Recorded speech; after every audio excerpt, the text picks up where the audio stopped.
Tune in to nostalgia. Tune in to now. Golden Radio Hour. And now, stay tuned for the mystery program that is unique among all mystery programs. Because even when you know who is guilty, you always receive a startling surprise at the final curtain. In the Signal Oil program, The Whistler.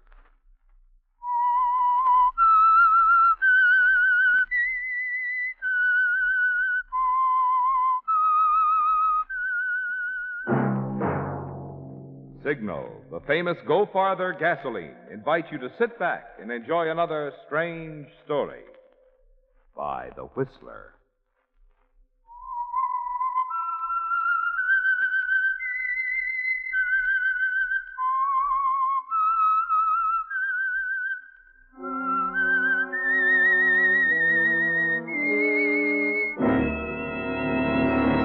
I am the Whistler, and I know many things, for I walk by night.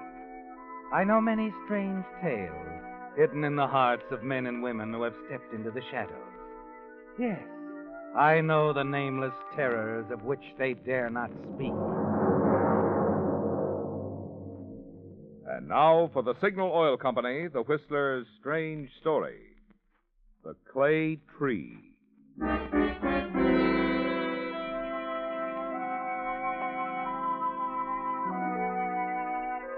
Russ Thompson's movements were quiet, his steps slow and even as he paced back and forth across the wide corridor.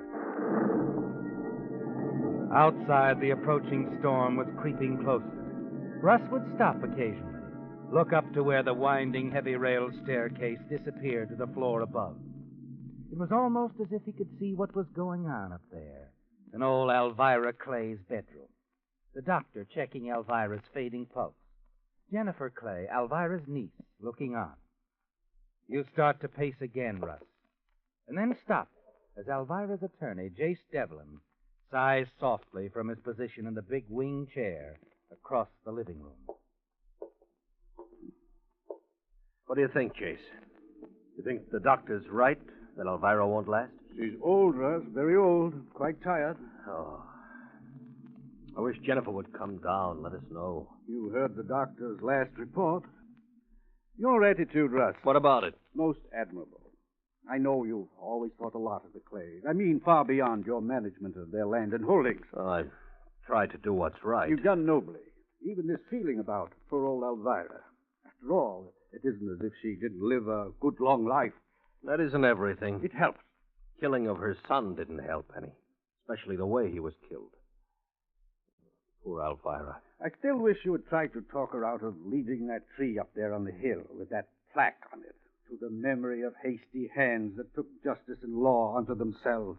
It's a monument of shame. That's what it is. Why shouldn't it be? Your only son was hanged by a wild mob. It was done by mistake, Russ. Terrible mistake. That doesn't bring the boy back. No. The Anderson girl they thought he killed. But what are you going to do? Elvira's son was going with the girl. They'd quarreled. When she was murdered, it was natural for people to think he did it. Natural. Wasn't natural to hang him, take the law into their own hands. But they did, Russ. And then learned too late that the boy couldn't possibly have done it, that it was someone else who killed her. Anyway, I don't condemn Elvira. I mean, for putting a plaque on that tree up there. It's going to stay there, you know. So it seems, Russ. So is that crowd up on the hill. They're pretty mad. Elvira's mind is made up. I wish she'd change her mind. And I hope she doesn't.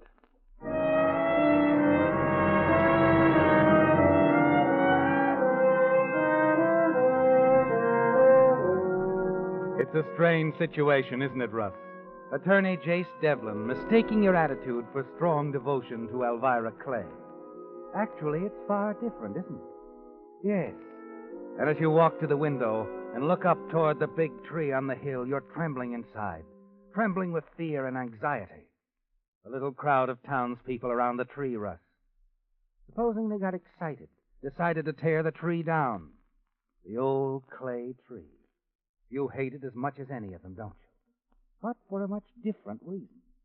And in spite of your hate, you realize the tree must not be touched, at least for a while. Jace. Yes, Russ. I'm going out for a walk. In this weather? That's right. Going up to have another look at the tree? What if I am? Well, I guess the people know how you feel anyway.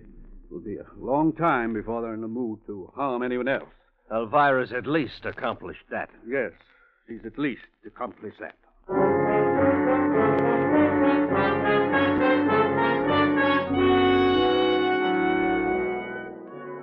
Fighting the wind as you stride up the hill toward the old tree, your mind spins, doesn't it, Russ? Its branches silhouetted against the sky look weird, accusing. Equally accusing of the softly muttering people standing around at the base of the tree, staring at the plaque which Elvira ordered placed there following the hanging death of her son. You're thankful that the plaque is all that these people can see, aren't you, Russ? Yes. As you reach the summit and the small group of muttering townspeople, you see Hank talking to a news photographer. Hard to blame the old woman for putting up that plaque. Now, let's see now. I want to get a picture of it. Well, it's right there, right in front of you, plain to see. To the memory of hasty hands that took justice and the law unto themselves. You didn't have to come all the way down here, mister. Those words been in the papers a lot the past 2 weeks. Oh, no, ours is a different angle. Pictures. We do a layout covering the whole story. The tree here, the plaque, reaction shots of the townspeople. They won't like it. Am I right, Mr. Thompson? What? I say folks won't like this magazine fella taking pictures. They're ashamed, but they're pretty fed up. Folks, would you move aside a little, please? I want to get a close shot of that plaque. Now, that does it. Now, I'll get another for protection. Then, if you folks don't mind, maybe a few of you looking up at the tree. Suppose we do mind. Yes, we've just about suffered enough. Now, easy, folks. Mr. Thompson, you better talk to him. I'm not interested. Look, folks, I'm just doing my job. It's news. My magazine, they sent me down here. We're sending you back. Go on. We're not posing, and you have your picture of the plaque. You better do what he says, mister. I can't be responsible. Well, now, Get out of here. Okay, take it easy. You don't have to shove. I'm going. I'll see you later, Mr. Thompson. I better help him get out of here. Sure. Go ahead, Hank.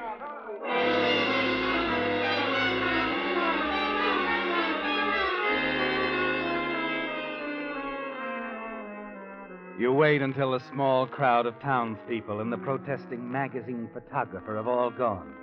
Then you look around, decide there's no one watching, then step quickly over to the tree, reach your arm down inside the hollow trunk where your secret is hidden. Secret evidence, Russ. Murder evidence against you. Evidence proving you committed the murder for which Elvira's son was hung. The letters that the Anderson girl had written you. The gun you killed her with. Yes, Russ. Murder evidence. Evidence that could hang you. Evidence you hurriedly disposed of the night you killed her. But now, as you try to reach them, you find that the hollow extends much deeper than you thought. Oh, it's no use. Probably hollow clear down to the base of the tree. Mr. Thompson? You whirl, drawing your arm quickly out of the tree trunk, your hand empty, as Hank, the caretaker, comes back up the hill. Well, he's gone, Mr. Thompson. That reporter. They run him off. Just as well. Been somebody around here ever since it happened. Yeah. Hey, what do you think will happen to the tree now, Mr. Thompson? Happen? Why should anything happen to it? Why, haven't you heard? I thought you handled all the Clay property. Well, my office does, of course, but I don't know what I heard only yesterday that some fella named Carson's aiming to buy this property. Wants to put up a new house right smack on the nose here. Oh, no. No, Elvira'd never stand for that. But if she dies, Mr. Thompson, and it seems as if she will, then what? Well, then there's her niece, Jennifer, a good, sensible girl. Yeah, but Jen never did hanker too much after putting that plaque up there. Thought it was unfair to all the people in town that didn't have nothing to do with the hanging. Jen might just sell, don't you think, Mr. Thompson? Well, I don't know, I'm sure. If you don't mind, Hank, I've got to get back inside. I forgot I left Jace Devlin waiting for me.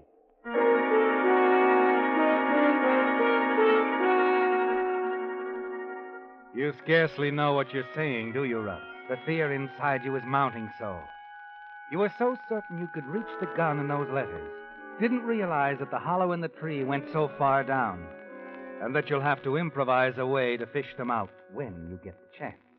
You hurry back to the house, discover Jace Devlin on his feet, looking toward the wide circular staircase. Jennifer is standing there, isn't she, Russ? White-faced, silent, looking down on both of you. Then, She's dead. Aunt Elvira's dead. It's up to me now to look after the house of clay.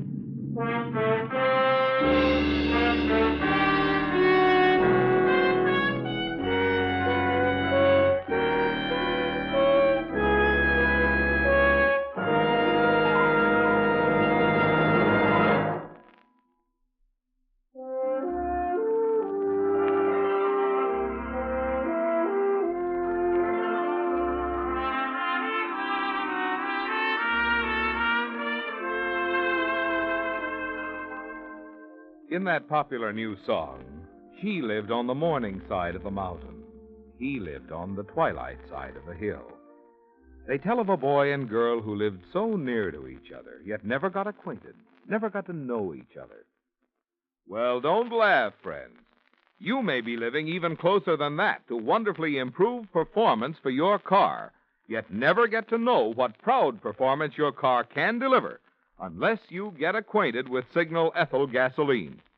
You may never know how quickly your car can start on cold mornings unless you try Signal Ethyl.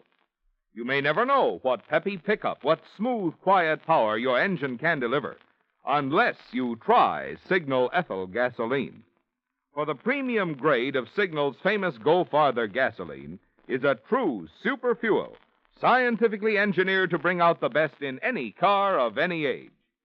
And, fortunately, unlike the boy in the song, you won't have to drive over a hill to try Signal Ethyl.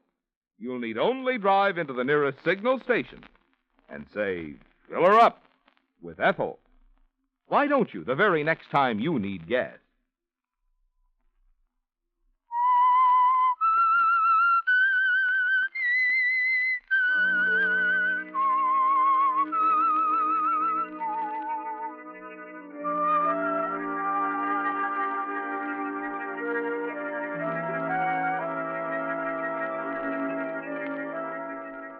it was a dread moment, wasn't it, Russ? Hearing that old Elvira Clay was dead, and having no idea what her niece Jennifer will do now that it's up to her to run things. You try several times to recover your gun and the telltale letters from the murdered Anderson girl from the old clay tree, but you can't get to them. If the tree is chopped down before you get them, the evidence against you would be conclusive, wouldn't it, Russ? And the townspeople in their fury would destroy you in the same way they destroyed Elvira's son. You know that tree must stand, don't you, Russ? At least until you can somehow fish the gun and letters out of the hollow trunk. You wish that people would stop paying visits to the tree. And then one morning at your real estate office, another visit occurs. A frightening one, in the person of a Mr. Carson. Good morning, Mr. Thompson. That's right. My name is Carson, Finley Carson. I understand you handle the clay properties? I do. There's one particular piece I'm interested in. The knoll just above their place. You know the one, I'm sure, with the old tree. That piece of property, Mr. Carson, is not for sale. Oh? But I thought since the old lady's passed on... The old lady, as you call her, Elvira Clay, as I call her, would not have wanted to sell. And I'm certain her niece will respect those wishes. Oh, I see. I hope you do, sir. It'll make it easier for both of us if we respect the wishes of the deceased. Well, I must say that's a noble attitude. I didn't think that the average salesman... No need for there to be any unpleasantness between us, Mr. Carson. Perhaps I can show you something else? Not today, thank you. You see, I more or less had my heart set on that knoll. Well, Mr. Thompson, I'll see you again, perhaps. Any other property in town, Mr. Carson, I'd be happy to help you in any way. Thank you. Good day, Mr. Thompson.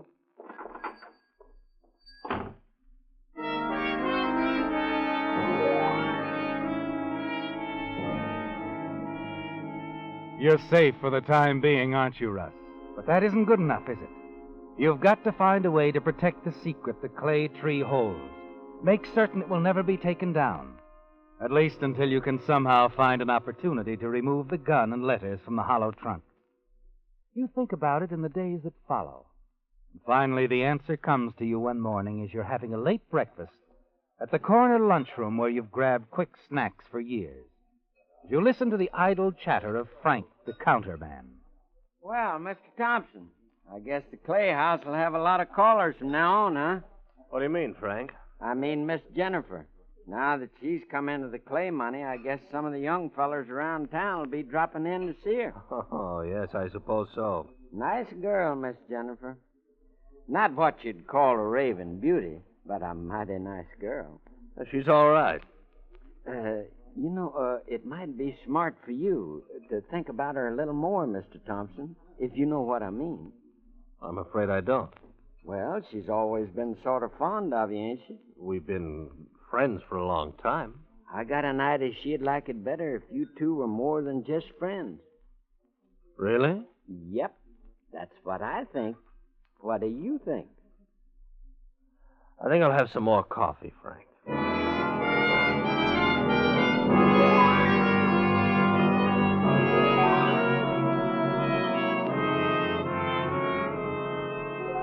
The pressure would ease, wouldn't it, Russ?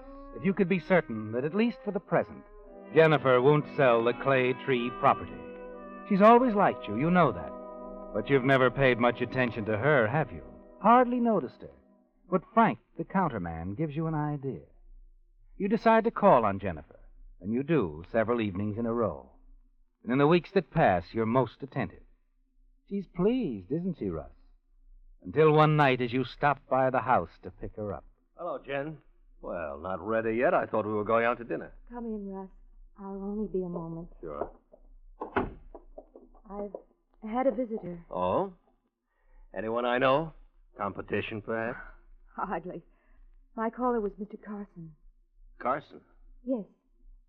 He told me he'd made you an offer for the Clay Tree property. Is that right? Yes, that's right. And you turned it down. Well, yes, I did. Why wasn't I consulted about this? Well, I didn't think it was necessary. Didn't you? Well, now, look, Jennifer. Oh, I know. You just naturally assume that because Aunt Elvira and the tree, that I'd turn down Carson, too. Of course. Well, you're wrong. What? I've accepted Mr. Carson's offer. You'll accept it? Yes.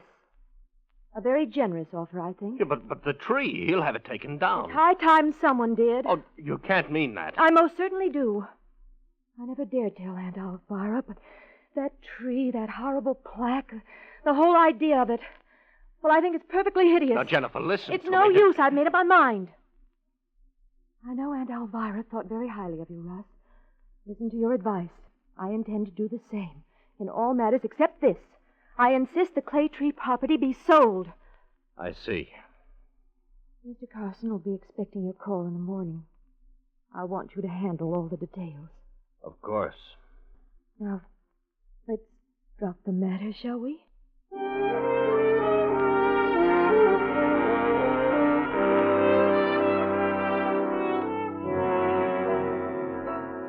It seems hopeless, doesn't it, Russ?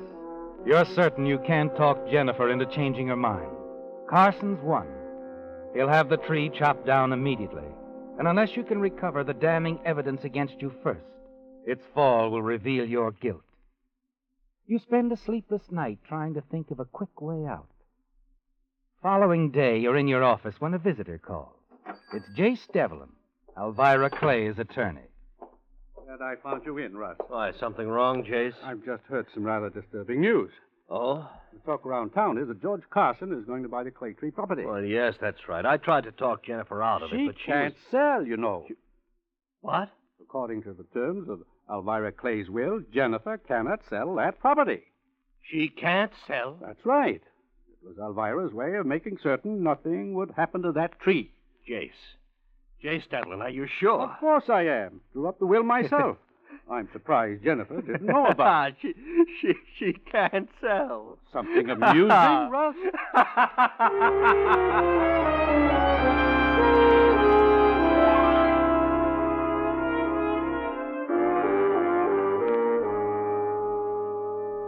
Are you absolutely certain I can't sell, Russ? According to Jace Devlin, and he ought to know, he drew up the will for your aunt. Oh, I see. I gather you didn't bother to read the will, Jen. Oh, no, I didn't see any reason why I should. I knew Aunt Elvira had left everything to me, and Well, that I suppose. No sale. No sale. If you'll excuse me now, I'd better look up Carson and tell him it's all off. Oh, won't you stay for lunch? Better not. I have a busy day. All right. Will I see you tonight? Afraid not, Jen. I'm going to be busy then, too. Oh, I see. I'll phone you tomorrow, though, Jen. Yes.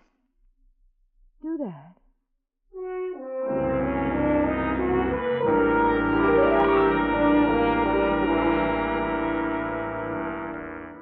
The tree is temporarily safe, isn't it, Russ? And time is on your side again. Soon the tree will be forgotten, deserted, and you can do whatever is necessary to get your gun and letters out, even chop into it. Jennifer isn't important now. You hurry back to your office, put in a call to George Carson. He's disappointed when you tell him the deal is off. But then something he says sends a wave of fear sweeping over you. Well, how was I to know? I thought the sale was on, and I wanted to get started right away. You sent Hank Thomas out to chop down the clay tree? Yes, he's probably out there now.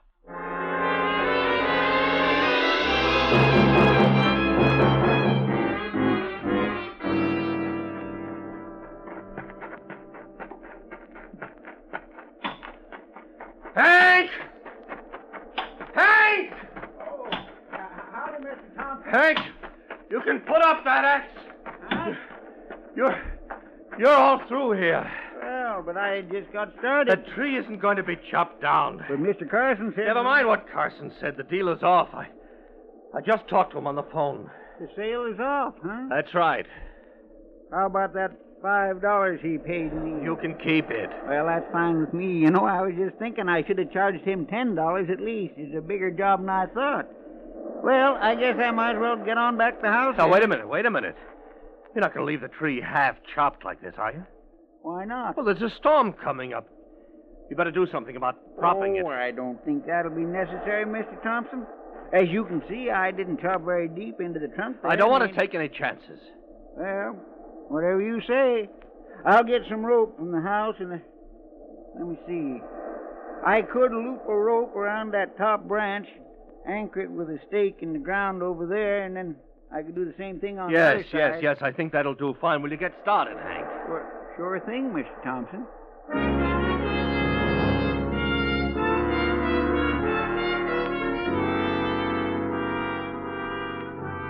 A few minutes later, Hank returns with several long coils of rope attached to 2 iron hooks, fastens the hooks to the topmost branches, and then climbs down to draw the ropes tight around some heavy stakes.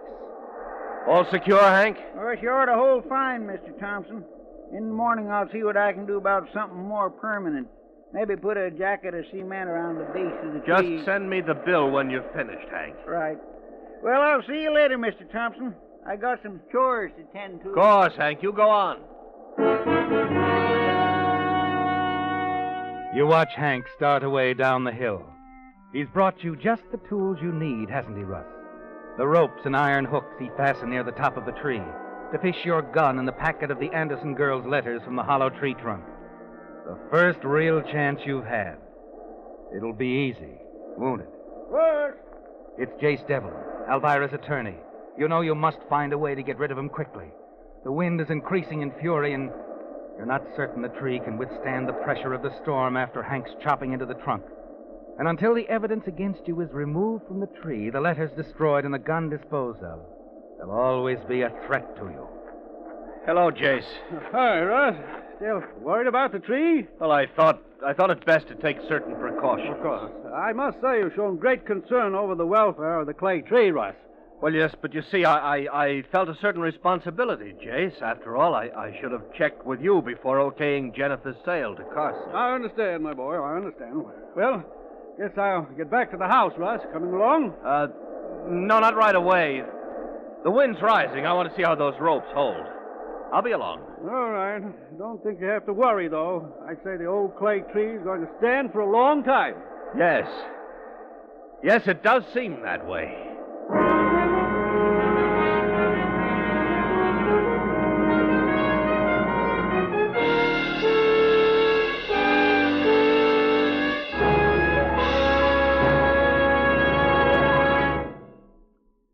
Because so many tires these days claim to have some kind of guarantee, tonight I'd like to point out the difference in tire guarantees. Point out the extra protection you get in the double guarantee on Lee tires.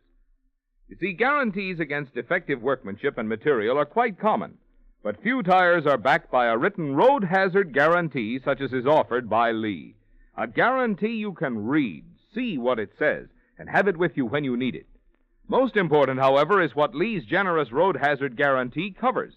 It covers any unexpected damage to a Lee Super Deluxe tire during the first 15 months. Any damage, such as cuts or bruises, which might make it necessary to replace a tire.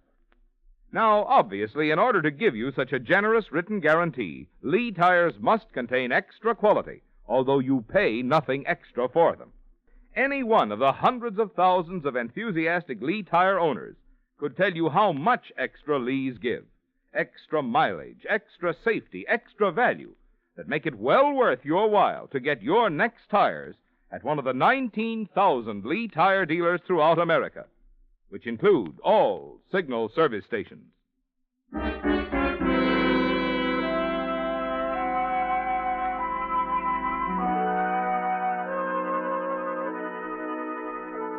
The news of the tragedy spread quickly, and the townspeople flocked hurriedly to the scene.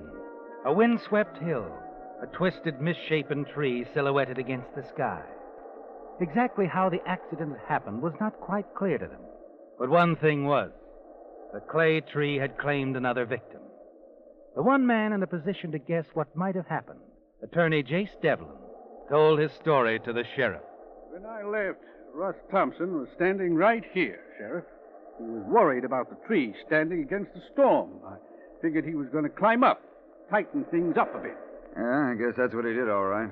When Russ failed to show up at the house, I came back, and there he was, up there swinging at the end of the rope by his neck. And from where the rope is hanging over the limb, it looks as though he climbed the tree, unfastened the hook, and was bringing it down to fasten it lower down on the tree. And he must have tried to throw the rope over that other limb there and slipped. Yeah, I guess that's how the rope got tangled around his neck as he fell. That's the way it must have happened. Too bad. It sure is. Poor Russ. The pity of it is that the very tree he was trying so hard to protect for Elvira Clay's sake finally hanged him.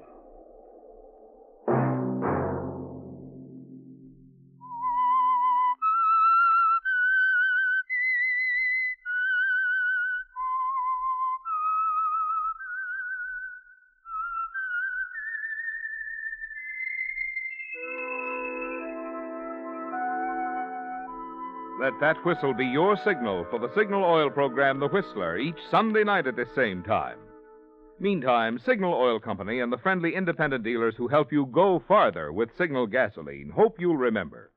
Regardless of what gasoline you use, you'll enjoy more miles of happy driving if you drive at sensible speeds, obey traffic regulations, and avoid taking chances. You may even save a life, possibly your own.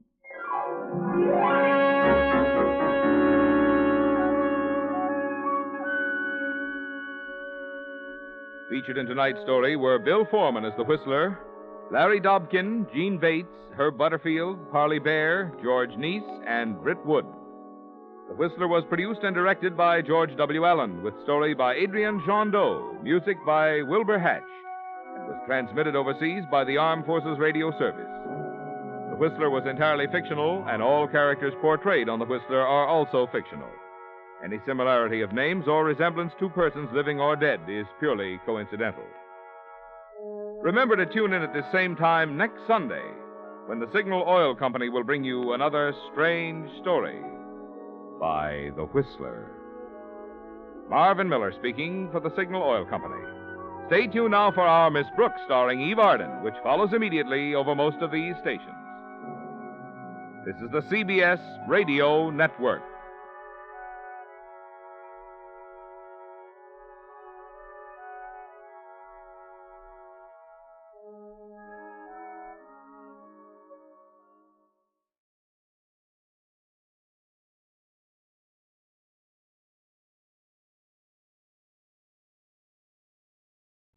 Let every go signal remind you that you do go farther with Signal gasoline.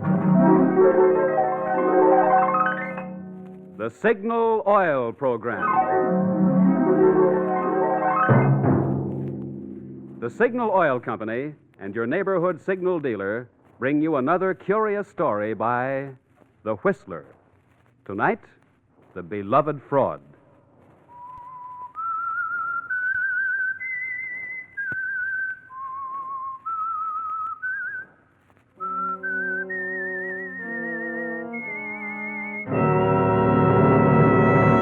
I am the Whistler, and I know many things, for I walk by night. I know many strange tales, many secrets hidden in the hearts of men and women who have stepped into the shadows.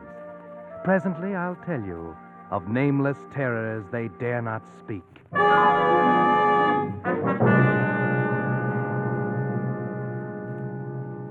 In a moment, the Whistler will tell you his gripping story.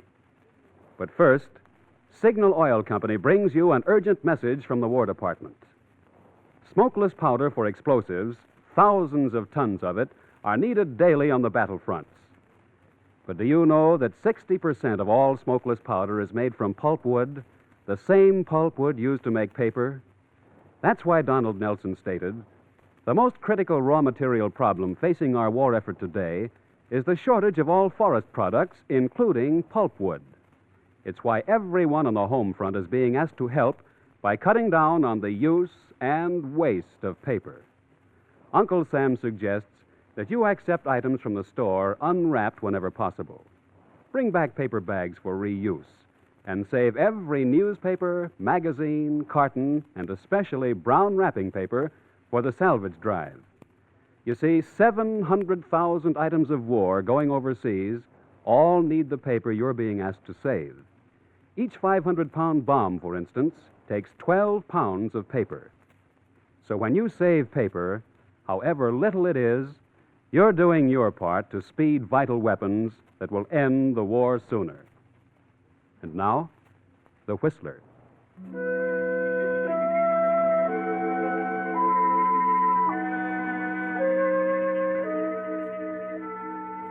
Bitterness, like wine, matures with age. And high on a dismal and wind-swept hill, on the outskirts of a small New England factory town, sits a house in which bitterness is a living thing, a companionable presence. It's an old house, weather-beaten, run down, with perhaps a touch of its own bitterness, a silent lament for splendor long gone. There was a time back in 1905 when bitterness was young and splendor was still present, and the Woodford sisters sat in the comfortable parlor before the winter's fire and read poetry to each other. Emma, graying, commanding, the protector. Constance, the younger, timid, yielding. All poets use the skies, the clouds, the fields.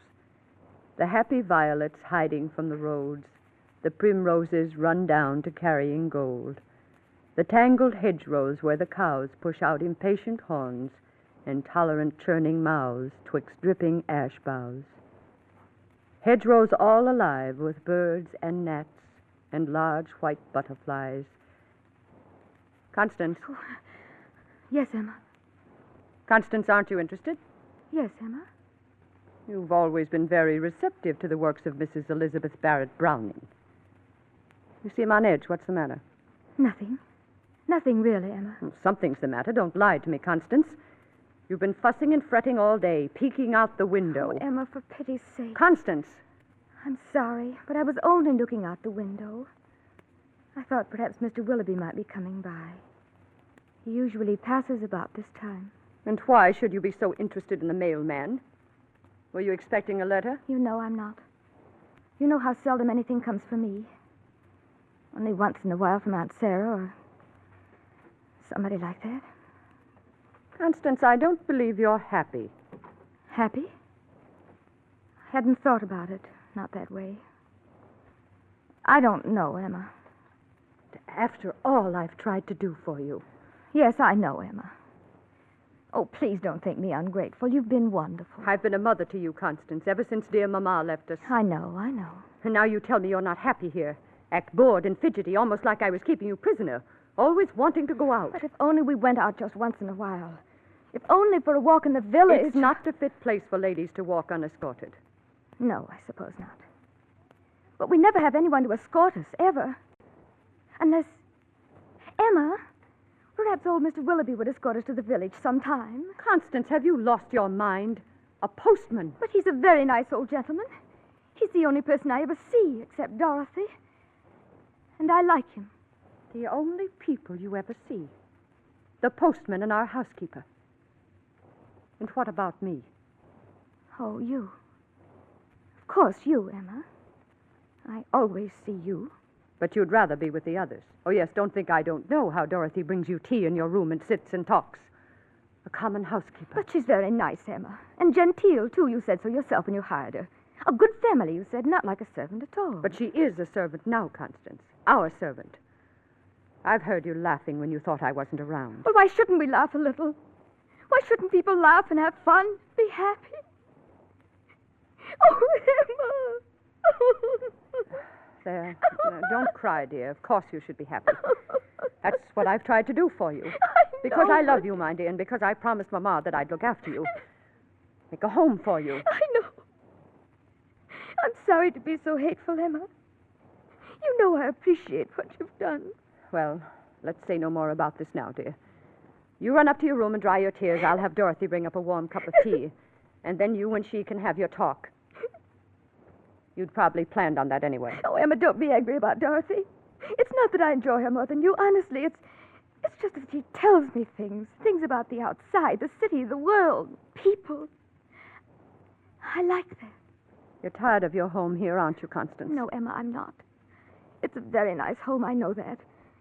Only I had hoped that I might see the city, go on a holiday, a little trip or something. But you always say no. Yes, dear, I always say no. And I know what's best for you.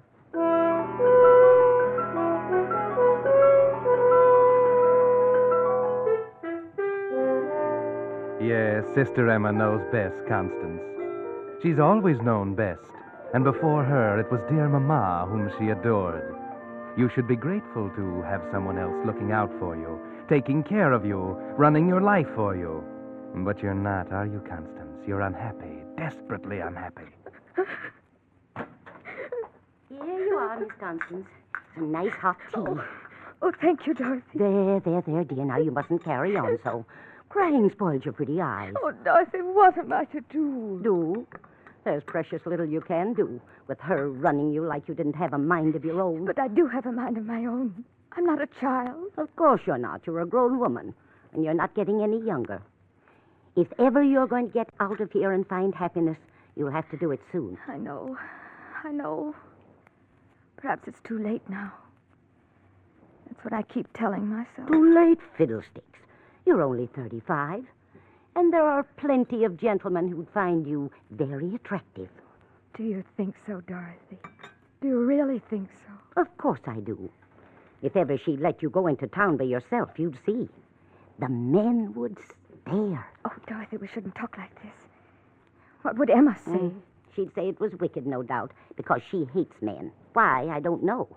But she's wrong. Why should it be wicked for a woman to want the men to notice her? It's natural. Every woman should have the attentions of a man, fall in love, get married. Do you really think so, Dorothy? Of course. And you'll find one yet. Don't you worry. Oh, it's not that. I've never thought really and truly about getting married or anything like that. Never seemed that I was meant for anything like that. But just to meet people, other women and men, see something besides the insides of this house. I know, and you shall. Why shouldn't you leave her and live your own life? But she'd never let me do it. She's so strong, and she'd find a way to stop me, bring me back. Perhaps I can help you. You, Dorothy? Yes, Miss Constance. What you need is a man who will come and take you out of here. Then Emma would have nothing to say about it. But where? Where would I meet a man? No one ever comes here. Perhaps one will, if we work it right. What do you mean, Dorothy? I have a cousin. He's a fine man, a widower, and just the type for you. I'm sure you and he would find each other very interesting. Does he live here, in the village? No, he lives in New York. In New York? The city? Mm-hmm. Oh, but Dorothy, how will I ever meet him? By letter. I'll write and tell him about you, give him your permission to write. You'll have many things to say to each other, and perhaps, who knows, what may come of it.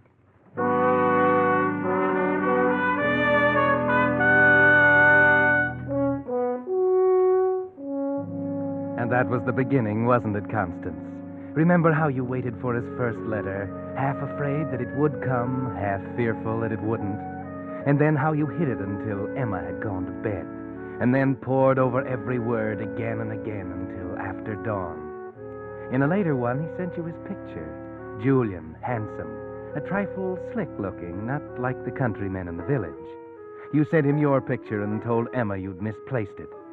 And then, after months, came the letter asking you to marry him, telling you he was coming to the village to get you. And the last letter, that day, you read it in the grape arbor and came running in to tell Dorothy. Dorothy! Dorothy! Constance, such noise. Emma! Oh, I thought you'd gone down to the grocer's. And this is the way you behave behind my back? What do you have there, Constance? A letter? Why? Oh, yes. Oh, well, I suppose it's from Aunt Sarah. Come in and read it to me. I can't, Emma. What do you mean you can't? It's personal. Personal? Do you know what you're saying? We have no secrets from one another. We never have. I always read you my letters. But this is personal. I can't read it to you. Constance, you're acting very strangely. Let me see that letter. No, no! You're hiding something from me. Let me see it. No! You're hurting my arm. Constance, baby. What have I done that you should treat me this way? Haven't I always thought of you? Always before myself? And now you tell me you have something private and personal between us. Oh, I'm sorry, Emma. I didn't mean to hurt you, really. But, well, I suppose I might as well tell you now. You'll know soon enough. He's coming here tonight. He? What are you talking about, Constance? Julian, my friend. This is his letter telling me he will be here tonight.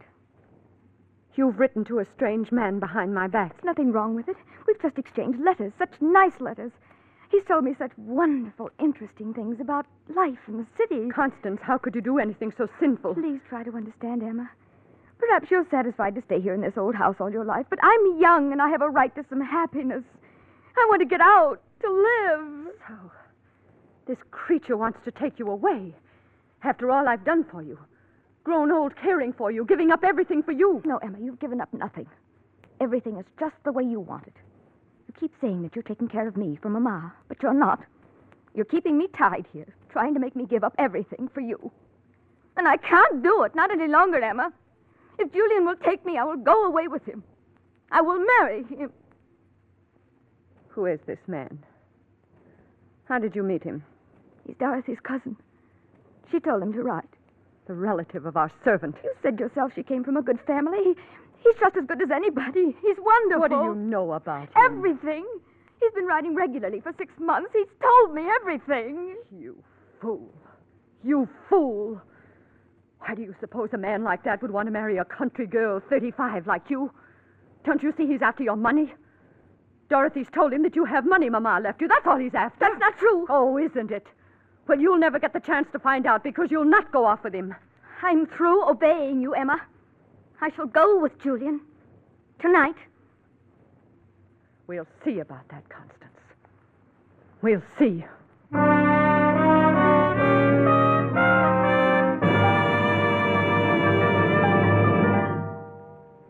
You're listening to The Whistler, brought to you by your friend, the Signal Oil Company, marketers of famous Signal gasoline, your best buy today.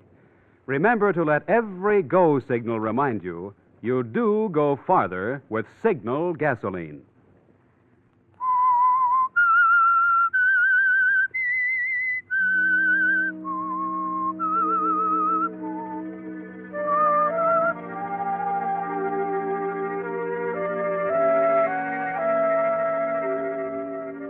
Well, Constance, the time has come at last. Julian will be here soon, and you've told Emma that you're leaving.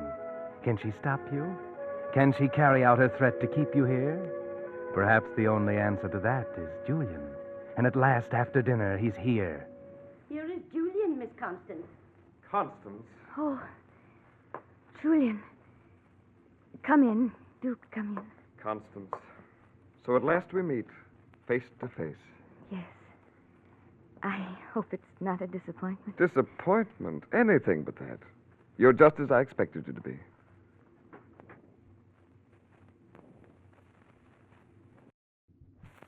And what about me? Oh, yes. You're just as I expected you'd be. But I interrupted something. You were tending the fire? No, I was burning your letters. Then you've regretted your decision, Constance. No, Julian. Then why? I warned you. It's Emma. She wants to stop us. She's upstairs hunting for these letters now. We shall leave anyway. She can't stop us. But she'll do everything she can. She'll stop at nothing. Some fiendish power I don't understand impels her. Yes, Constance. Go on. Julian. You are Emma? I am Constance's sister. Constance, if you haven't already done so, go pack your bags. I haven't packed. You would have seen and asked questions. I'll hurry. Come back here, Constance. What do you want? What? I want to talk to you once more. You must listen to me. This man does not love you, I know. Don't be a fool. Don't risk everything on this sudden wild impulse. Think of me. How lonely I'll be. This man wants your money. And what do you think he'll do with you when he finds you have none? But I do, Emma. Half of what my mom and papa left is mine. Yes, but I have control of it. You don't even know where it's kept. Did you think I would just give it to you? I don't care about the money, and neither does Julian. I'm going to pack. I won't be long. You'll only have to unpack, Constance. Constance and I are to be married, Miss Emma, with or without sisterly approval. I understand that to be your intention. Surely you can have no objection. She's not a child. She's 30. 35. 35. Yes. Constance has never been very practical or serious-minded. When Mama and Papa were killed in a train wreck many years ago, I realized Constance was in my charge, that it was my duty to shield her from the ills of the world. I believe I understood you to say Miss Constance has no control over her money. You understood correctly. Well, I'm not poor. Oh, far from it. But of late I've suffered some reverses, and... Constance will have no money unless I give it to her. You know, I admire a woman like you. I admire your strength, your practicality. Really? And now, Miss Emma, that I've come face to face with you and your sister, it seems to me that you're strikingly the more admirable of the two. Just what are you implying? That perhaps I was being too hasty. Perhaps if I were to think this over... You know, Miss Emma, you too have a right to a man's protection and a man's love. You filthy beast. I've never asked for a man's love or a man's protection, and I never shall. I shall have to advise Constance of this interesting deviation in character and this sudden change of affection. And as for you, leave this house. I shall leave. But Constance comes with me. Now, understand, I have not the slightest interest in your sister, especially now. But just because you're so dead set on keeping her here with you, I'm going to take her with me. Of course, I may drop her like a hot penny in a few weeks, but... Why, Constance, Pigeon, whatever you heard, don't you believe a word of it. I was just teasing your sister here, the old pill. I'm crazy about you, girl. You know that. Don't you come near me. Don't you dare. Why, Constance, after all the sweet, endearing things you said in your letters... Get out of this house. Say, who do you think you're talking to in that tone of voice? You'd better leave. No. No, I think I'll stay and sit a spell. Who's to know there's a gentleman paying a call way out here on the edge of town? Who's to know what's going on out here? Julian, I packed more than clothes in these grips. As you can see, you are not staying in this house. Hey, lady, put down that revolver. Firearms are dangerous things to be handling, especially for a woman. It might go off. You're right. Constance, be careful. Well, turn it in some other direction. I like the way it's facing.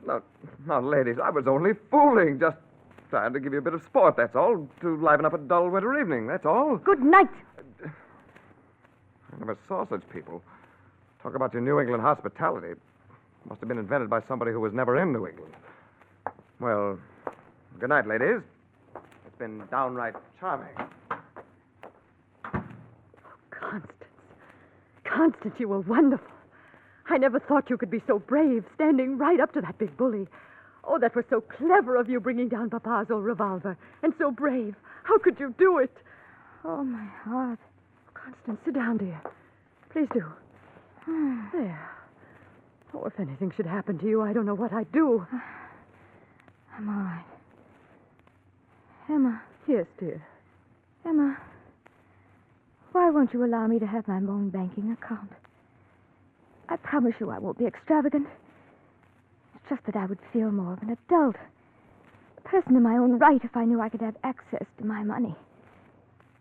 If I did want it. Constance, you were so brave and so forceful. Of course, I shall see that you have access to your money. You saved my life. And you will let me have my own account?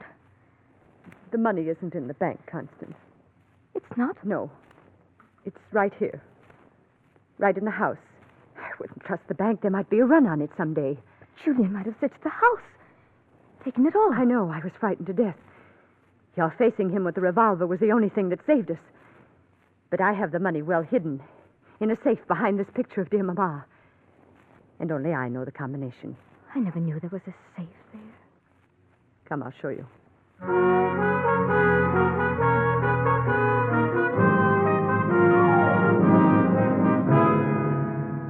Emma, relieved of her fright, is more human than you've ever seen her, isn't she, Constance? She seems really happy as she goes to the safe and opens it. There it is. All there. You didn't know we were so wealthy, did you, little sister? How much is it, Emma? At my last count, it was a little over $250,000, including the bonds. Mama was so wise.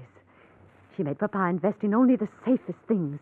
So you see, All dear... right, ladies, if you'll just hand over the contents of that safe. Phew, Julian. I availed myself of your servant's entrance, Miss Emma. Informal, but practical. Constance, the revolver there on the floor. Get the revolver. I have the revolver now. Now it is my turn to give directions. Back against the wall, and let's not have a sound from you. Don't know who'd hear you way out here if you did yell. Constance, do something. Don't let him take our money. What'll happen to us? That's our security. Our future, our happiness. My security, my future and happiness, Emma. Don't worry, he's only taking my half. What do you mean? Julian and I planned the whole thing. Only we didn't know it was going to be this easy. I thought I'd have to draw the money out of the bank. It's much simpler this way. What are you saying, Constance? You can't know what you're saying. Oh, yes, I do know. I thought it would take a fright to make you part with my money. When I wrote Julian it would be a battle, and he suggested this little plot. You were happy, weren't you, Emma, when you thought Julian a thief and a rotter? You were gloating inside because you thought everything you had said was true. Constance, you must be out of your mind. Julian and I are going to travel all over the world. I'm going to live at last. I'm going to see things. The Lord will punish you, Constance. Oh, I've had my share of punishment, Emma. All the long, rotten years I've had to spend with you. I have your grips in the money, Constance. Shall we leave? Yes. Yes, Julian. Goodbye again, Miss Emma. You vile, unspeakable man. You vile, unspeakable woman. You'll be sorry, Constance. You'll regret this to the end of your days. I shall hate you. Hate you forever and ever. My hate will reach out for you wherever you are. You'll never be happy. Goodbye, Emma. Constance! Constance, how could you? Miss Emma, have they gone? You're the cause of this. After I gave you a home, a job, companionship, you did this to me. I could kill you. No. No, Miss Emma, calm yourself. You took her away from me.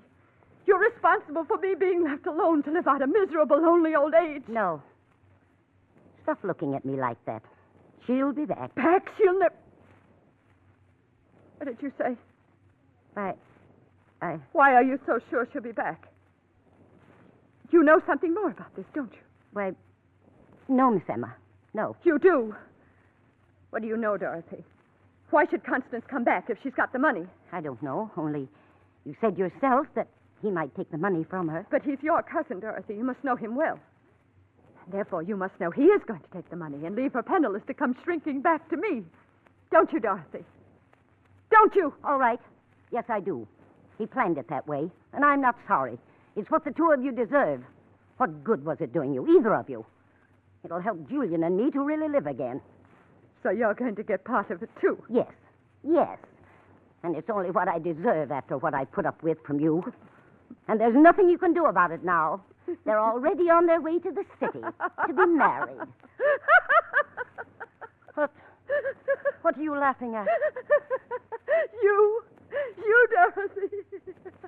You think I'm angry at you. You think I want to stop you. No, take the money. I'm glad you're here. Take it. You're welcome to it. Because now Constance will be back. She'll be penniless. Take the money. I'll have Constance back. I'll have Constance back.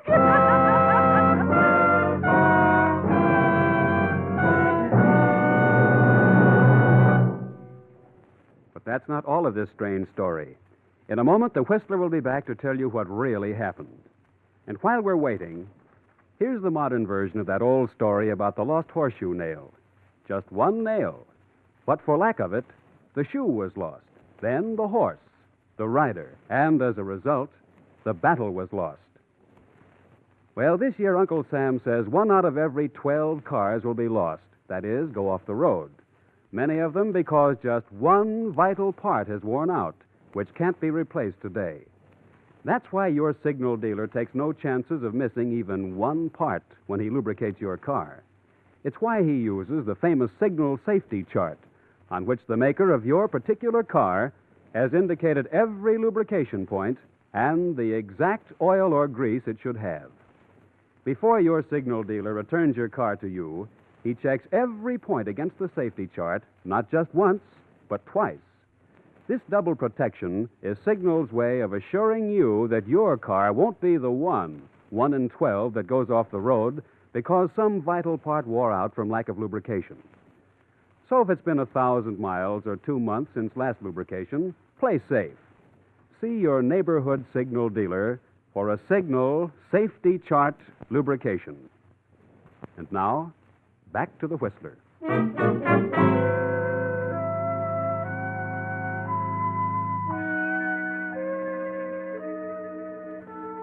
Yes, Emma sat in the lonely old house and waited, nursing her bitterness. And down in the city at a small hotel, Julian stood at the desk, waiting for his bride and her money. Constance was upstairs, dressing for the wedding. It was scheduled to take place at the little church just around the corner within the hour. As the minutes went by and the time grew short, Julian became impatient. He went upstairs to the room looking for Constance. She wasn't there. On the table, he found a note. Dear Julian, I'm sorry to disappoint you, but you see, I knew all along what you really wanted from me. I suppose it was deceitful to let you believe you were succeeding, but I needed your help to gain my freedom. Now that I have it, and the money, I thank you and wish you good luck. Goodbye, Constance. Julian knew what that meant. And after a time, so did Emma, sitting alone in the old house on the hill.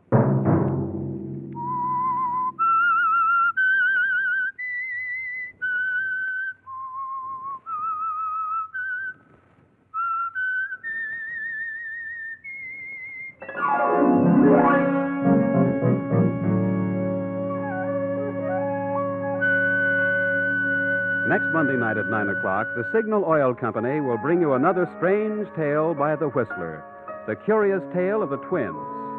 The Signal Oil program is broadcast for your entertainment by the Signal Oil Company, makers of Signal's famous Go Farther gasoline and motor oil, and by your neighborhood Signal Oil dealer, who is at your service daily to keep your car running for the duration. The Signal Oil program, produced and directed by George W. Allen, with story by Victor Kushner and music by Wilbur Hatch, is transmitted to our troops overseas by the Armed Forces Radio Service. Bob Anderson speaking for your friend, the Signal Oil Company, and suggesting once again that you let every go signal remind you that you do go farther with Signal gasoline. This is CBS, the Columbia Broadcasting System.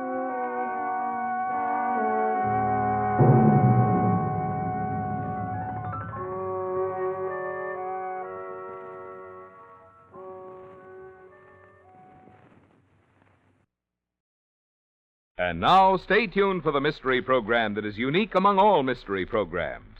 Because even when you know who is guilty, you always receive a startling surprise at the final curtain. In the Signal Oil program, The Whistler.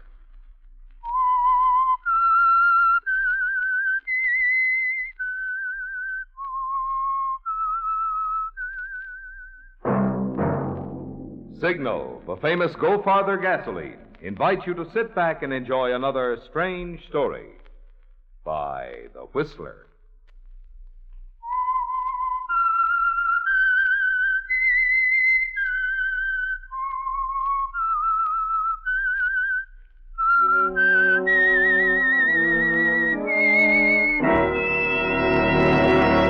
I am the Whistler, and I know many things, for I walk by night. I know many strange tales hidden in the hearts of men and women who have stepped into the shadows. Yes, I know the nameless terrors of which they dare not speak. And now for the Signal Oil Company, The Whistler's strange story, A Matter of Patience.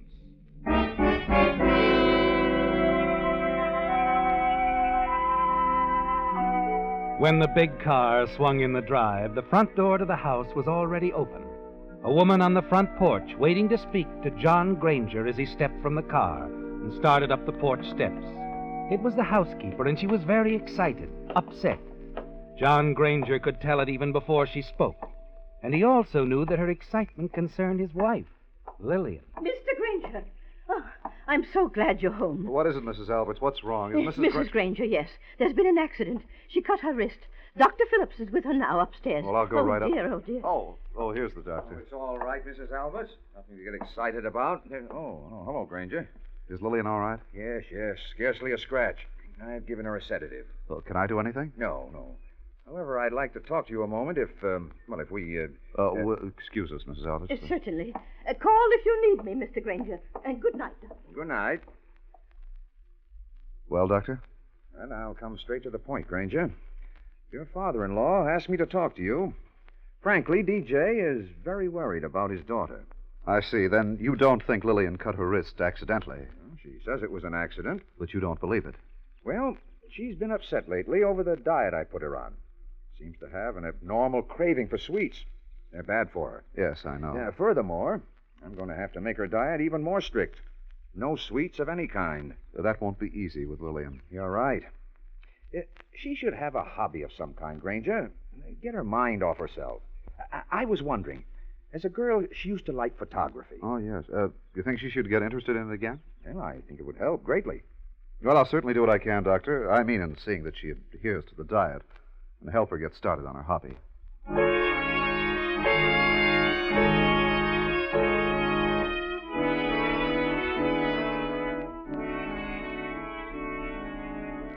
But you know all about Lillian, don't you, John? You're certain it was an accident, the way she cut her wrist.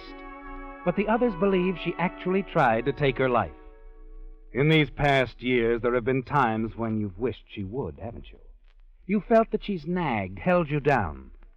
And you've had a far different marriage than the one you planned. Particularly since learning that your wife, Lillian, had no money in her own name. That her father holds everything in a tight rein. The partnership in Dawson and Company, which you expected but haven't received. But somehow now you believe you can remedy the situation. And that's why you're not at all alarmed the next morning when your father-in-law calls you into his office. I've just talked to Dr. Phillips on the phone, John. Yes, DJ? Yes, and I've been talking to a few other people, too. Just how long has Eloise Tracy been your secretary? Oh, a couple of months, I'd say. Mm-hmm. And in the last 2 months, you've scarcely spent one evening at home. Well, I've had a lot of overtime work to do. Where? In nightclubs? You and Eloise have been seen in every club on the Sunset Strip. Just dropping in for a bite to eat after work. Well, I'll put a stop to that. Now, I'm not going to fire Eloise. It probably isn't her fault. But I'll exchange secretaries with you for the present. You can have Miss Summers. Miss Summers? Well, she's been your private secretary for years. You couldn't get along without her. Perhaps not. But I'd make any sacrifice for my daughter's happiness. Do you realize that if this came to Lillian's attention, it would kill her? I'm not so sure about that. Well, I am. Lillian is a sensitive girl. That's a matter of opinion, DJ. Oh, she loves you devotedly. You're her whole life. Can't you see if anything happened to your marriage that Lillian might take the most desperate steps? Well, she'd stop at nothing. Has it ever occurred to you, DJ, that I might want to leave Lillian? What? I won't stand for it, you hear? I won't stand for Oh, it. now take it easy, DJ. Maybe we can come to terms. What do you mean, terms? I mean, make me a partner in the firm. And I'll agree to stay with Lillian. Anything you say. A partner? Why, this is practically blackmail. Yes. Isn't it? I see. So our cards are on the table. All right. You will be a partner in the firm. However, the stock that I transfer will be placed in Lillian's name. A deal, John? A hard bargain, DJ. But a deal. Yes.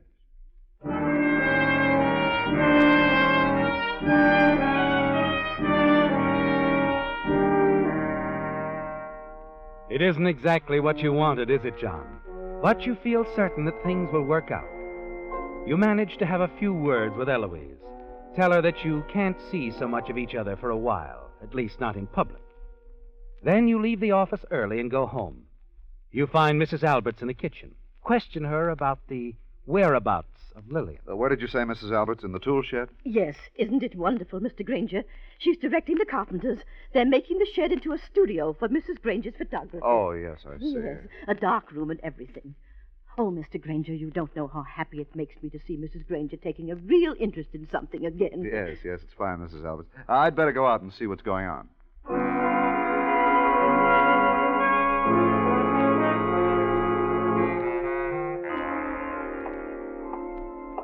That's all we can do today, Mrs. Granger. Hello, Lillian. Men just finishing up, I see. Yes, they've been working so hard all day. They've really earned a rest. Good night, Mrs. Granger. Good night, Fred. They're so nice. Oh, Father called me. Just think of you becoming a partner in Father's firm. Well, your father's a very fine man, Lillian. He's very good to us. But you are actually the partner. It doesn't matter as long as we're married. Everything's for both of us, John. Yes. I've always felt that you and Father didn't like each other too much. Well, of course we do. How can we help it? When we both have your best interests at heart. I wish I could really believe that. Sometimes I've doubted that you really loved me, John. Oh, I'm sorry if I've seemed to neglect you, but it's been business. I've tried to make good in your father's firm by hard work. I've wanted to build a secure future for the two of us, of course. And I'm going to try to do my part then by being more cheerful. I'm not going to let anything worry or depress me, and I'm going to work hard on my photography, and I'm going to diet very strictly. Oh, never mind that part. We can't let them bully you too much. We've had little secrets before. We'll simply have another. I don't understand. Well, here. Here, darling, I brought you these. John, chocolates. My favorites, too. Yes, dear. I know what a craving you have for sweets.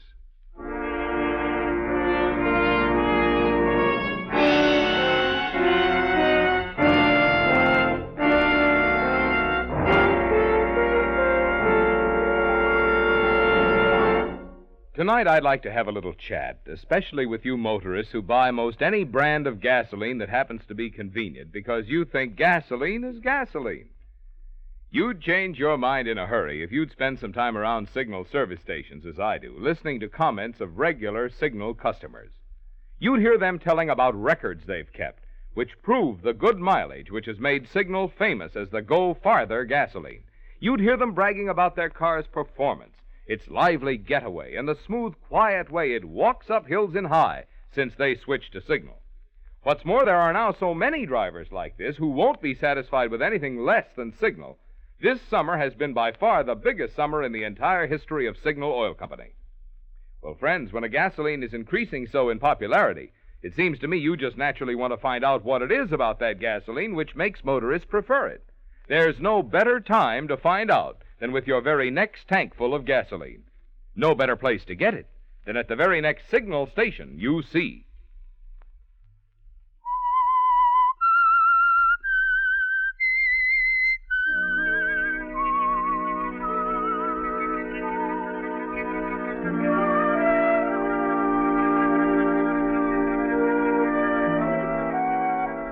Well, John, it's going differently than you'd hoped and planned for. But you decide to be patient, Wait your time. Also, you can count on Lillian to help make your freedom complete. Her desire for sweets is something that you can quietly take advantage of. Your little secret. You continue to see Eloise Tracy, another secret, and something else over which you must exercise patience. But you manage to play your part well for Lillian's father. And one day, some weeks later, he again called you into his office, this time for a more pleasant conversation. Well, John, my boy, how do you like it?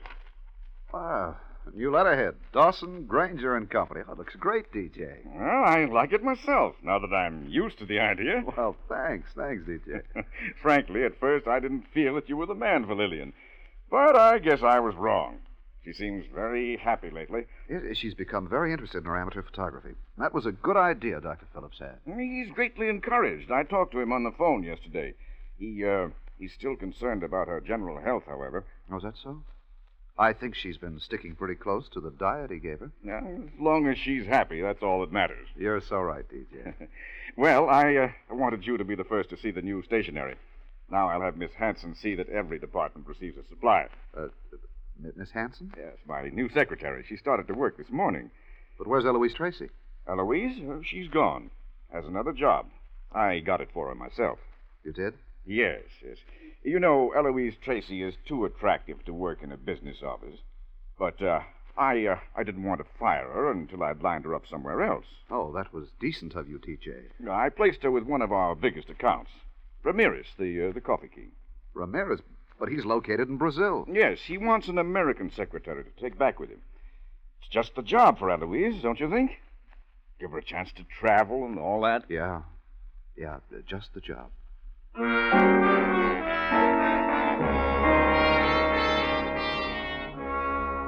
The news strikes you like a blow in the face, doesn't it, John? Your father-in-law is more aware than you've realized, and more clever. He's arranged to put Eloise out of your reach for good. That's why you're trembling with rage as you leave Dawson's office. Check the files and learn that Ramirez is stopping at the Seneca Hotel on Wilshire. You leave immediately and drive out there. On your call to his suite on the house phone, Eloise answers. She protests to being busy and cannot see you at once. You're pacing the lobby restlessly when she finally steps out of the elevator looking pale and tense. John, you shouldn't have come here. I've got to talk to you, Eloise. Dawson just told me everything. Where can we go to be alone? I only have a few minutes, John. Mr. Ramirez is dictating. Please, Eloise, sit down. Let's talk this over. There's nothing to talk about, John. I've made up my mind. I'm doing what's best for both of us. But you can't do it, Eloise. You can't go to Brazil. It's so far away. That's why I'm going, John. But you can get a job here in Los Angeles. I'll get you one. No, that won't do. Eloise, you'll have me. I can take care of you if necessary. No, John. I've thought it over carefully. You must make a clean break. I can't live without you, Eloise. You know that. Oh, yes, you can, John. You'll have a good life. Your partnership in the Dawson firm, money, security. But, Eloise, if I can't share it with you, what's the use? Don't talk like that, John. You're not making it any easier for us. Please listen to me, Eloise. No. We've got to face facts, that's all. And I have to consider my own future. Mr. Ramirez will introduce me to people in South America, and... Well, they fixed it up very nicely between them, haven't they? Ramirez and Dawson. John. Can't you see? It's just DJ's trick to separate us. John, you're married. I intend to be someday. Oh, I see. The queen of the coffee plantation. Oh. And I with my nagging queen, Lillian. Oh, there's no use being bitter. Please, I have to go back up. When do you leave? We sail in 2 weeks. Mr. Ramirez has business here that he must take care of first. Then we'll see each other again. No, John. I don't think so. But, Eloise... We'll make it goodbye now. It's better this way. Goodbye, John. Think of me, won't you?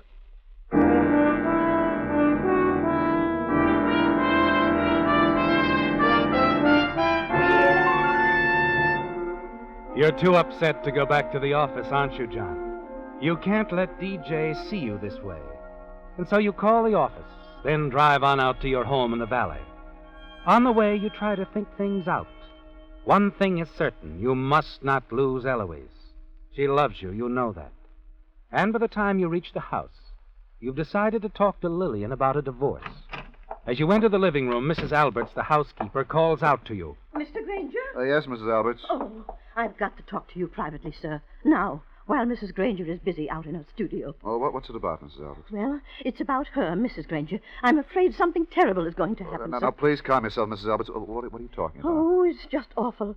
I thought everything was going along so well. Mrs. Granger's been cheerful and calm, but this afternoon, I found it. You found what? The bottle of poison. She's going to kill herself. Well, that's ridiculous. She's been saying that for years. No, it's true. I found the bottle in her room. It was marked poison. A hydro something. I can't remember the name. Where is the bottle? Let me see it. Well, that's just it. I can't. It's gone. Gone? Yes. I went to telephone you about it, but you weren't in your office. And then when I went back to get the poison, it was gone. I see. Yes. Well, never mind, Mrs. Alberts. I'll take care of everything. Oh, well, perhaps you could have a talk with Mrs. Granger, hmm? Yes. But for now, please, just put the whole thing out of your mind. Yes, sir.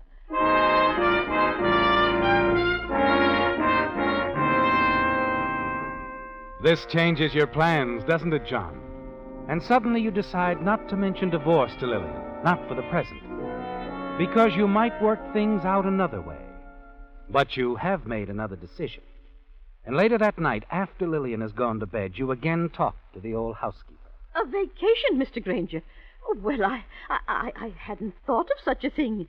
Do you think it would be wise for me to leave Mrs. Granger just now? Well, I'm going to take some time off from the office so I can be with her more, Mrs. Alberts. Oh, now she'd like that, I'm sure. Yes, I'm going to spend the next couple of weeks showing her a good time. We'll go on some little trips together, and she can take some film with that new 16-millimeter camera. But what about the housework? Oh, we'll manage. Lillian likes to cook, you know. Oh, yes, she does. She always insists on making your desserts. Yeah, they're darn good desserts, too. Yes, she has a secret recipe. Still, sir, I don't like to take a vacation just Oh, now. now, it's all settled, Mrs. Alberts. Do you good. Well, I would like to visit my sister in Ohio. Yes, I haven't seen her for years. Well, see her by all means. Mm. The trip will be a present from us. Oh, thank you. Thank you, Mr. Granger. I'll give you my address, and if you need me, you just call. I'll come right back home.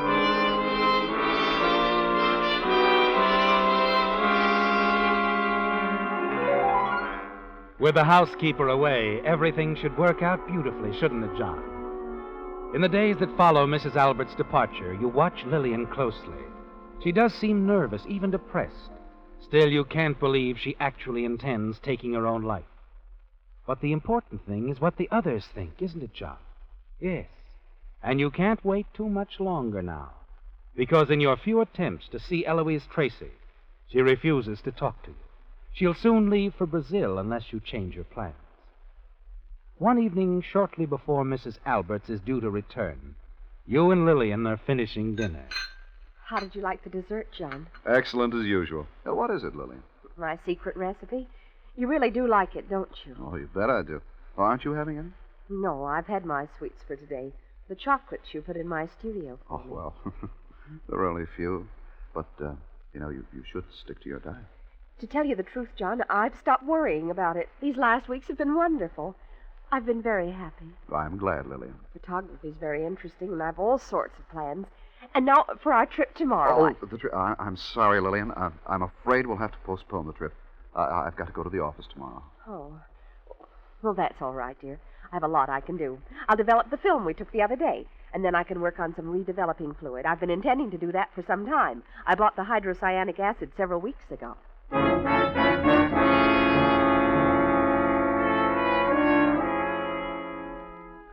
You were right, weren't you, John? Lillian had no intention of taking her life, none at all. It was merely a foolish suspicion on the part of Mrs. Alberts. The acid was for her photography. And now you decide that you'll have to take matters in your own hands. It's an idea you've been toying with, isn't it? A simple, effective idea. With some of that poison acid injected into the chocolates that you put in Lillian's studio. It will fit in so perfectly with Mrs. Albert's suspicions when she testifies later that she found the poison in Lillian's room and feared a suicide try. That night, after Lillian goes to bed, you take care of everything, carefully injecting the chocolates with the poison and putting them in the regular place in her studio. In the morning, as you leave for the office, Lillian is in excellent spirits. Well, I've got to go, dear. Sorry we had to cancel our trip today. Oh, it doesn't matter. I have a full day planned. I'll be in the studio all day. Well, don't work too hard. No, I'll try not to. Oh, by the way, Mrs. Alberts is coming back this morning. Oh? Today? Yes. Well, isn't that sooner than expected? Well, I had a telegram from her a couple of days ago. I forgot to mention it. I see. What time does the train get in? At 10. She'll take a taxi from the station.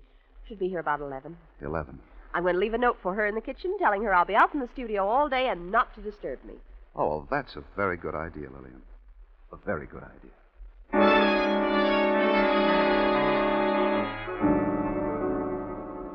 The morning passes slowly at the office, doesn't it, John? You try to keep your mind on business, but it's out of the question as you wonder what's happening at home. Wonder if Mrs. Alberts arrived, if she saw Lillian's note. You toy with the papers on your desk, dictate a few uninspired letters. Finally, it's 12 o'clock, then 12:30, then 1. You decide to go out to lunch, but can scarcely eat. Then, as you return to the office, you meet your father-in-law in the reception room. Ramirez called while you were out, John. It seems he wants to reword one of the clauses in our contract. Probably just a detail. Ramirez. Oh, yes, he sails tomorrow, doesn't he? Yes, in the morning. You'd better drive out to the Seneca Hotel right away. Right away. If it's anything important, give me a ring.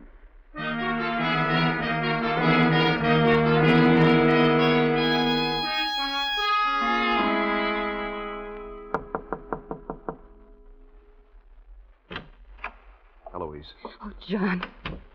John, I'm so glad you've come. But I've called you so often. I've wanted to see you. I know, but I thought... John, it's just no use.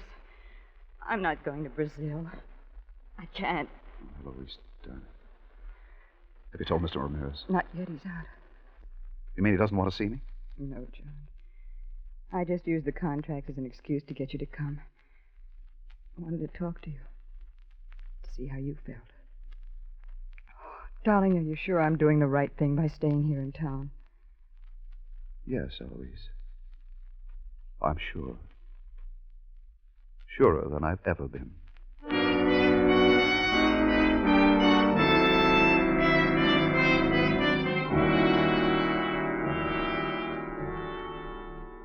You go over matters in your mind as you drive back to the office, don't you, John? So that part at least is settled.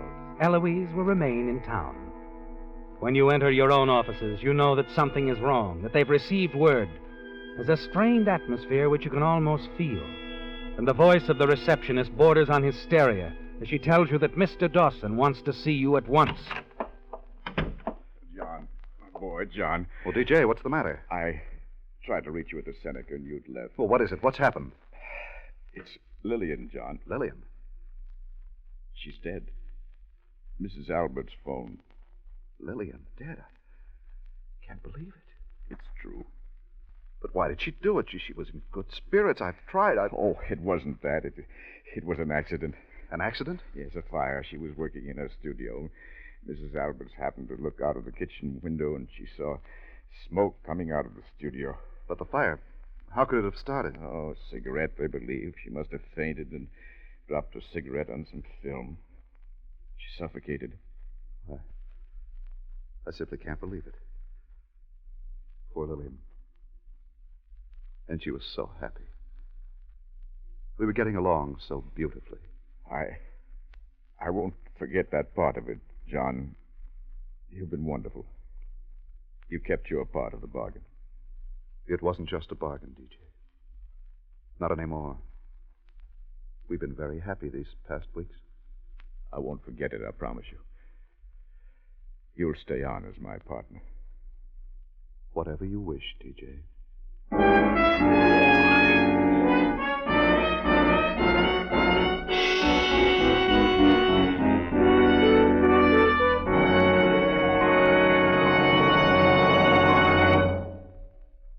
Reduces engine wear 50%. It's today's biggest news in motor oil. Reduces engine wear 50%. It's today's best news for motorists.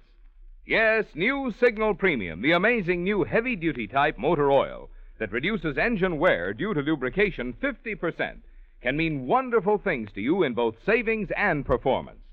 Reducing engine wear 50% means your car can now run twice as many miles before needing an overhaul due to engine wear. So, new Signal Premium saves you on upkeep. Reducing engine wear 50% means that your car will keep its like-new pep and power twice as long. So, new Signal Premium increases driving pleasure. Yet this superior quality lubricant that gives you all these extra benefits is yours at no increase in price at Signal service stations. So remember where to get your next oil change, at a Signal station. Remember the oil to change to. New Signal Premium, the heavy-duty type motor oil that reduces engine wear due to lubrication. 50%.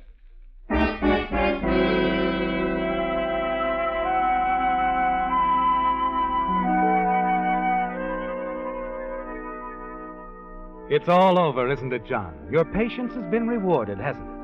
And the extra good fortune of the fire hid all traces of the poisoned chocolates, with everyone completely convinced that Lillian died in the accidental burning of the little photography studio.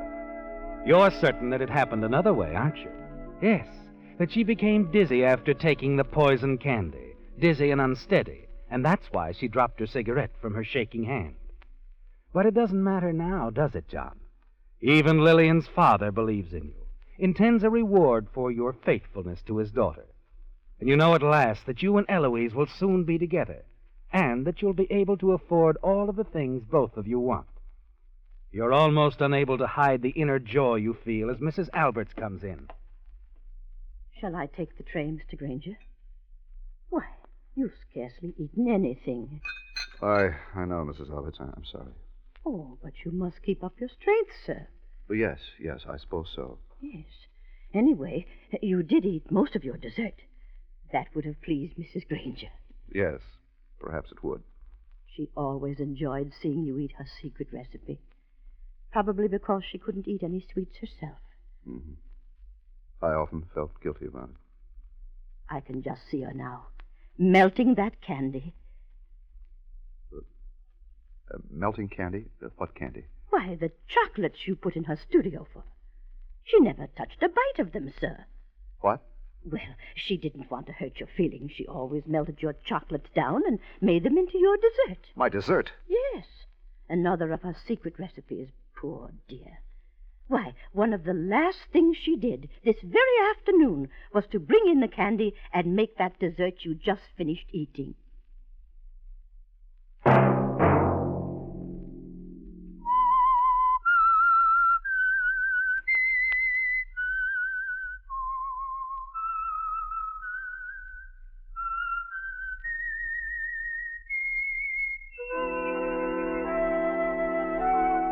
Let that whistle be your signal for the Signal Oil program, The Whistler, each Sunday night at the same time. Signal Oil Company has asked me to remind you, now that school days are here again, it's even more important to drive at sensible speeds, be courteous, and obey traffic regulations. It may save a life, possibly a child's.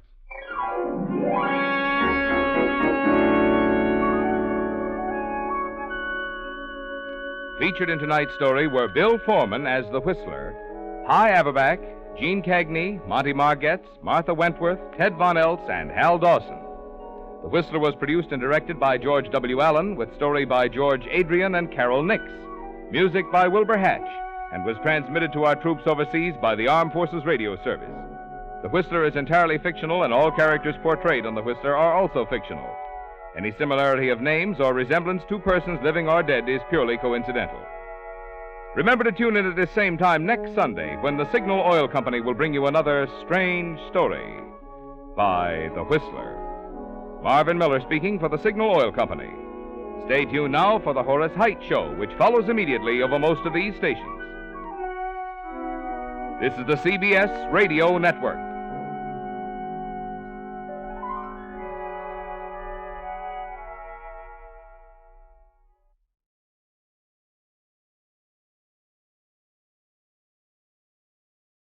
The Signal Oil program, The Whistler.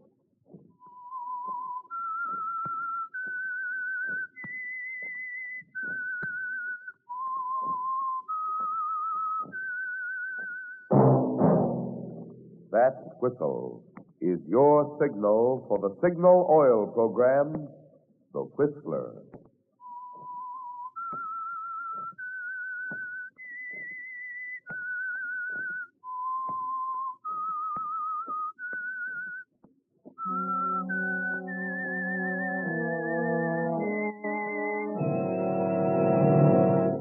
I am the Whistler, and I know many things, for I walk by night. I know many strange tales hidden in the hearts of men and women who have stepped into the shadows. Yes, I know the nameless terrors of which they dare not speak.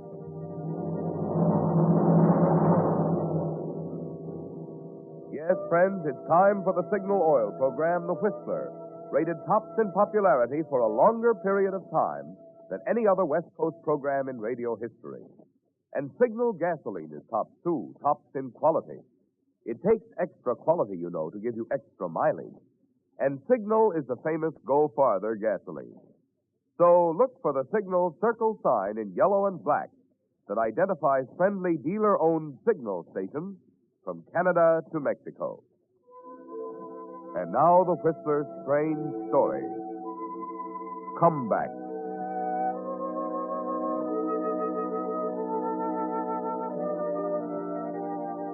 Even on Fifth Avenue, he was a distinguished-looking figure, this handsome man in his mid-50s.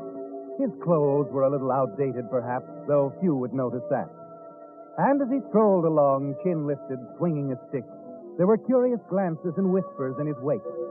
Wasn't that John Maynard, the old matinee idol, they'd say? Not quite sure.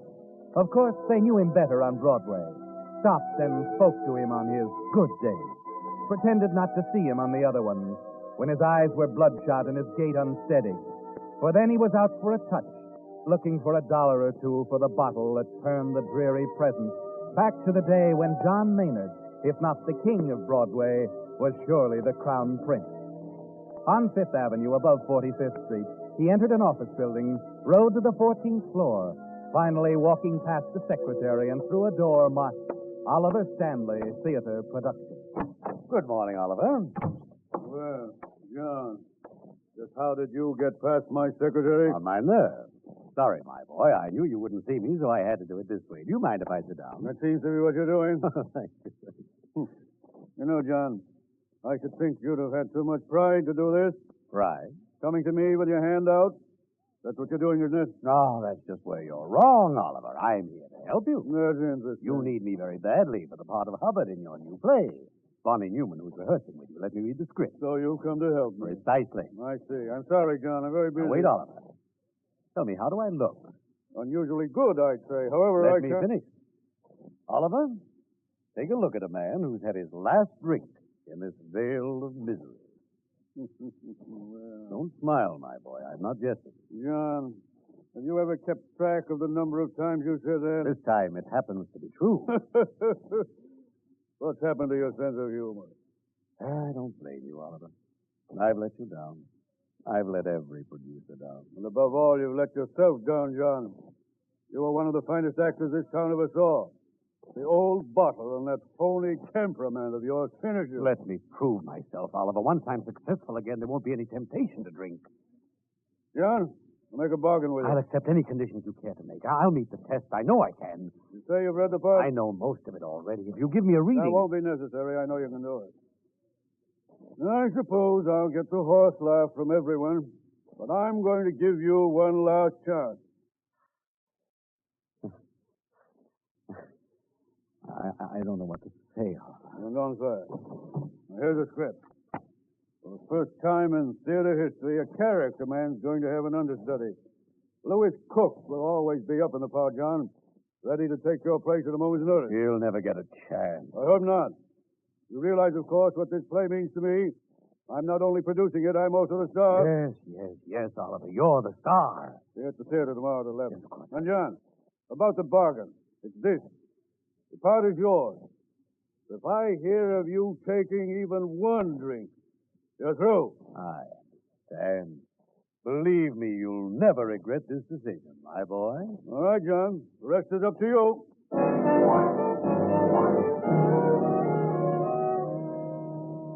You bow and leave. And as you walk down the hallway to the elevator, there's a new triumphant sound in your ears. The applause of opening night, the crowds raving about your comeback, the reviews saying you stole the show from a mediocre star. You'd do anything for that, wouldn't you, John? You'd even resort to murder for the pleasure of forcing Oliver Stanley to crawl back to you for a job. But that won't be necessary now. You knew the minute you read that part that here is a play with one rewarding role, the part of Hubbard, and the rest completely second-rate. You know the show will flop, John, but not you.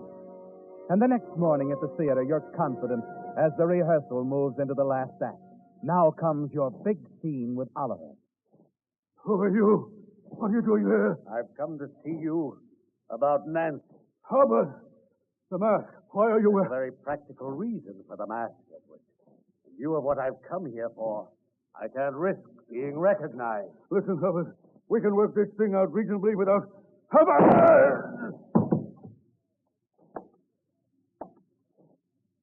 So, Edward, I've taken your life. I've given up my freedom. Does that seem a bad bargain, Edward? Your life for mine? But mine was gone, you know. Mine was gone the moment you took Nancy from me. And so, like gentlemen, we've come to terms. We've taken hands. Goodbye, Edward. Goodbye. Great, John. That was wonderful. When the other actors applaud you, you know you're good. Oh, thank you, Oliver. That'll be all, Cass. Be back at 7. Now, wait, John. I want to see you a moment. Oh? You're marvelous, old man. Well, what did I tell you? You know, Oliver, I think we've got a hit. Going to put you back in circulation in a hurry. Now, from that last scene. Yes? I'm afraid we'll have to cut most of your closing scene. Cut it? Why, my dear man, you heard the cast applaud. Yes, I know. I'm not a ham, John, but after all, I am supposed to be the star. Oliver, I think you're being Come unfair. now. We won't have any of that. I know what I want in my own show, John. Get your dinner and be back at 7. I'll have the cut figured out by then. Very well, Oliver. Anything you say. Now.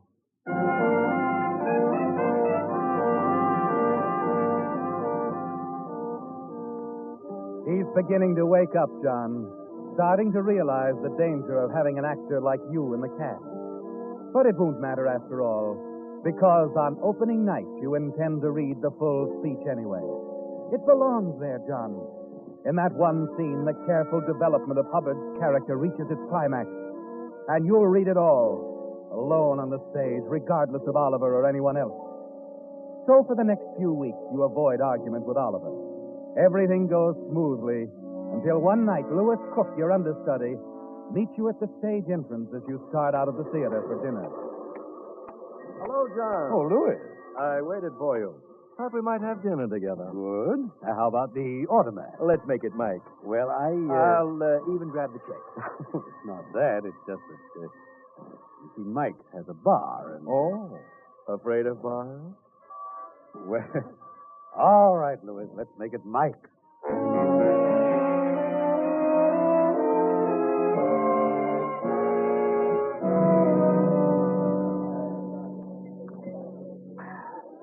That's better. One of the great joys of peacetime, John. A man can get good scotch again. You know something? What, Louis? I admire you. They tell me you hit the bottle pretty hard in your time. Oh, off and on, I suppose. And now you can take it or leave it alone. Well, like tonight. How's the lemonade you ordered? Oh, it's lemonade. You're on the wagon for good, eh? Boss ordered. Oh, no. You don't mean he went into that, too. That's right. You know, I've hated that guy on general principles for years. Now, at last, I got a reason. Louis, could you keep a secret?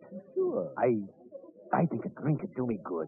One can't hurt me after all. Oh, boss's orders. One drink leads to another, you I'll know. be responsible for that, Louis. Just don't say anything to Oliver, will you? Well, I'd be the last one in the world to rat on you, John. You know that. Good. Bartender. Yes, sir. Make it a double scotch.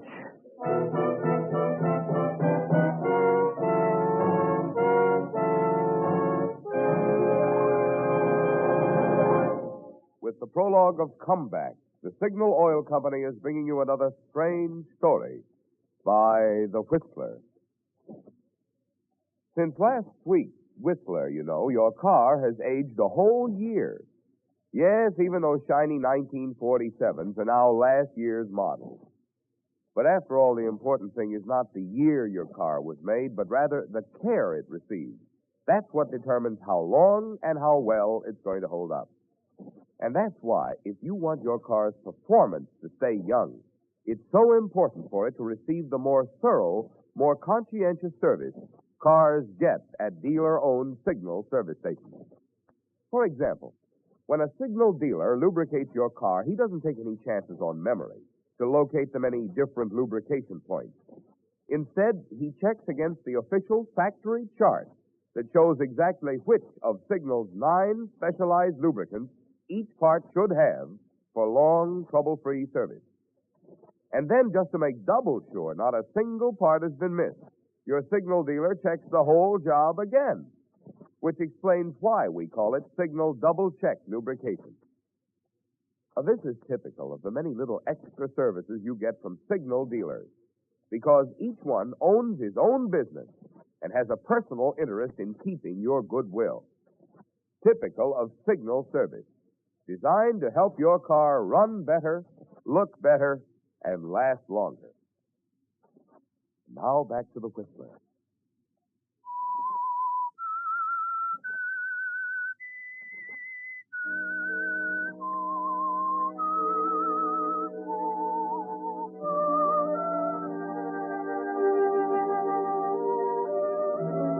So it'll be a real comeback, John. Here in this mediocre play, Oliver Stanley has put a new career in your hands. A solid chance to pull yourself in one flashing performance out of the cold, lonely pit of frustration and cheap liquor. Yes, all that matters now is opening night and the reviews that are certain to come with your brilliance in the role of Hubbard. Back at the theater after dinner, you go to your dressing room. The scotch is wearing off now, and you feel a little let down.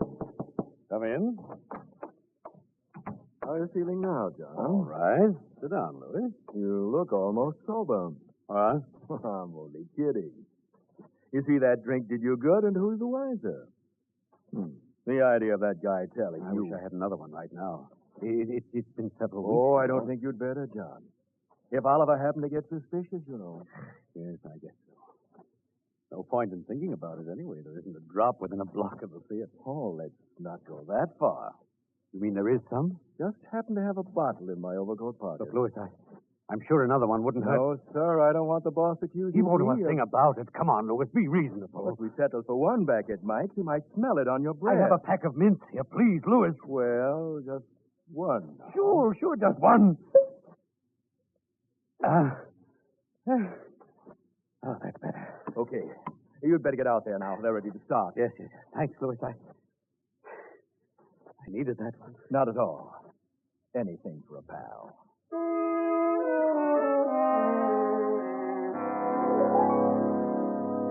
Your nerves are steadier now, and through the first 2 acts of the rehearsal, you give a wonderful performance. There's a big audience of theater people out there watching you, and the murmurs of approval only make you more confident that the opening night will see you back at the top. At the end of Act 2, Oliver breaks for instructions. All right. Let's hold it here a minute. Henry, you're jumping your cues again. I know, Oliver. I'll watch it. And Alice, that last entrance was a trifle slow. Sweep in fast, right on Henry's line. I'll try, darling. I think we'll go right into the last act now. Oh, John. Yes, Oliver? While I think of it, I'm going to make another simple cut near the end. As you know, you walk off stage right after you shoot me. Of course. At that point, the play's over, as far as you're concerned. Don't I come back for the scene with the servant? I mean, after I've taken off the mask? No. I believe it will be more effective if you stay off. I see. And after you kill me, I'll remain on stage until the final curtain. Clear? Yes, Oliver. Quite clear.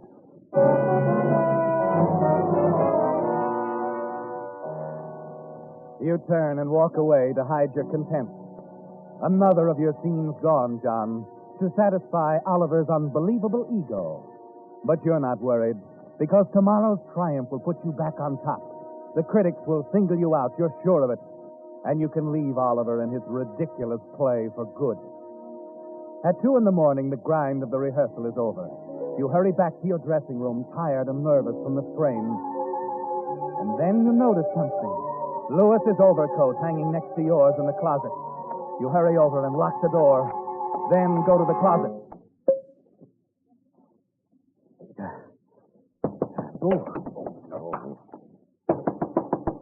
John, are you in there? Open up. Just a minute. Just out of sight. You mustn't see it. Coming. Why you got the door locked, John? Sorry, Oliver. Come in. What's the matter, anyway? Why, not a thing. I must have slipped the catch on the door by accident. I don't know why. May I come in, John? Well, Oliver and I are talking. It's all right. I just want to get my coat. No, I mean, I'll get it for you, Louis. It's no trouble for me. John, what is it? What's the matter with you? Nothing. Maybe a little nervous from all the rehearsal, nothing more. Hey, what's this? Liquor all What is over it, the- Louis? Oliver, Lewis's coat fell off the hook. The bottle broke, that's all. Without a drop of liquor spilling on the coat? I'm afraid that is all, John. You've broken our agreement, haven't you? The bottle belongs to Lewis, doesn't it, Louis? Ask him, Oliver. He'll tell you. Sure, it's my bottle, But you've been drinking it, John. Well, now, look, Oliver, I haven't committed a murder. You Get got out. Get out of this theater. And don't come near it or me again. I'm surprised you do a thing like this, old man. What? Why, you're the very one. Now, don't start blaming me. If you can't control your liquor, you belong in a rest home, not in a Broadway show. Why, you conniving John. Will you get out, you tramp? Yes! Yes, I'll get out. I wouldn't breathe the same air with either of you. Don't head for Mike. It's much cheaper in bottles at the liquor store.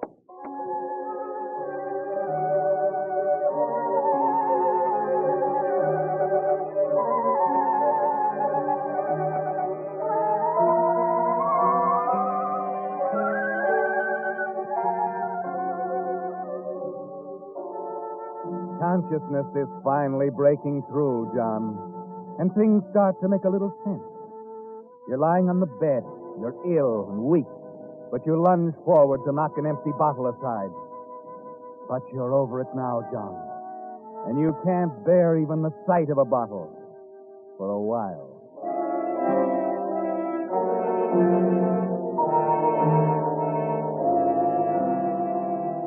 You look about the dreary, disordered room. Wonder what time it is, what day it is.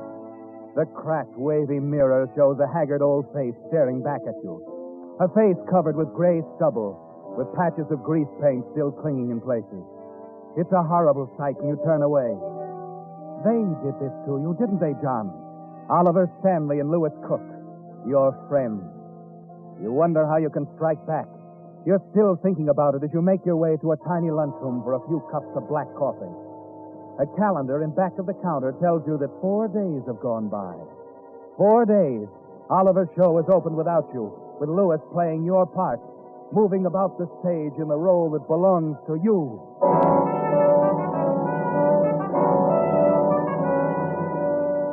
That's when it comes to you, isn't it, John? A simple, effective plan for revenge against the two men you hate. You get up, pay your check, and hurry downtown to a hardware store. That evening, you're back at the theater, standing on the fringe of the small crowd as they pour out into the lobby between the second and third act. I'm afraid I can't agree with you. It's a bad play. I wonder what John Maynard would have done with that part they gave Lewis Cook. I don't know. Why did they make the switch? Well, I heard it was the same old reason. Last act. Curtain going up. Curtain going up. Yes, John, the last act. You smile coldly at the thought as you walk back to the stage door, slip inside unnoticed. You know that Lewis is on stage as the curtain goes up, so you're quite confident that you'll be alone when you enter his dressing room. You close the door softly, find the gun that's used near the end of the play, and then seat yourself behind the screen to wait.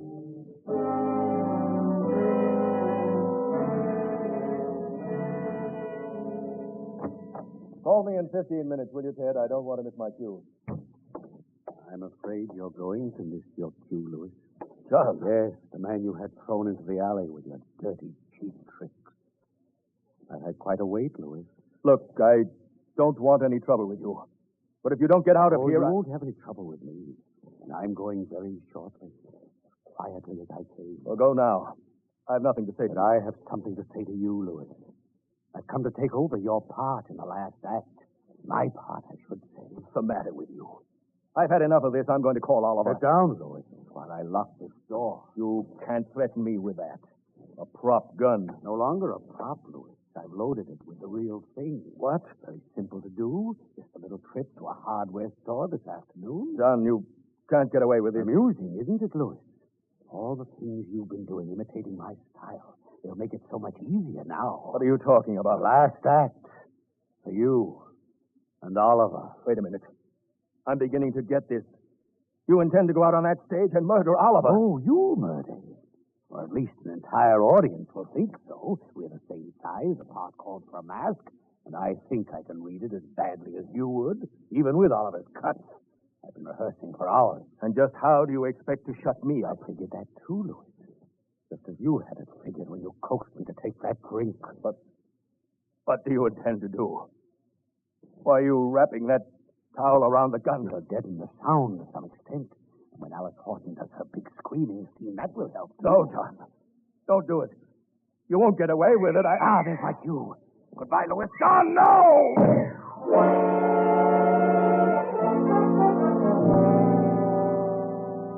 You stand there waiting. 5 minutes, 10, 15, and then... You're on, Mr. Cook.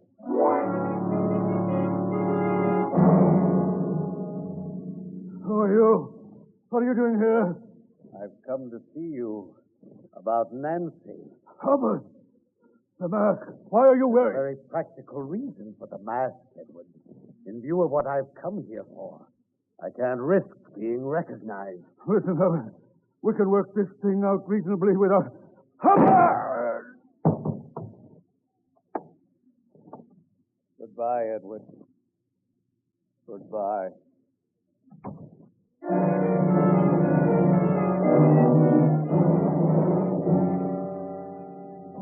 You walk quickly off the stage and back to the dressing room, place the gun in Lewis Cook's hand. 20 minutes later, you're away from the theater and entering the dingy lobby of your hotel. Well, evening, Mr. Maynard. Hello, Frank. Want to leave a call for in the morning? No, it won't be necessary. Haven't found another play yet, huh? No. I've been reading about Mr. Stanley's play.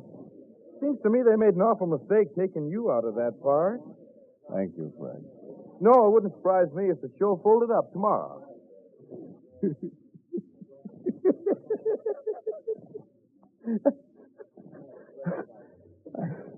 I think you have something there, Frank. Good night.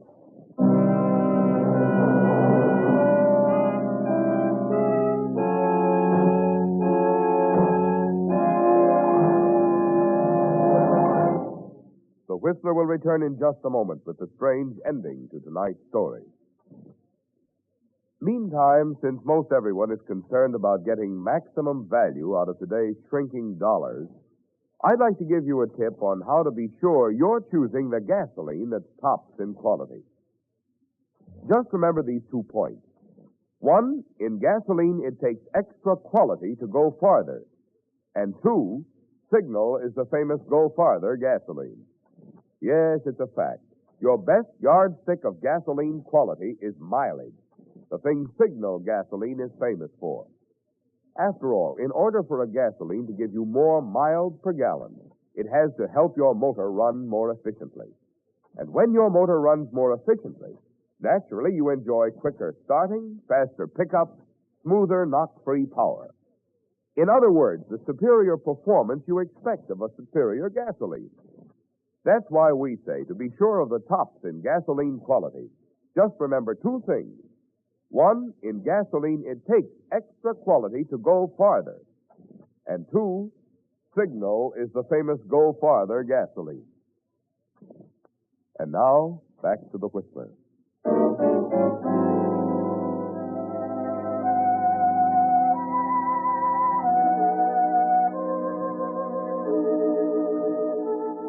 It's over, John. The play, your chance at a comeback, everything.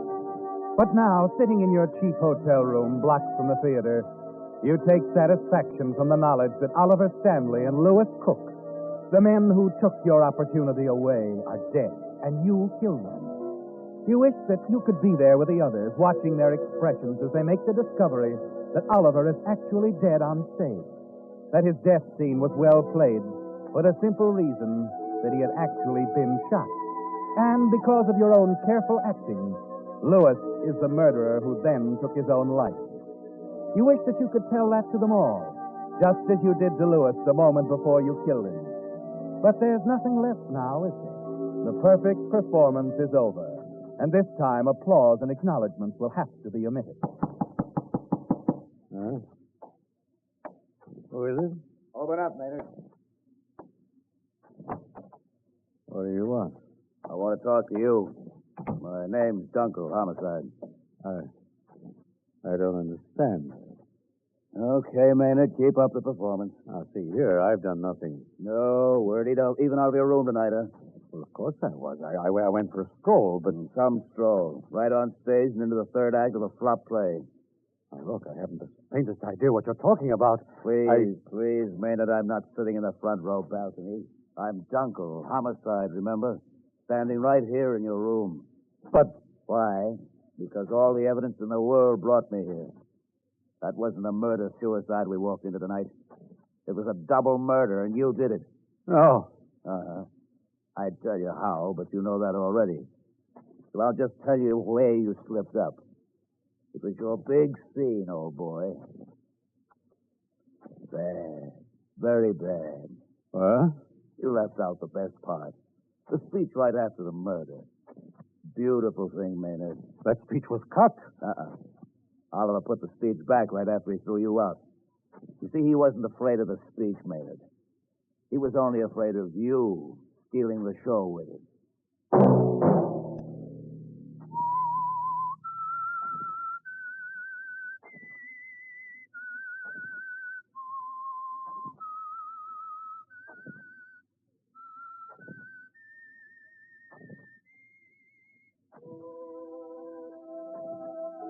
Let that whistle be your signal for the Signal Oil program, The Whistler, each Wednesday night at the same time, brought to you by the Signal Oil Company, marketers of Signal gasoline and motor oil and fine quality automotive accessories. Signal has asked me to remind you, to get the most driving pleasure, drive at sensible speeds, be courteous, and obey traffic regulations. It may save a life, possibly your own.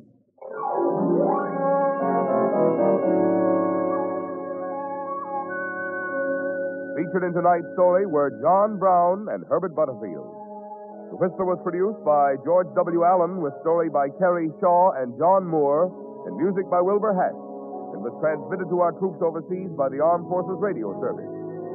Next Wednesday, for a full hour of mystery over most of these stations, tune in a half hour earlier. Enjoy The Saint as well as The Whistler. This is Marvin Miller speaking. This is CBS, the Columbia Broadcasting System.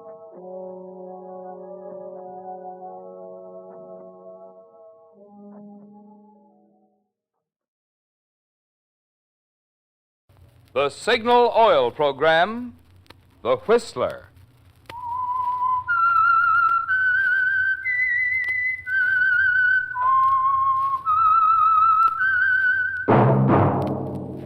That whistle is your signal for the Signal Oil program, The Whistler.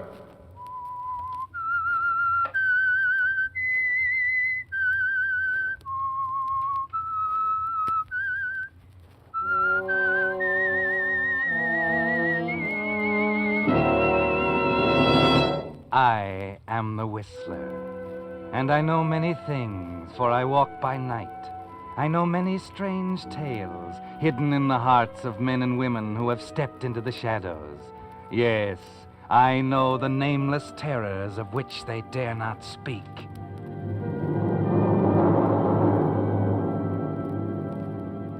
Yes, friends, it's time for the Whistler. And remember, let every traffic signal remind you, with new Signal gasoline, you do go farther than ever. Look for the familiar big yellow and black circle sign that identifies those popular Signal service stations in 7 western states from Canada to Mexico.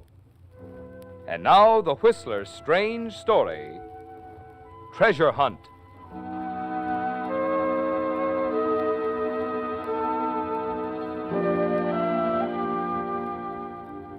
If it were possible somehow to stand at some point in the distant future and look back at the life of Robert Bolton, we'd find it neatly divided into 2 halves, divided by a matchstick. The first half was successful. Robert was an egotist whose egomania led him to believe that because he'd given the world the ecstatic pleasure of his company for 32 years, it owed him a living in return. He lived by his wits, and because they were extraordinary wits, he managed to dodge, double in his tracks like a smart halfback avoiding tacklers, and keep 1 jump ahead of the law. And then one day, shortly after the train he was riding on pulled into the little country town of Redmond, Robert, standing on the station platform, put a cigarette in his mouth and reached in his pocket for a match. The pocket was empty. He shrugged and strolled across the street to the general merchandise store to buy a box. But it's $200,000 at least. That's what you've been saying ever since old Colonel Randolph died. They've been living on credit for 5 years. Oh, every soul in town. And I'm telling you, Gregory Mott, we ain't going to see 1 red cent. You mark my words. How do you know we ain't? Well, just you go back and look at them bills the Randolph sisters has got run up here. Flour and eggs and milk and everything. It's nigh on to $500. But Martha and Effie's bound to find that money any day now. Can't never tell. If I hear that again, I'll scream out loud. When we find Grandfather Randolph's $200,000, we'll pay our bills. Well, they ain't found it yet, and they ain't gonna, if you ask me. Reckon the old colonel hit it good. And that's another thing. Why'd any man hide that much money around and leave a crazy poem to tell where it was hid? Is that reasonable? Oh, I know, Lou. It's just that Martha and Effie Randolph are such nice... I know. They're ladies, wearing them lace things like they was rich. I notice Martha's too much a lady to marry Sheriff Conway and get her bills paid. Maybe he ain't asked her. Effie thinks she's too good for him, and that's why. Ain't no excuse for letting their bills run. Why, they could take in boarders. They're willing to take in boarders, but who stops over in Redmond? Well, talking about it won't get us our money. I'm just getting tired of this whole I thing. beg your pardon. Oh, hello there, mister. Been here long? No, I just came in for a box of matches. Sure. Here you are. Thanks. You just passing through on the train? Yeah. You have a nice town here, Mr. Mott. I was on my way to Florida, but Redmond is such a charming little place. Might stay over for a while? Could be, Mr. Mott. Could be.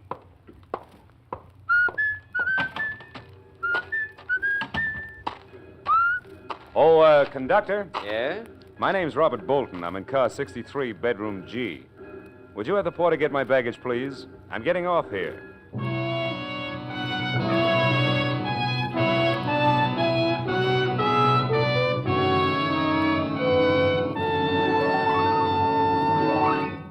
With the prologue of tonight's story, Treasure Hunt, the Signal Oil Company brings you another strange story by The Whistler.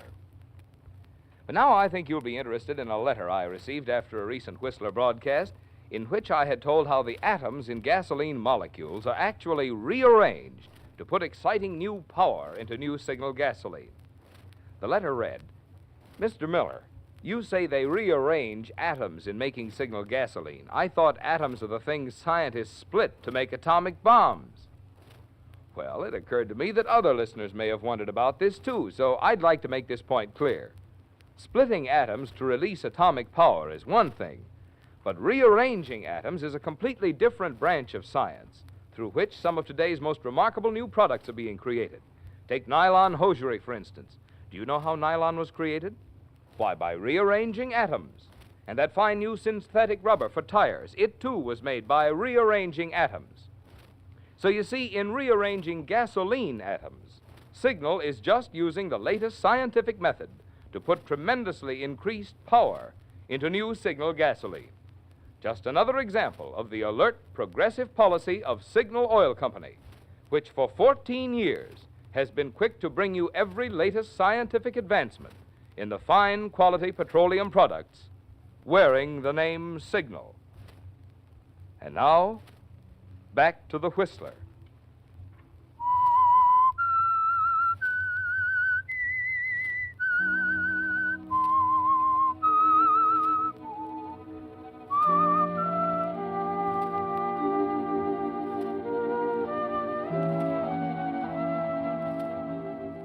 Yes, Robert. That matchstick made a difference, didn't it? They laid it on the line for you while you were waiting at the counter in the store. And you're thinking it over carefully now as you sit in the parlor of the huge old Randolph home in Redmond, making your first impression on the Randolph sisters. It took you only a minute to analyze them. Evie, ailing, suspicious, jealous of the family traditions. Martha, 45, hungry for sympathy, color, laughter. She's made to order for you, isn't she, Robert? Your opening move is a triple play. You talk to Evie, your remarks are aimed at Martha, and your mind is on the $200,000 hidden by Grandfather Randolph. And so you see, Miss Evie, I just had to stop in here and inquire about a room. It's such a perfect place to finish my book. Oh, you're an author. Yes. I write poetry. Poetry. Oh, how beautiful. I have always considered poetry a frivolous way of expressing thoughts which might better be done in prose. I love it. Your judgment is not to be considered, Martha. But, go on, Mr. Bolton. Well, I graduated from Harvard in 1931, and I wandered around a bit. India, China, Japan, even got as far as Tibet. Oh, how wonderful. You've really been to those places. Yes. Mr. Bolton, I am not interested in your wanderings. Oh, I'm sorry. But I've got to have some place in which to write. A place like this, Miss Randolph, with these lovely trees, these grand old rooms with their fine floors. That mahogany staircase. Why, that's a poem in itself, Miss Randolph. A sweeping curve ascending high to end its rapture in the sky. Oh, that's William Brown. Why, yes, Miss Martha. You know his poems? He that to the voice is near, breaking from your ivory pale. Need not walk abroad to hear the delightful nightingale. I think it's so lovely. And I think we have had enough of this grammar school recitation. Yes, Evie. Mr. Bolton, you may have the room. However, I am not a well woman. Therefore, I must have it understood that should I change my mind at any time, I shall expect you to understand. Martha? Yes, Evie? You may show Mr. Bolton to the room above the veranda. Thank you again, Miss Randolph. I'm sure that my stay here will prove mutually profitable.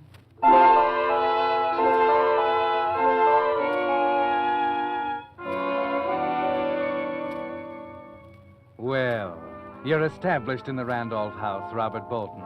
But there's work to be done if there are $200,000 hidden someplace.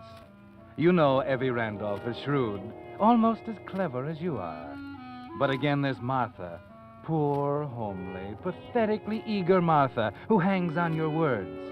And you can be charming, can't you, Robert? It's not long before you've made a conquest, and such a simple one. Martha never has had such wonderful times, has she? Movies, poetry, a drive in a rented car. Oh, please, Mr. Bolton, you mustn't go so fast. Why not? It's like living in another world, just flashes of the earth we know. Gone before you can see the ugliness, the gray drabness. Oh, yes, it is like that.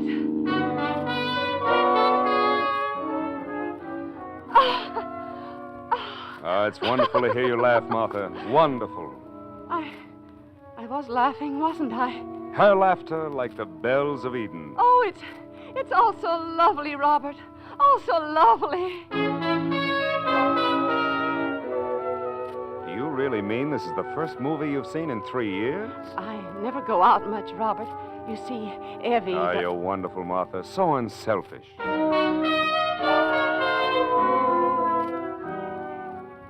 Yes, Robert. It takes only 3 days. Martha is hopelessly in love with you. But you've been very careful not to make love to her, haven't you? That you've been saving for a very important moment. A moment that comes one day as you walk with Martha in the garden of the Randolph place. Robert, is there anything wrong? Wrong? Is something troubling you? Well, the book isn't going so well. Oh, is that all? But you've got to expect times when you think things are all wrong. You told me that yourself, Robert. Yes, but this is different, Martha. Maybe I'm a failure. Maybe people are right when they say a poet is some odd kind of a freak. But I don't feel that way. I know that, Martha. And I'm grateful. No, I'm the one who should be grateful. And I am, Robert. So grateful. You? But what for? Oh, because you've made me laugh. You brought something here that... I shouldn't talk like this, Robert. Why not, Martha? Well, yes. No, I won't say it. Say what, Robert? Look here, well, for the first time in my life, I find myself unable to choose the right words. But, Martha, what would you say if I told you I loved you? Oh, please, Robert, no. I'm sorry, I shouldn't have said it. But you did. You did. I'm a fool. You said it. But you can't mean it. Look at me. Look at me, Robert. I am, Martha. There's nothing for you to fall in love with. I'm ugly, Robert. Ugly. Don't say that. It's true. It's true, Robert. No, it's not. Listen to me, Martha. What is beauty if it has no soul? What is loveliness if there is no heart? That's... Robert Bolton. Martha. Oh, Robert. No, I shouldn't have. What have I to offer you? Nothing. You and your sister have all this, the house, the garden, money. Money? Well, Robert, dear, we have no more than you. Oh, you're joking. No, my darling. No, I'm not. Evie and I have been living on credit. Everyone thinks we'll find Grandfather Randolph's money. Money? There is money? I don't believe it, but Evie does. She's looked for it so many times. Oh, treasure hunt, huh? You're making fun of it. Oh, no, dearest. But, well, things like that just don't happen, not in real life. But suppose there was money, and we found it. Then you wouldn't have to worry about staying here with Evie. She could have the money, and we could have each other. Do you mean that, Robert? Don't you believe me, Martha? Oh, yes, Robert. But Evie would never let us have the verse. Verse? I don't understand. Well, Grandfather Randolph left the secret of the money hidden in a little verse he wrote. Evie keeps it in her room. I've only seen it once. Oh, well, that's that. But I could make a copy of it when she's asleep. She wouldn't have to know. Oh, you're clever, sweetheart. You know, I never would have thought of that. And if we find the money, we shall taste the sweets of Araby and live but for the ecstasy that life shall bring to us.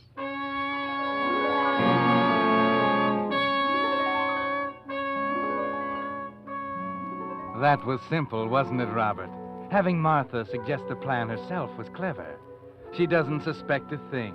Poor, homely Martha, who doesn't know you're going to leave the moment you find the money. And the same night, she brings you a piece of paper. Here it is, Robert. Are you sure Evie is... Evie is asleep. I left her medicine on the table by her bed, so she doesn't have to call me. Oh, you are clever, my darling. Now, let me see the verse. Oh, here it is. Oh. When the bishop's mitre points to 3, then a shadow long you'll see. 4 steps left and 2 steps right. Careful now, you'll need the light. Oh, it sounds crazy. Just a minute. Bishop's mitre. Bishop's mitre. Look, the chess table in the corner. Has it ever been moved? Oh, no. Evie wouldn't allow anything to be moved. Then where are the chessmen? In the drawer of the chess table. Oh, good. Well, why are you setting up the chess? You'll see. Now, which bishop? There are 4. And one has to point to 3. To 3. All of them point up to the ceiling now, but if we lay them on their sides, then... Look! This Black Queen's bishop, it points to the grandfather's clock on the other side of the room. And if you point it to 3... That's it. The bishop's mitre points to 3. Martha? It's Effie. She woke up. You better go. We'll continue this tomorrow night. Go ahead.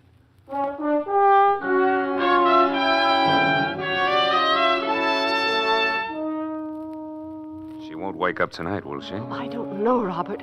But did you I figure think out... so, now. The bishop's mitre points to 3.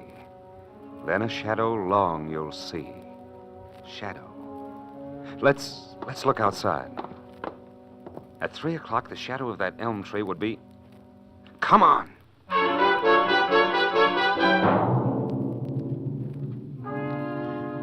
You're so wonderful, Robert. It's all so simple now. 4 steps left. Then 2 steps right. And right in front of the old cooling shed. And the next line reads, careful now, you'll need a light. Martha! That means we'll need a light to see inside the cooling shed. That's it. The money is in the cooling shed. It is. But, we just don't have a light now, do we? We'll have to wait until tomorrow night. Well, I can get a lantern. No, Martha, darling. We'll wait until tomorrow night. But why? Can't we tell Evie now? You're not going to tell Evie until we get the money, do you hear? All right, Robert. Anything you say.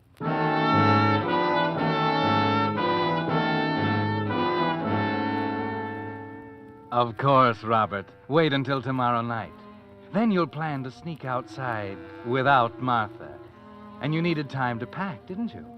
Get ready to leave suddenly with the money and without Martha. So the next day you sit in the garden smoking a cigarette, smiling to yourself, thinking how easy it was. Then suddenly...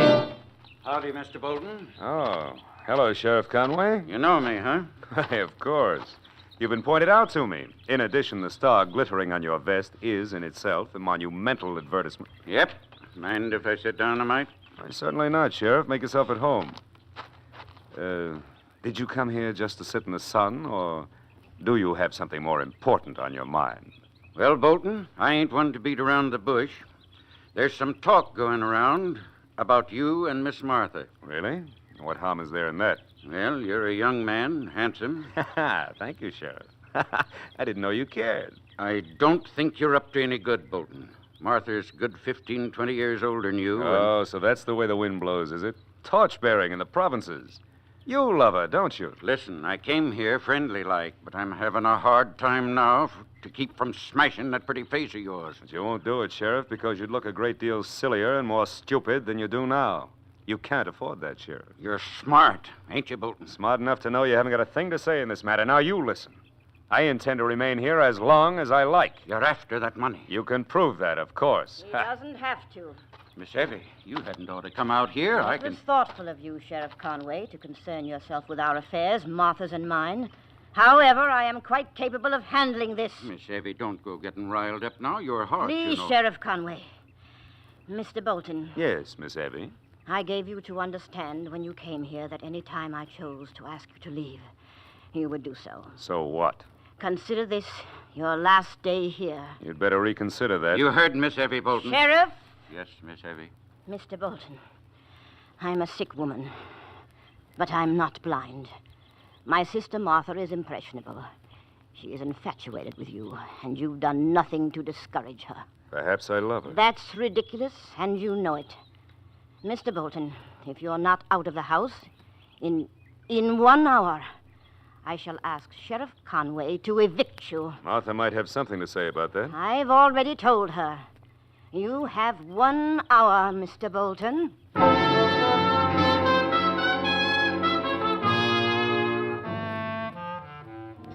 Well, Robert, that was a blow, wasn't it? If you leave, the money stays in the cooling shed. If you stay, the sheriff will have a field day throwing you out. Your only hope is Martha, isn't it? And you haven't much time. You sit alone in the garden thinking. And suddenly it comes to you. There is a way, isn't there? You hurry over to the little pharmacy where you and Martha bought the medicine for Evie. The clerk knows you and says nothing when you ask for a little bottle of poison to kill rats. You sign the poison book and hurry back to Martha with a half hour to go. She's in the parlor playing the piano.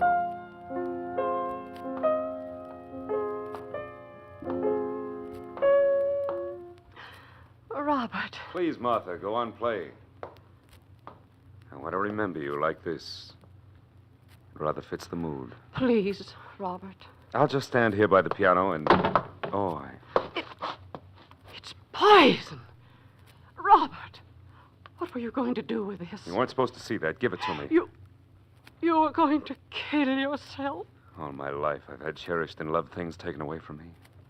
I'm tired, Martha, tired and beaten. Misunderstood by the people I love the most. Your sister, you. Not me, Robert. I swear it, not me. You were going to stand by and let me leave, weren't you? But what could I do? Evie is... You see? I love you, Robert. I love you so much. And does that solve the problem? No. What can we do? What can I do? You could marry me. And Evie would see that I do love you. Robert, marry? Don't you want to, my darling? Evie. Give me that bottle. No! No, I'll marry you, Robert. Now, today, we can go to Milltown right away. Yes. Anything you say, Robert. Anything you say.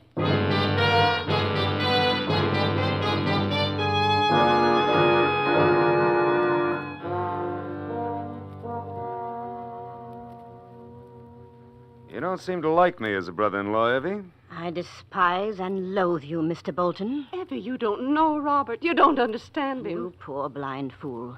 Don't you see what he's after? But, Evie... Just a moment, Martha. Very well, Mr. Bolton. I suppose I have no alternative. You're quite correct. Martha, would you leave the room for a moment? What? Mr. Bolton and I have something to discuss in private. Well, if you say so, Evie. Be with you in a minute, dear. Yes, Robert. Now, Mr. Bolton. This is what you wanted, isn't it, Mr. Bolton?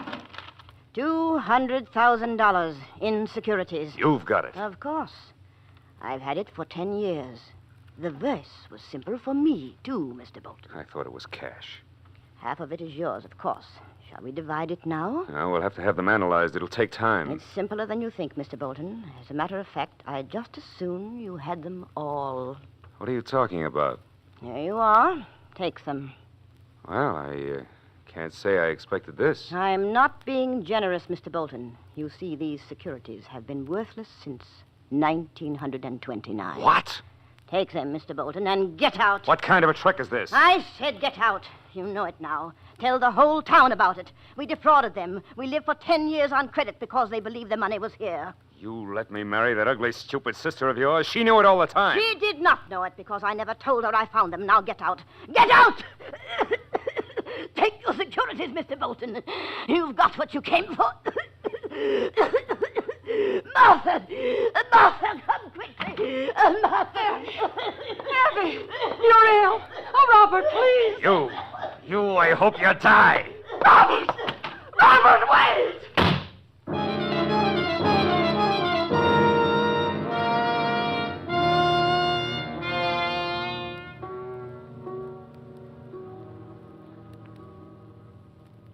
What time's the train leave, clerk? Little trouble up the line. Might be late today, maybe 5 o'clock. You can quit worrying, Mr. Bolton. You ain't taking no trains. What do you mean, Sheriff? You ain't leaving Redmond. No? Well, just try and stop me. Let her charge desertion. Let her charge It anything ain't that, Bolton. It's murder.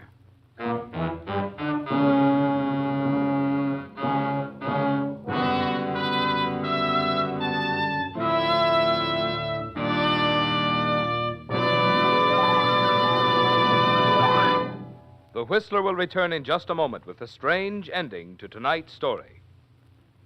Meantime, I'd like to bring you the solution to a little mystery that's puzzling a lot of drivers these days. Why are so many batteries going dead? Well, the answer is simple.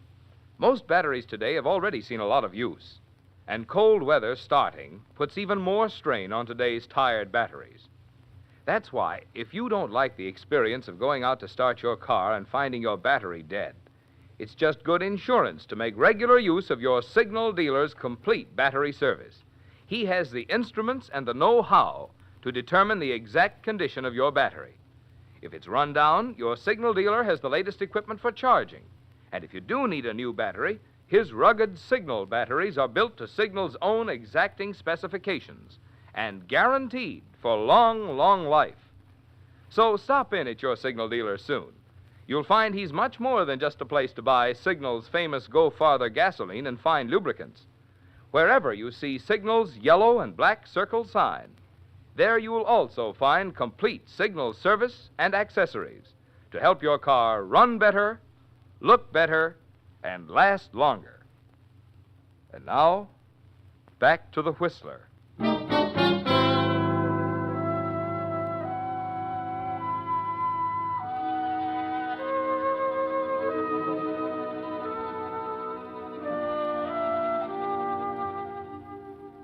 That one stopped you, didn't it, Robert? For once, you have nothing to say. And though you don't know it, the first half of your life, the half you lived before you reached into your pocket on the station platform at Redmond and found you were out of matches, is over. And the second half is about to begin. The sheriff refuses to explain further as you go together back to the Randolph house.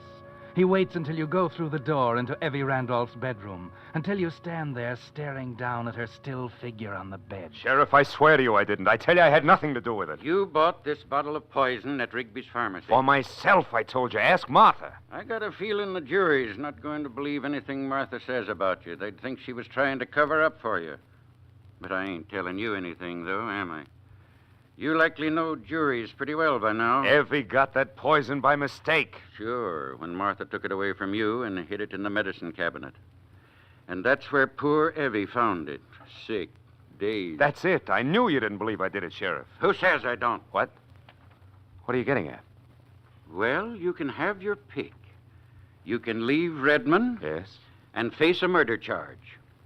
There's the money, the fight you had with Evie, the poison register at the store. Wait a minute. You can't do this. No? Or you can stay here and make Martha a good husband. Write poetry for her, take her riding, make her happy. And I'll forget about the other. Well? I won't do it. Oh? Murderers hang in this state, Bolton. All right, Sheriff. You win. And I'll be around checking up. And if you ever try to run out on her, I'll reopen the case on new evidence. And I swear before the Lord, Bolton, I'll hang you.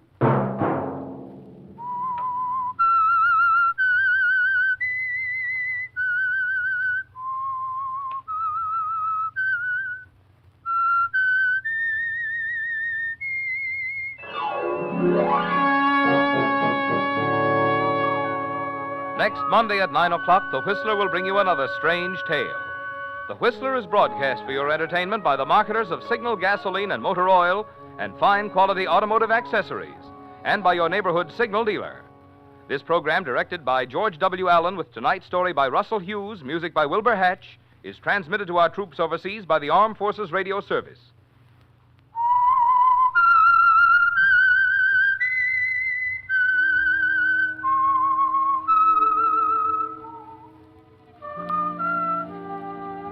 That whistle is your signal for the Signal Oil program, The Whistler. This is Marvin Miller speaking, reminding you to look for those familiar yellow and black circle signs that identify those popular Signal Oil stations in 7 western states from Canada to Mexico. This is CBS, the Columbia Broadcasting System.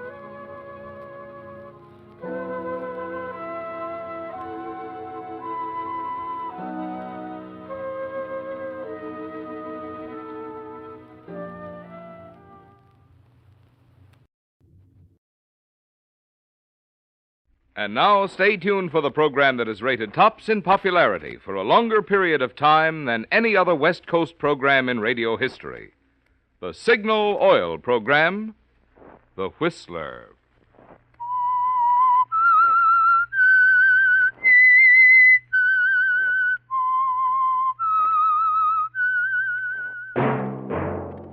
Signal, the famous Go Farther gasoline, invite you to sit back and enjoy another strange story by The Whistler.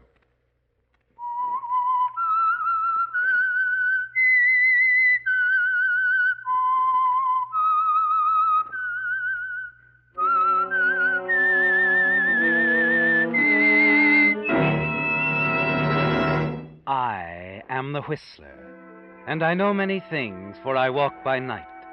I know many strange tales, hidden in the hearts of men and women who have stepped into the shadows. Yes, I know the nameless terrors of which they dare not speak. And now for the Signal Oil Company, the Whistler's strange story. Alias Mr. Alden.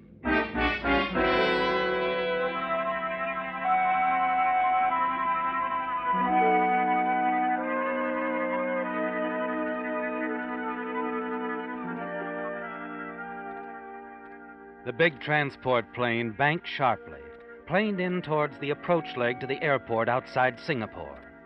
Lynn Blakesley moved her veil aside slightly, looked out as the ship came into land, and taxied quickly up to the unloading gate. The young man sitting across from her could see that she was young, very attractive. But from his haste in disembarking and making his way through customs, it didn't appear that he was concentrating on lonesome young ladies. Not at the moment. Lynn Blakesley, however, seemed more than mildly interested in keeping the young man in view. Outside the airport, she managed to capture a cab immediately in back of his, follow him to the Port Royal Hotel, where she stood only a few feet away as he put down his portable typewriter case and spoke to the desk clerk.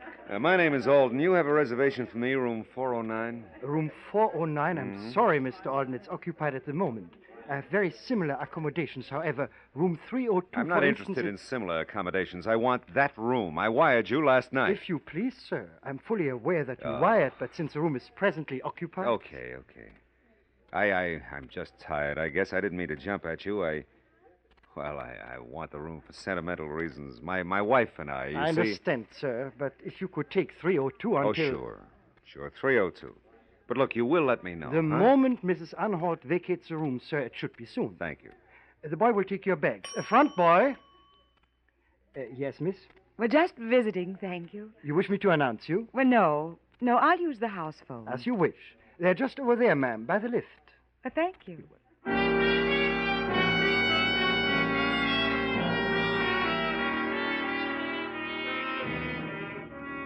You're not really interested in the location of the house phones, are you, Lynn? You move off. Watch the annoyed young man taking the elevator up to the 3rd floor. You wait. Pretend to use the house phone. Then take the next elevator to the 4th floor. And a few moments later...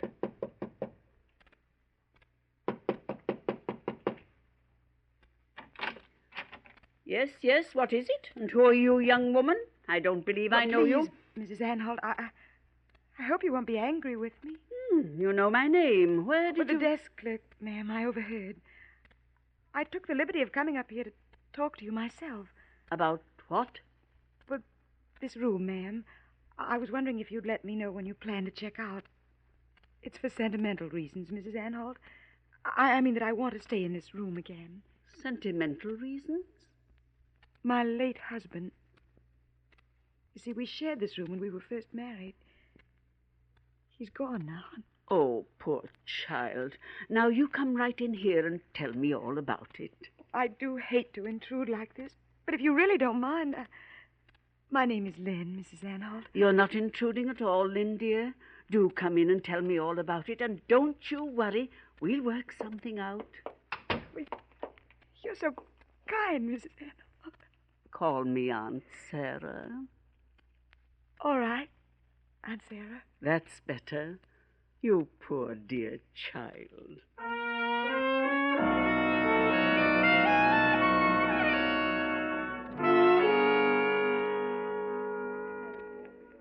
But, Mrs. Anhalt, you had no right letting this young lady move her baggage into your room before checking out, and without even consulting at the desk. There's no harm done. I'm checking out right now. And if you don't stop carrying on, I'll just stop elsewhere in the future. Oh, I'm sorry to cause trouble, but you see, The I room wanted was reserved, ma'am, by Mr. Alden. He'll be very upset. Might even report me to the manager. Oh, dear. Here's Mr. Alden now. I'll speak to him, clerk. Oh, I've caused so much trouble, Mrs. Anhalt. Never you mind, child. I'm enjoying this. Young man? Huh? I suppose you're here to ask about the room you reserved? Well, the clerk said he'd notify me. However, if you're the lady who's checking out, I've just checked out, and this young lady is checking in. Oh, well, wait a minute. Mr. Alden, I'm sorry. Believe me, I haven't agreed to this. I haven't agreed to it at all. Well, then there's nothing to do but see the manager. After all, I did wire. Look, miss, I don't see why that particular room... Oh, stop that, young man. How dare you interrogate Miss Blakesley? Interrogate Miss Blakesley? There, Lynn, dear, it's going to be all right. We will see the manager, all of us. After all, I'd like to know exactly why this young man has to have that particular room. Well, I was only going to stay one night. Ladies, please. You're creating a scene. The other guests. Sir, could I possibly ask you... What have you got hidden in that room, young man? The crown jewels? Perhaps we should advise the house detective. Please, Mrs. Anholt. Oh, now look, this is getting ridiculous. I quite agree. If the young lady only wishes the room for tonight, well, that's all. Really? Well, I'm comfortable where I am. I suppose I could. There, you see, clerk, no trouble at all. It's all settled and in the manner of ladies and gentlemen. A little chat-chat and everyone's satisfied. Mr. Alden, you're certain... Oh, it's quite all right. After all, one more night doesn't make much difference. Come along, my dear. Once you're in, you can stay as long as you wish. I've learned that. Oh, I knew we would have no trouble. Oh, you're very kind, Mrs. Anholt. Very kind and most helpful.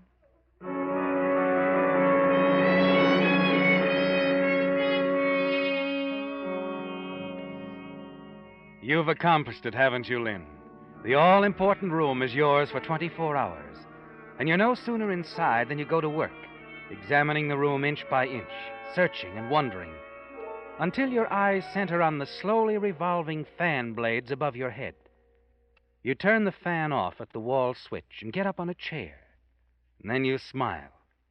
You found what you're looking for, haven't you, Lynn? In the least likely place. A long, thin key fastened on the top side of one of the fan blades with adhesive tape. You remove it, put it in your purse, and go downstairs. Oh, no. Yes, miss, something wrong? Well, I'm checking out. You're what? Checking out. That's what I thought you said. Very well, miss. I called the boy. Have your luggage brought down? Thank you. Now, I hope I haven't been too much bothered. Oh, no. All's in the day's work. The guests must be served. Boy, the lady specs room 409. Would you recommend another hotel? Delighted. Well, I mean, it isn't that I don't like it here. Well, the memories. I thought they'd be pleasant. Perfectly all right. I have a few unpleasant memories myself. I suggest a Seacrummer 3 blocks down. Well, thank you. Oh, there's Mr. Alden. Oh, Mr. Alden. Yes? Your room, sir. 409. The one you wanted. What about it? You won't believe this, but I have it for you. Here's your key. Oh, but this young lady, Miss Blakesley? Yes, Miss Blakesley has changed her mind. The room suggests unpleasant memories. Well, I really don't mean to infer that... It's all right, ma'am. We all understand, and we bow to a woman's prerogative to change her mind. I hope you're not angry with me, Mr. Alden. Not at all. The room must have meant something to you, too. Oh, nothing important, really. However, thank you. Not at all. Well, good night. Good night. Nice, isn't he? Very. And patient. Most patient.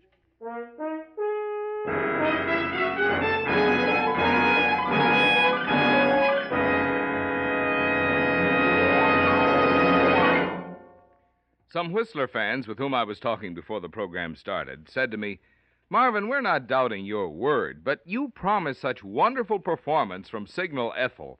It's hard to believe any gasoline can be quite that good." Well, frankly, friends, I'm hoping you won't just take my word for it. I'm hoping you'll be so intrigued you'll want to find out for yourself. For instance, if you're skeptical when I tell you about Signal Ethel's trigger-quick starting on cool mornings, there's an easy way you can prove it. If it sounds too good to be true when I enthuse about Signal Ethel's peppy pickup, there's an easy way you can prove it. And if it seems too much to expect that Signal Ethel will hoist you over hills in high, hills that make other cars clatter and shift, there's an easy way you can prove it. How? Simply by driving into any signal station and treating your car to a tank full of Signal Ethel. When you bear down on the accelerator pedal and feel that sweet, sweet performance, my bet is you'll say that Marvin Miller was sure right about Signal Ethel.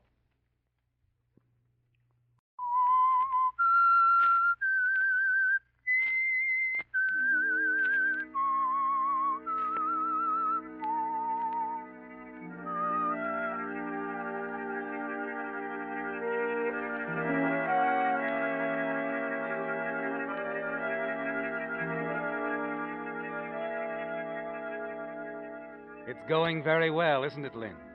And you have the key in your pocketbook to a small fortune now. And not once did the young man, traveling under the name of Alan Alden, whose real name you know is Lee Rainey, not once did he suspect you'd followed him across half a continent to Singapore. But that isn't your concern at this moment.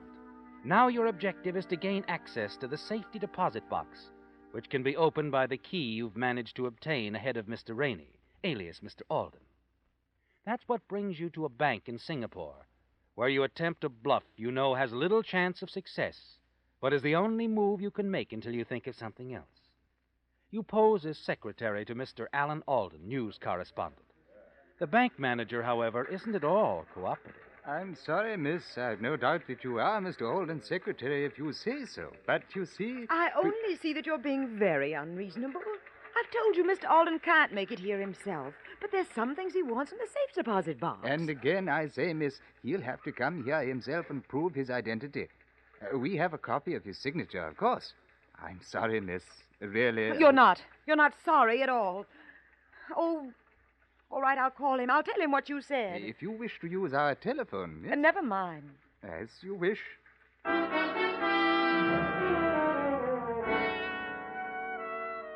You turn away, wondering about your next move as you start out of the bank. A glance towards the window causes you to draw back, doesn't it, Lynn? Yes, because standing in a doorway across the street is the last person you want to see right now, Lee Rainey. You can't face him with the key in your possession. Frantically, you look around, catch sight of your rickshaw boy waiting at the bank entrance. You motion him over, hand him the key, tell him to deliver it to your new hotel. Only after he's gone do you venture out into the street. Almost immediately, Lee Rainey falls into step beside you. Morning, Miss Blakesley. Or should I call you Lynn? Oh, Mr. Alden. Or rather, Mr. Rainey. You're pretty clever. What's your little game, sweetheart?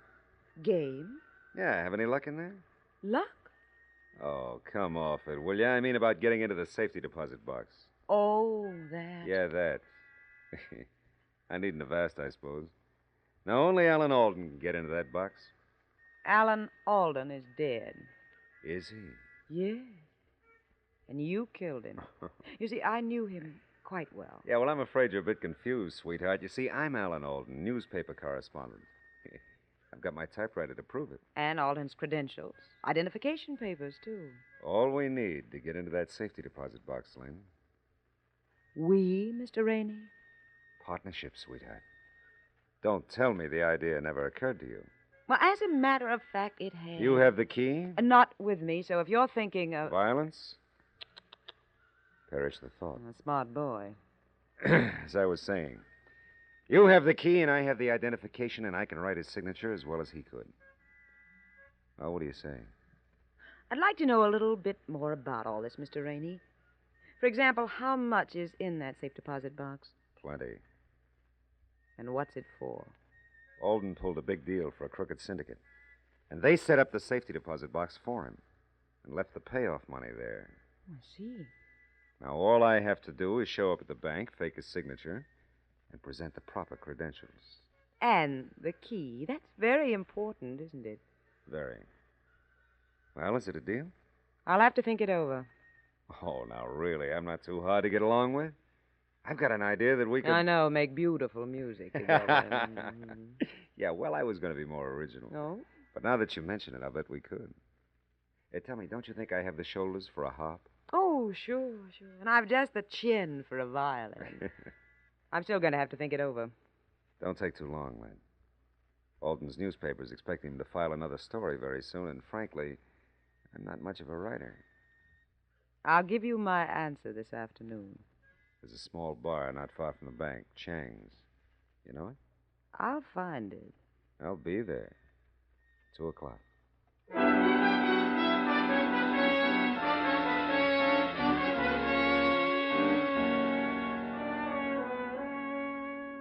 It's the only way, isn't it, Lynn?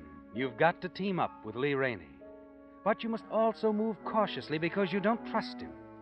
Yes, you want time to think it over carefully before you give the key to him. You wait till Lee turns the corner, then start after him. You want to see where he goes, don't you, Lynn? See who he talks to. and you follow him to a small shop where he leaves his portable typewriter. You're still close behind him as he strolls through the business district. Then, shortly before noon, luck runs against you, and you lose him in the crowd.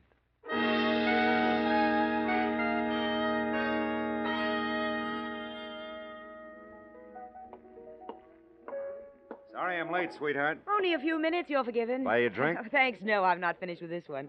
Made up your mind yet? Yes. We're partners, Len and Lee. Oh, that's really good news. Really calls for a drink, Now, we huh? can save the celebrating if you don't mind. I'll feel better when we're counting the money. Oh, and you're going to feel so good, sweetheart, because it's so much. Keep talking, partner. I love every word. Oh, I could go on like this for hours. Lee, Yeah. we don't have much time, do we? The bank will close soon. Yeah, right you are. Shall we go, partner?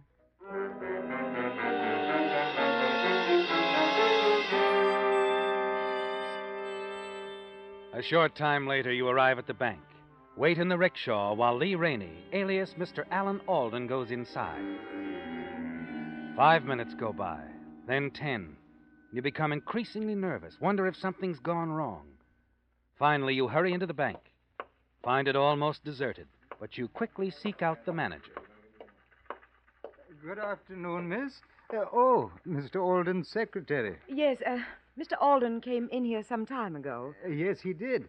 I told him you'd been here earlier. I explained to him why I couldn't let you into the safety deposit box. What did he say? Oh, he said it was quite all right. He just left. Are you sure? Oh, of course. I let him out the side door a few minutes ago. Side door. I see. Was there something else, miss? Did he forget something? No, nothing. I'm sorry you missed him. So am I.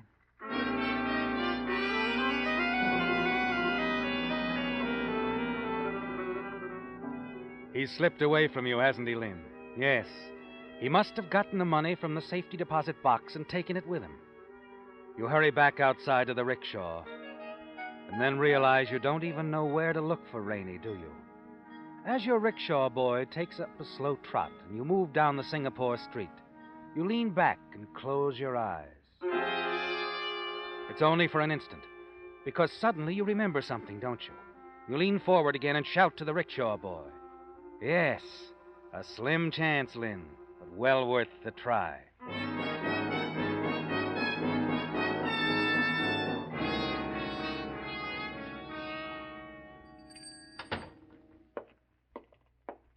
What can I do for you, miss?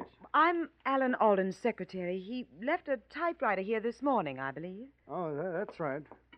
I got it right here. All fixed up, neat and proper like she is. New roller and all. Good. He's anxious to have it back. You'll deliver it, of course. Well, now, we don't have a regular delivery service. Well, Mr. Alden will pay you for your trouble. I see to it, miss. Now, let's take a look at the tag here. Oh, yes. That's a Grayton Hotel, isn't it? That's right. The Grayton Hotel. When will it be delivered? Oh, first thing in the morning, miss. Oh, not before then, dear me. That does make it rather awkward. Perhaps I'd better take it with me now. As you wish, miss.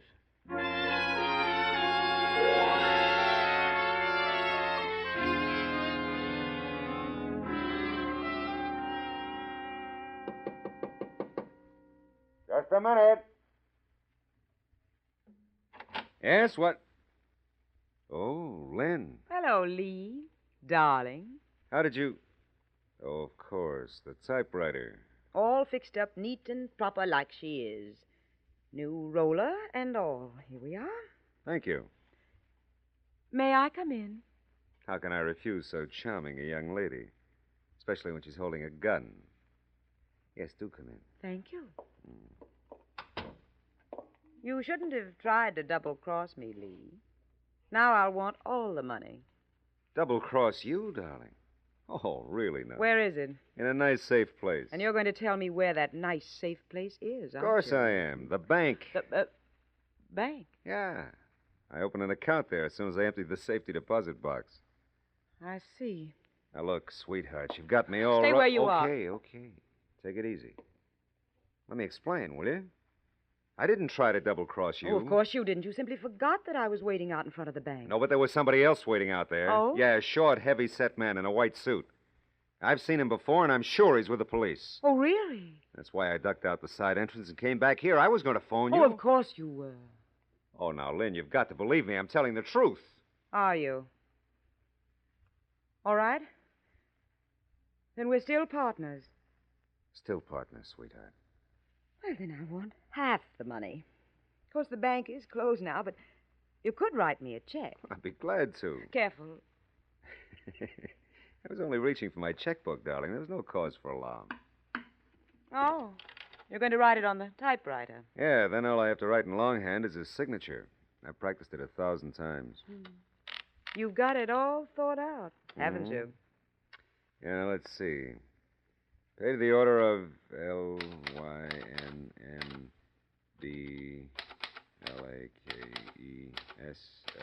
Lyndlekeslee. Forget it, Lee. Hmm? I said forget it. I'll take that check. I'm not falling for that story of yours. What do you mean? There wasn't anyone in a white suit waiting outside that bank. You slipped out the side entrance to get away from me. Oh, now, Lynn, So you don't... deposited the money in the bank, did you? Of course I did. Well, then you must have a bank book. Bank book? Sure. Well, where is it? Well, let me see. It's around here somewhere. Oh, yes, in my suitcase there. I'll get Never it. mind.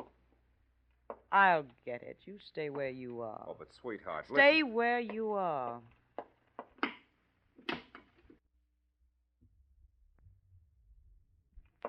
I'll get it. You stay where you are. Oh, but sweetheart, Stay where you are.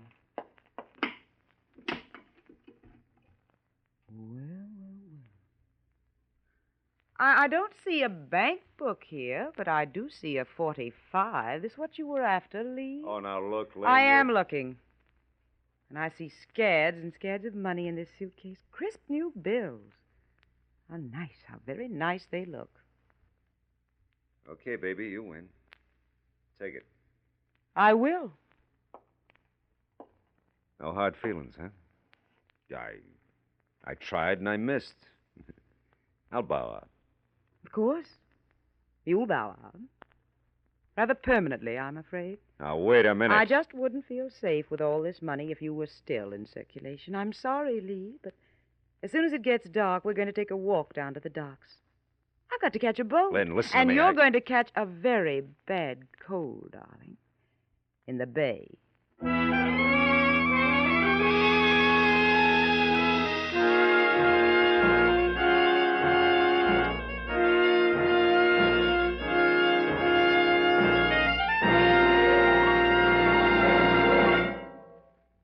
Because of unsettled and fast-changing world conditions, the tires you put on your car today may have to last a long, long while.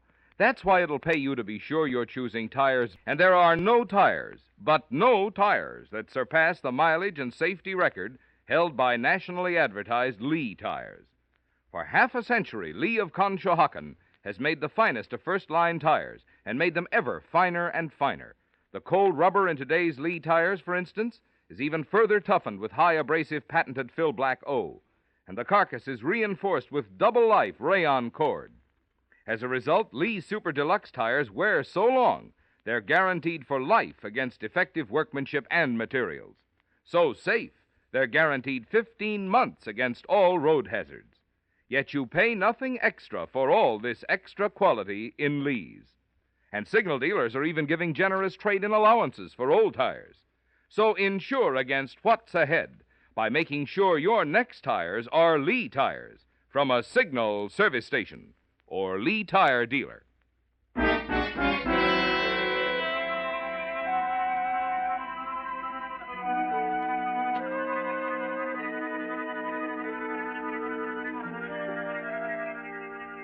It's all over, isn't it, Lynn? Yes, Lee Rainey is dead. His body floating out in the darkness of the Singapore Bay. And the money. Alan Alden's payoff money is all yours now, safely tucked away in your suitcase. You arrange passage aboard a freighter bound for Java. Clear your papers through the port authorities. And a few minutes before sailing time, you're in your cabin aboard ship when there's a knock on the door. Come in. Miss Blakesley? Lynn Blakesley? Why, yes. My name's McGregor. Singapore Police. Police? Well, what's wrong? You acquainted with Alan Alden, miss? Alden? Well, the name sounds familiar. Oh, yes, a news correspondent, I believe. No, I've never met him. I see. Why, what is it, officer? A man with identification papers of Alan Alden was found in the bay a couple of hours ago. He'd been murdered. Murdered? How horrible. A woman was seen leaving Alden's hotel with him earlier this evening. Her description fits you perfectly. Oh, now, see here, officer. There are hundreds of women in Singapore who could fit my I know. Well, then why pick on me? I told you I didn't know Alan Alden. Because we believe he named his killer for us. What? Named his killer? Yes. You see, we found a typewriter in his room. A typewriter with a brand new roller. And on that roller was printed a name, Lynn Blakesley, just as clear as if it was typed on paper. A typewriter? Yes, miss. If you didn't know him and hadn't been with him, what possible reason would we have for typing your name? Well, I just don't know. We don't know either. But I have a hunch we will after we search you and examine your luggage.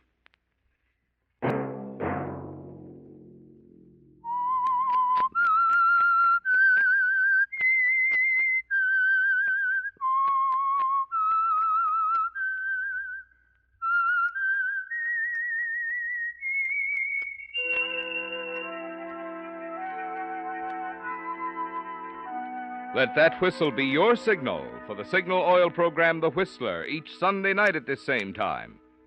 Meantime, Signal Oil Company and the friendly independent dealers who help you go farther with Signal gasoline hope you'll remember, regardless of what gasoline you use, you'll enjoy more miles of happy driving if you drive at sensible speeds, obey traffic regulations, and avoid taking chances. You may even save a life, possibly your own.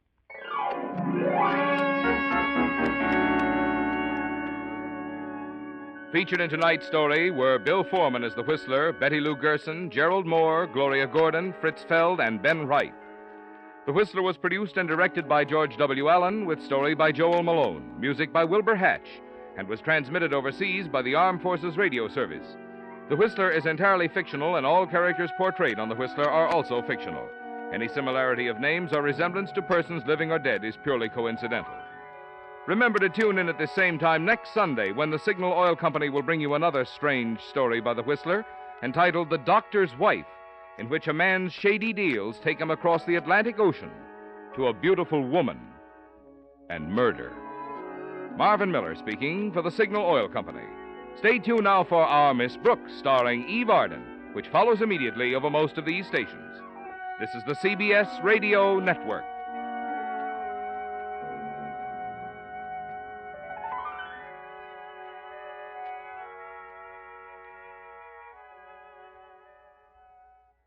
And now, stay tuned for the program that is rated tops in popularity for a longer period of time than any other West Coast program in radio history. The Signal Oil program, The Whistler, transcribed for Christmas by the Signal Oil Company to enable the cast and the entire production staff of The Whistler to enjoy Christmas Day at home with their families.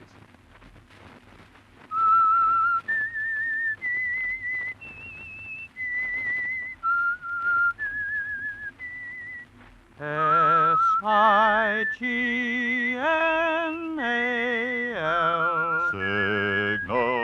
Signal gasoline. Signal, the famous Go Farther gasoline, invites you to sit back and enjoy another strange story by The Whistler. For extra driving pleasure, the signal to look for is the yellow and black circle sign that identifies signal service stations from Canada to Mexico. And for Sunday evening listening pleasure, the signal to listen for is this whistle that identifies the Signal Oil program, The Whistler.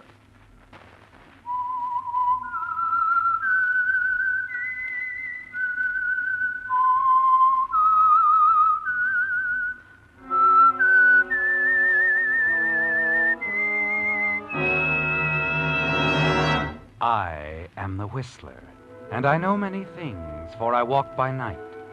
I know many strange tales hidden in the hearts of men and women who have stepped into the shadows. Yes, I know the nameless terrors of which they dare not speak.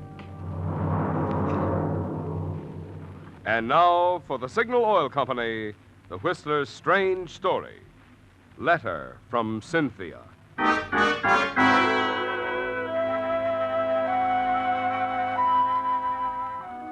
To the holiday staff on duty at the small hospital on the outskirts of a small town on the coast of Southern California, Christmas night was much like any other night. Not quite, of course, for the spirit of the season was in the air.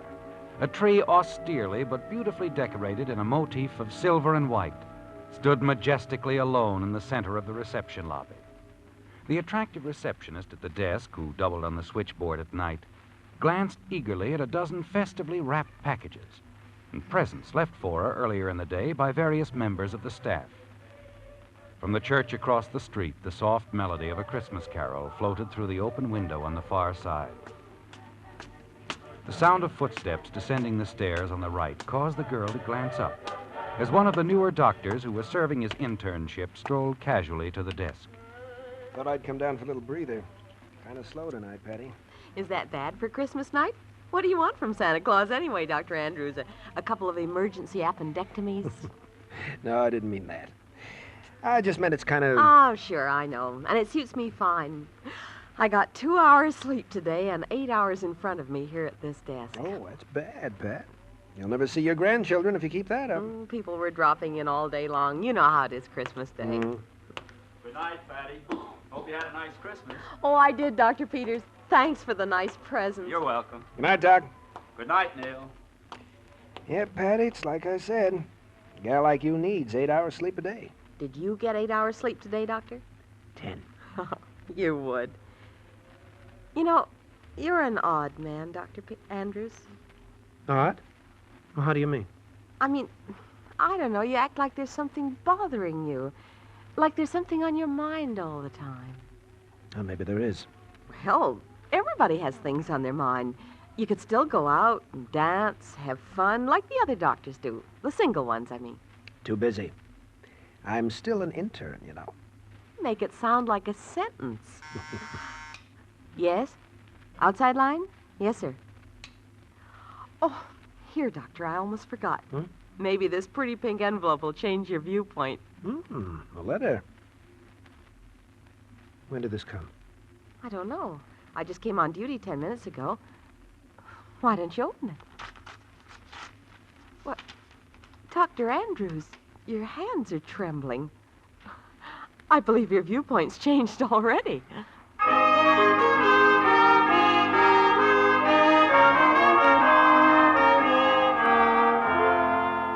Yes, Neil, your hands are trembling as you recognize the handwriting. Read the return address on the envelope. The address of lovely Cynthia Walker. She's out of your life now, isn't she, Neil? No. She'll never be out of your life, will she? You're just out of hers. You walk across the lobby, choose a chair near a light, and stare into space for a moment. The memory of that last moment with Cynthia crowding every other thought from your mind. It isn't pleasant to recall, is it, Neil? The unfortunate accident that cost you your reputation, your position, and the love of Cynthia Walker at the very beginning of your career as an intern in an important hospital. You remember Cynthia's thoughtless, angry words that followed. Yes, looking back to that day more than a year ago, it's hard to believe now that a few hours could have made so much difference in your future. But they did. And as you try to read the words on the scrap of paper, Cynthia's letter in your hand, you know that one man is responsible for it all. Charles Arthur Bennett, the man who lied when the truth would have cleared you. Charles Arthur Bennett, the man who called himself your best friend.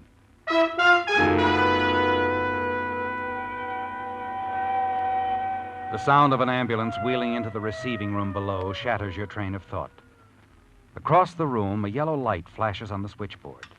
You turn quickly back to the letter, but your thoughts are blurred and You know you won't have time to finish your letter before you get the call you're sure is coming. Yes, Doctor. Yes, Doctor? Yes. I'll make out the registration card right away. Dr. Andrews? Yes? Yes, Pat? Admitting room? No, Miss Stevens is busy. 412 has had a relapse. Oh. They're taking the emergency to the 3rd floor. Dr. Graham wants you to go to the 3rd floor drug room. What kind of accident? Car crash, traumatic and hemotractic shock. Uh-huh. Patient very weak. Dr. Graham wants you to prepare injections of sereptamine and sacralin. Take them to the operating room, 3rd floor. Right.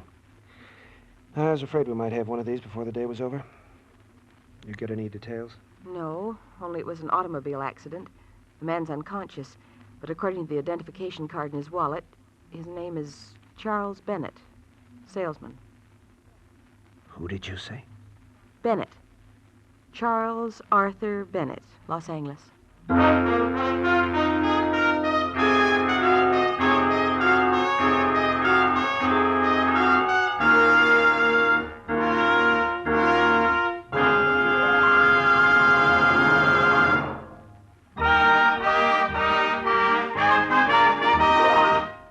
Because this is Christmas Day, Signal Oil Company has asked me to skip the regular message about Signal gasoline so that we can enjoy a few extra chuckles over Christmas limericks sent in by you Whistler fans.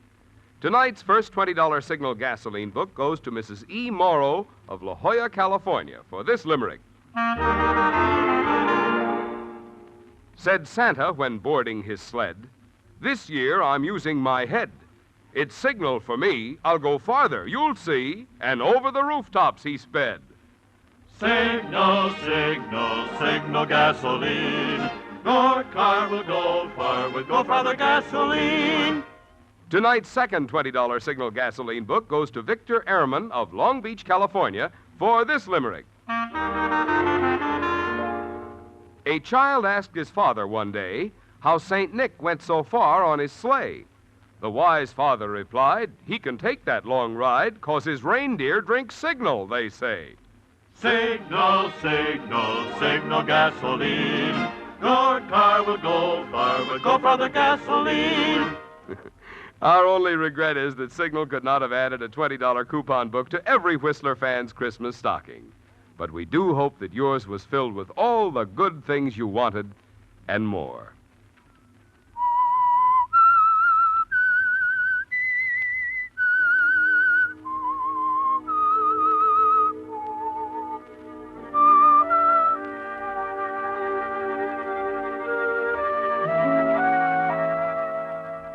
Yes, Neil, it's a shock, isn't it, to realize what's happened. For more than a year, your resentment of Charlie Bennett has smoldered. And now the girl at the switchboard tells you that he's here in the hospital where you're now interning, the victim of an automobile accident. That you have to prepare the drugs that might save his life. Might save his life.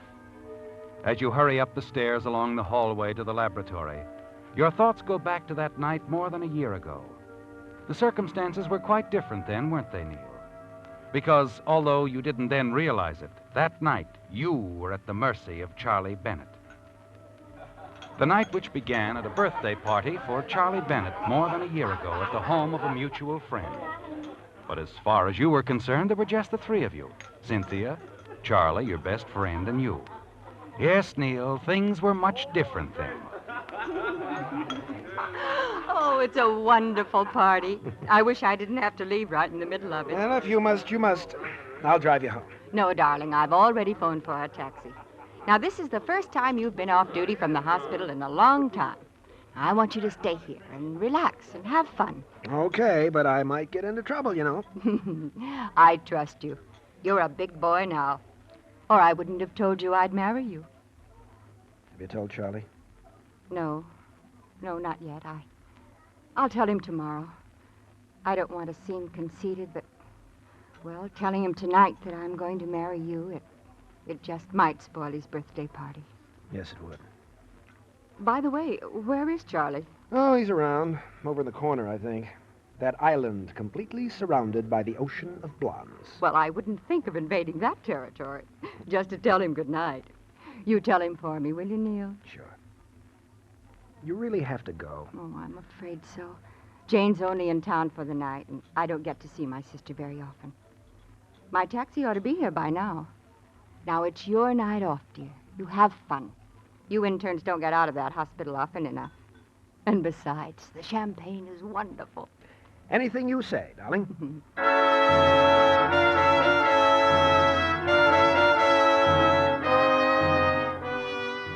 Reluctantly, you see Cynthia to a cab and come back to the birthday party for Charlie. You take Cynthia's advice, too. Enjoy a little champagne. Make party talk with other friends, and you do have a good time, Neil. You relax for the first time in weeks. In another hour or two, most of the crowd is gone, and finally you even convince Charlie that it's time to go home. And in the lobby going out. Why don't you leave your car here, Charlie, and go home in style, like I am? What do you mean, in style? Leave your car here. Get a taxi. Hey, what's the idea? I can drive. Oh, don't tell me the good doctor's in his cups from a little champagne. Oh, no, not really, but I just don't want to do any driving, that's all. Well, you don't have to do any. A little bit of champagne didn't bother me. Look, tell you what. We live close to each other. We'll use your car, and I'll pick mine up tomorrow. I'd sure rather take a taxi. Oh, aren't any taxis around anyway? There's a stand about 3 blocks away. Not at night, Neil. Oh, besides, you'll need your car to get to the hospital in the morning. Come on, Neil, boy. I'm okay. All right, if you're sure. Let's go. But take it easy now.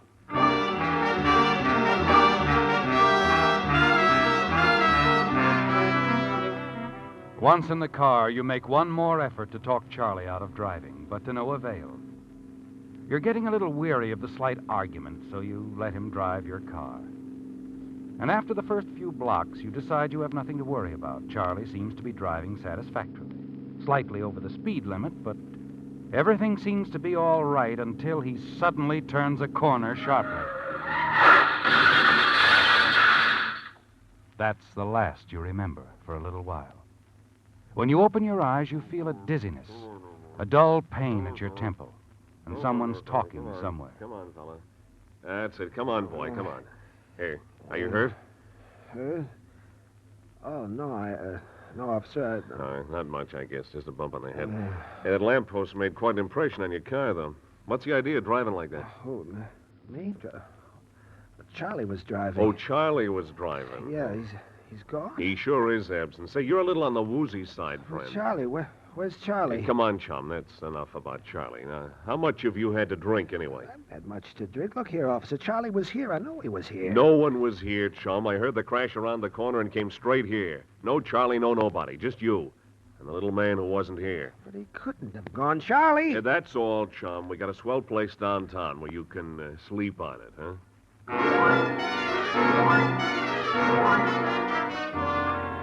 It's like a nightmare, isn't it, Neil? You're bewildered and confused by what's happened. It's all a mistake, isn't it? A horrible mistake. And Charlie will show up soon and explain everything. Then you're booked at police headquarters and spend the rest of the night pacing back and forth in jail. Finally, in the early morning, someone is there to put up your bail. Hello, Cynthia. Hello, Neil. I came as quickly as I could. Thanks. Thanks for, springing me. Come along, Neil.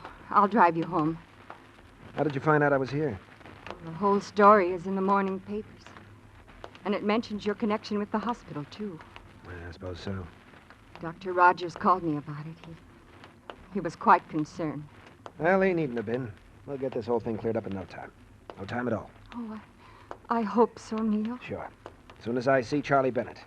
Charlie? Yeah, you'll tell him what really happened. He was driving the car. It was all his fault. I was just... What's the matter, Cynthia? Why are you looking at me like that? Well, I've already talked with Charlie. Well, he told you then how it really happened. Charlie said he wasn't with you last night when it happened. He took a cab. He went home alone. It leaves you stunned, doesn't it, Neil? You're certain there must be some mistake. But once Charlie understands how much it means to you, he'll realize what's happened and tell the truth. It's too late to prevent the unfavorable publicity for the hospital, but at least you could be cleared in Dr. Rogers' eyes and in Cynthia's. You see Cynthia safely home and then take a taxi directly to Charlie's apartment. He isn't there, but the desk clerk lets you in and you settle down to wait and to think. Nearly 2 hours later, a key sounds in the door. Neil. Hiya, pal. Why didn't you tell me you were coming? I would have waited. I didn't plan on it. The desk clerk let me in. You talked to Cynthia on the phone this morning, didn't you, Charlie? Cynthia? Yeah, crack of dawn. Naturally, she was worried about you. Naturally. And what did you tell her? Oh, that's what's worrying you, huh? Well, I didn't really mean to do it, Neil, but I had to. Want a drink? No. Mind if I have one? Look, Charlie, I'm trying to give you a chance to explain. Okay. No reason to get sore. You lied to Cynthia. Why? Well, I told you I had to. You know, as a salesman, I have to drive a car to make a living, What's Neil. that got to do with it? Only everything, that's all. Look, Neil, I didn't bother to mention it to anyone, but I was in a scrape 3 weeks ago. I got hauled up for driving under the weather. I got off with a fine and a warning that time. Wait a minute. You mean you deliberately let me take the rap for your accident last night? Well, I tell you, I couldn't help it. Do you know what a spot this has put me in? The hospital has a reputation they're pretty jealous of, you know. Sure, and I've got a job. And so have I. I think you'd better put down that drink and get your coat on, Charlie. Why? Because you're coming with me to explain to Dr. Rogers. Then we're going together to see Cynthia. Oh, what good would that do? It's all over now, Neil. You mean you're refusing? I mean I went home in a taxi last night alone. Told my story once, and I don't see anything to gain by changing it now.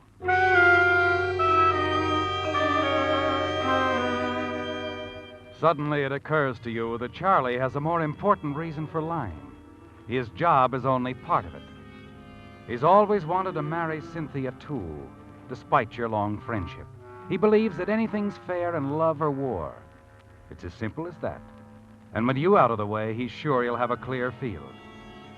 And Cynthia, after all this, what about Cynthia, Neil? You have to be sure. Can you be sure of Cynthia now? Neil, I just can't understand it. You don't believe me, do you? But you do believe Charlie. Why would he lie about a thing like this? Because with me out of the way, he thinks he could marry you. Neil, I've known Charlie for years. He wouldn't do a thing like that. Besides, he's your best friend. Oh, yeah. He's proved that, hasn't he? Neil, aren't you forgetting that Charlie wasn't found in the wreck? That you were? You all alone? Your story is, well, it's too fantastic. The police don't believe it. And Charlie says it couldn't have been that way. And you, Cynthia? What do you say? Oh, Neil, what can I say? Do you think I want to believe this? And Dr. Rogers, the hospital, what do they say? Naturally, I resigned. I couldn't do anything else. I don't blame them for what they think, any of them. But I know I'm right, and... Never mind, Cynthia. Guess there's no use in going over all that again. Neil, you're not going. Well, why not? I don't seem to be getting anywhere. What's going to happen, Neil? Well, do you think you'll be able to get an internship somewhere else? I think so. I'm just as qualified as I ever was. My previous record was good, and I've learned a lot. Sorry this has been too much for you, Cynthia. I haven't You said wouldn't that consider marrying a man you didn't believe, would you? I want to believe you, Neil. More than I ever wanted to believe anything. Well, maybe you will someday. Maybe you'll learn the truth. When you do, let me know. You'll be able to find me.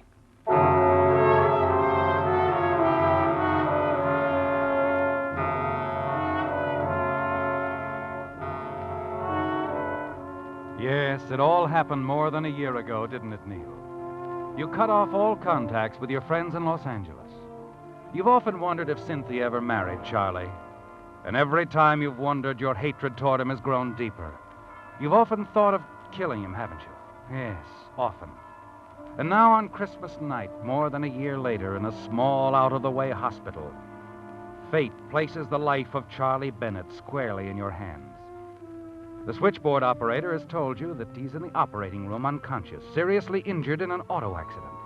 And you've been assigned to prepare the medication which will spell life or death for him. Just a little too much, or not quite enough. It's almost too easy, isn't it? Not the slightest suspicion will be attached to you.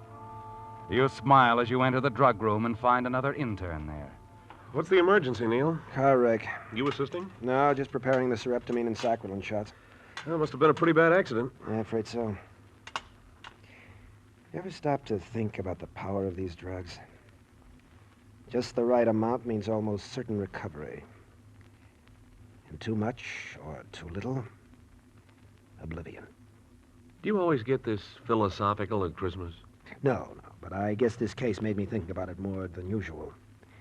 You see, I know the guy. Oh, friend? You said it. What a friend.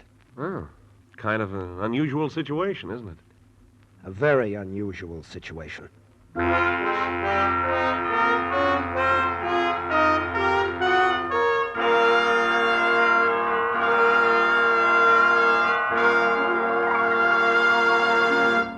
You know, friends, we of Signal Oil Organization feel mighty proud and pleased that you have invited the Whistler into your home so regularly throughout the year, and especially on Christmas Day.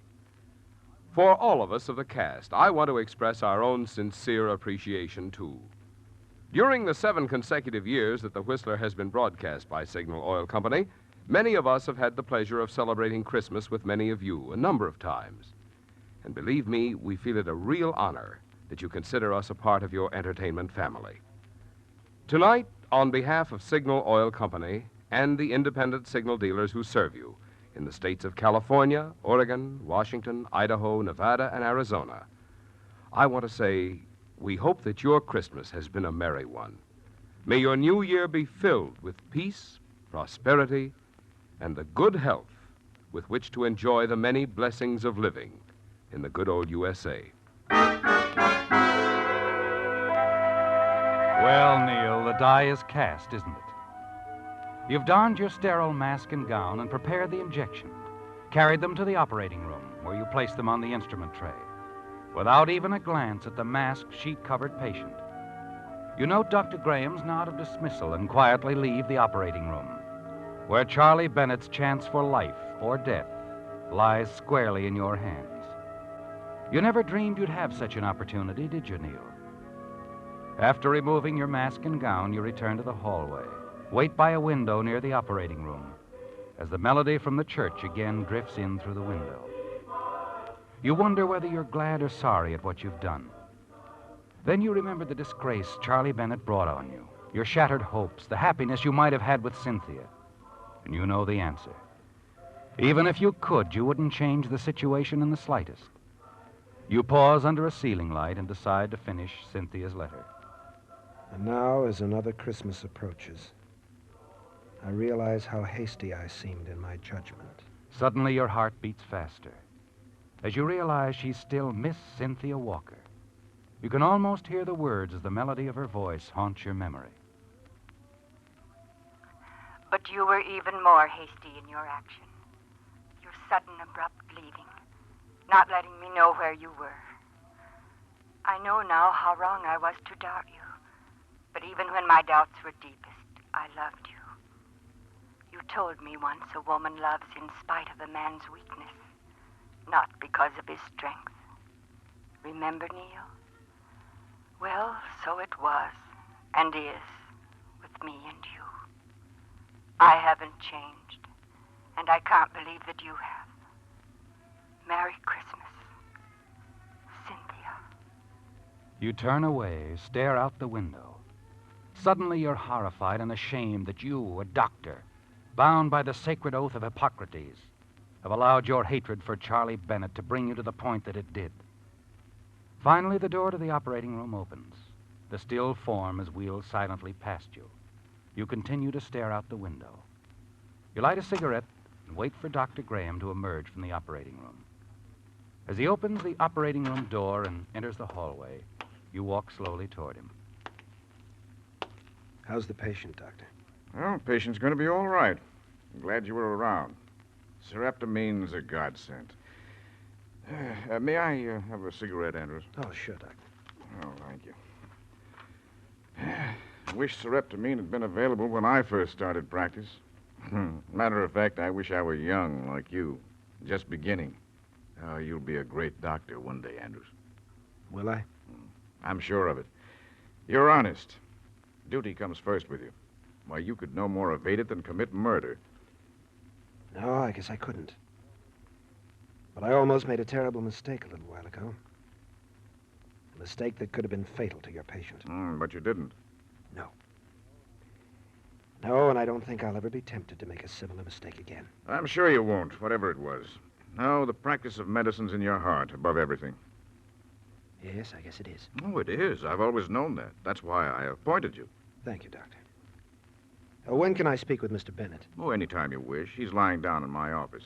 Bennett wasn't seriously injured, just knocked out temporarily. He was driving the car. You mean someone else was... Oh, our patient was the young lady with him. It seems they were on the way out here to the hospital to see one of our interns. She'll be okay. Doctor, who was she? Well, her name's, Walker. Cynthia Walker.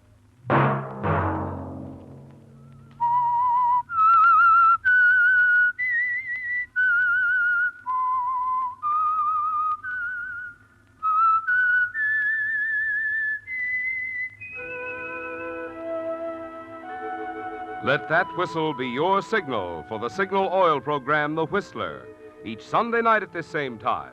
Brought to you by Signal Oil Company, marketers of Signal gasoline and motor oil and fine automotive accessories. Remember, if you would like the fun of having your friends hear a limerick of yours on The Whistler, the address to which to send it is the Signal Oil Company, Los Angeles 55, California. All limericks become the property of the Signal Oil Company. Those selected for use on the Whistler will be chosen by our advertising representatives on the basis of humor, suitability, and originality. So, of course, they must be your own composition.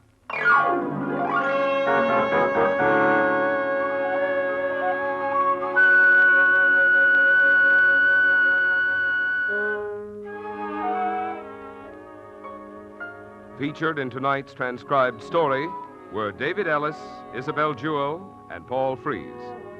The Whistler was produced and directed by George W. Allen, with story by Edward Bloodworth, music by Wilbur Hatch. It was transmitted to our troops overseas by the Armed Forces Radio Service. The Whistler is entirely fictional, and all characters portrayed on The Whistler are also fictional. Any similarity of names or resemblance to persons living or dead is purely coincidental. Remember, at this same time next Sunday, another strange tale by The Whistler.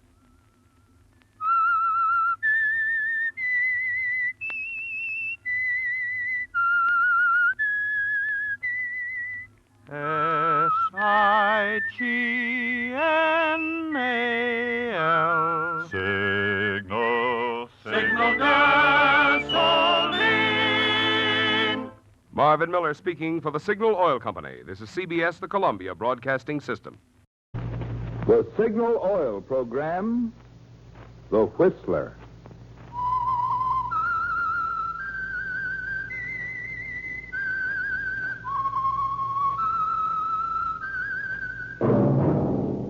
That whistle is your signal for the Signal Oil program, The Whistler.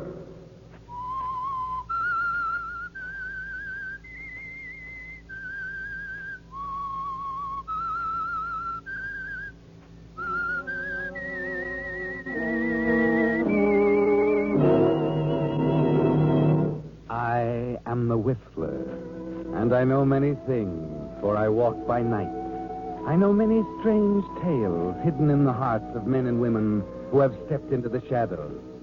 Yes, I know the nameless terrors of which they dare not speak.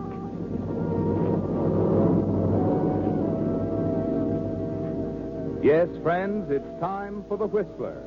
And remember, let every traffic signal remind you, with new Signal gasoline, you do go farther than ever. Look for the familiar big yellow and black circle sign that identifies those popular signal service stations throughout the West from Canada to Mexico. And now, the Whistler's strange story, The Sellout.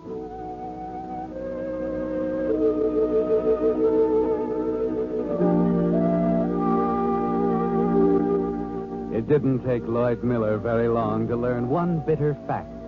that a bankroll, when subjected to a steady pummeling from the adverse left hand of Lady Luck, can become anemic in less than no time. Cards, dice, and horses, when they're wrong, they're all wrong. Lloyd found that out. Of course, he told himself it was just a streak of bad luck. It would pass. But until it did, there were obligations to meet, pressing ones. That was why he left his drafting table this Thursday afternoon, adjusted his tie nervously, took one last long puff at his cigarette, inhaled the smoke, let it out in a deep sigh, and knocked on the door to Mr. Collins' office. Yes, come in. Are you busy, Mr. Collins? A little, aren't we all? Yes, I guess we are. How are you coming along with the sketches of the sonic detection device? The sketches? Fine, Mr. Collins, just fine. Good, keep at 'em. I'll see you later. I came in to see you about something. Yes? Well, let's have it, Miller, let's have it. I've been down to the accounting department, Mr. Collins, and... What the devil were you doing down there? Well, I'm a little pinched for money. I wanted them to okay in advance. Let me get this straight. On $125 a week, you're pinched? Yes, I had some unexpected expenses, you see. Things came up suddenly, sort of put holes in my reserve fund. It didn't last long. Well, that's too bad. Well, what else? Well, that's all, Mr. Collins. What do you want me to do about it? I thought perhaps you could call accounting and okay in advance for me. I'm sorry, Miller. No can do. That department is none of my business. But I've got to have 2 weeks advance. It's an emergency. It's urgent. What's the emergency? Just an emergency. I really do Look, need... if the accounting department turned you down, I can't butt in. But, will 10 Spot help you out until payday? No, thanks. I don't want to borrow. Good boy. Now, you better get back to your drawing board, huh? Well, Excuse me now, William Miller. Busy, you know. Yes, sir. Thanks.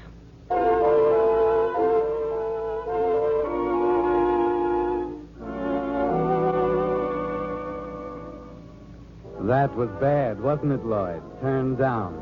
And you do need money badly. You've got 75 cents in your pocket. That's all. And that evening you walked the streets trying to figure some way out. But there's only one way. And that's to get some money. But how? How?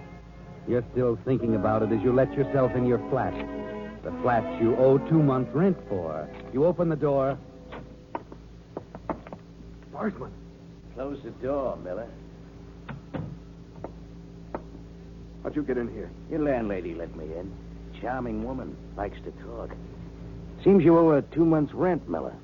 Well, she knows I'll pay her. That's what I mean. Charming. Maybe overconfident, too. I'm in a spot. I know it. Ever see this before? It's my IOU. I'm glad you don't need glasses. Only a calendar. Huh? I've had this IOU for 6 weeks now. Getting tired of looking at it. Well, you can afford to wait, can't you? It's only $500, Barsman. I'm going to pay it. All I need is a little... Hey, what you need, Miller, is a little convincing. About welching on bets, I mean. I tell you, I'm going to pay it. Sure you're going to pay it. Now, wait a minute, Barsman. No, that rough stuff doesn't go anymore. You won't get by with it. You've been to too many movies, Miller. I'm not going to toss you in the river. You had me going for a minute. I thought you were serious. I am.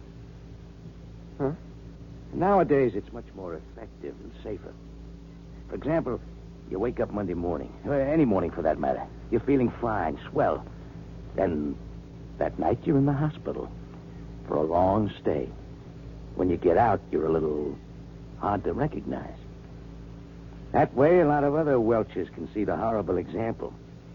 They think twice before sticking the big, bad gambling house owner with a bad IOU. Barsman, I'll get it for you. I swear I'll get it for you. I just had a run of bad luck, that's all. But you're first. You'll get the $500 before anybody else. Shut up and listen. I didn't come here to collect the money. I came here to give you a break. Break? Uh-huh.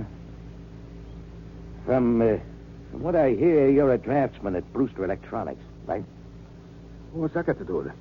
I got a friend who'll pay $2,000 for the sketches of the new sonic detection device. Are you crazy? That's government stuff. Secret. Sure. And you're in just the right spot to make them a little less secret. What do you know what you're talking about? That's a term in federal prison. If you get caught. Well, how can I help getting caught? Listen, how big are those sketches? Oh, well, just regular-sized paper, but they're only pencil sketches. That's perfect. It's perfect for what? For sending them through the mail? Oh, no. No, that's out, Bossman. My friend needs those sketches by Saturday morning. He's in San Francisco. Airmail from Los Angeles will do it. Well, how can I replace them? Easy. You get them back. My friend in San Francisco photographs them and airmails them back. You'll get them Monday. And who's the wiser? Oh, I can't do it. I'd be scared stiff, Bossman. You were scared just a minute ago, remember? Now, here's $1,000 on account. There's another package just like this waiting. Well, here's the name and address of my friend in San Francisco. And don't try a double cross. Now, you can take it or leave it. And if I leave it? You won't. Will you? I don't think you'll leave it, Miller. But if you do, I'll have to sort of make plans, you know. Think it over, Miller. You can get me at this number. Beacon 2305.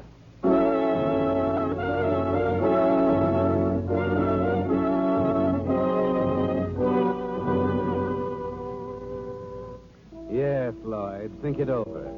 Mr. Barsman means business this time. You can take it or leave it. And if you leave it, he has plans for you, hasn't he? You try to think rationally, but it doesn't work. For an hour after he's gone, you pace the floor, light cigarettes, throw them away, start toward the phone 12 times to tell him it's all off, that you won't sell out. You just can't sell out, can you, Lloyd? It's government stuff, important. The FBI will have the finger on you before you can turn around. No, you can't sell out. That's all there is to it. It's almost midnight when you pick up the phone, determined this time. 2, 3.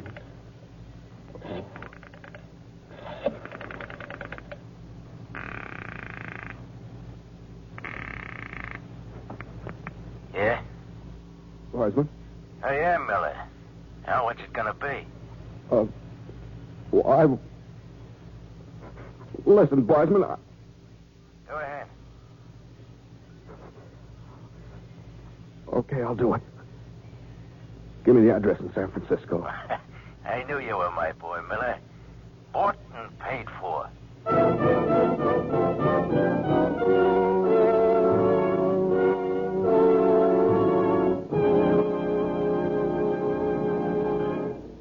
With the prologue of The Sellout, the Signal Oil Company brings you another strange tale by The Whistler. You know, friends, this afternoon while I was looking over one of the new model cars, I was particularly impressed with the results of modern engineering. Through clever streamlining and the elimination of unnecessary weight, they not only increased speed and pickup, but they also increased the gasoline mileage.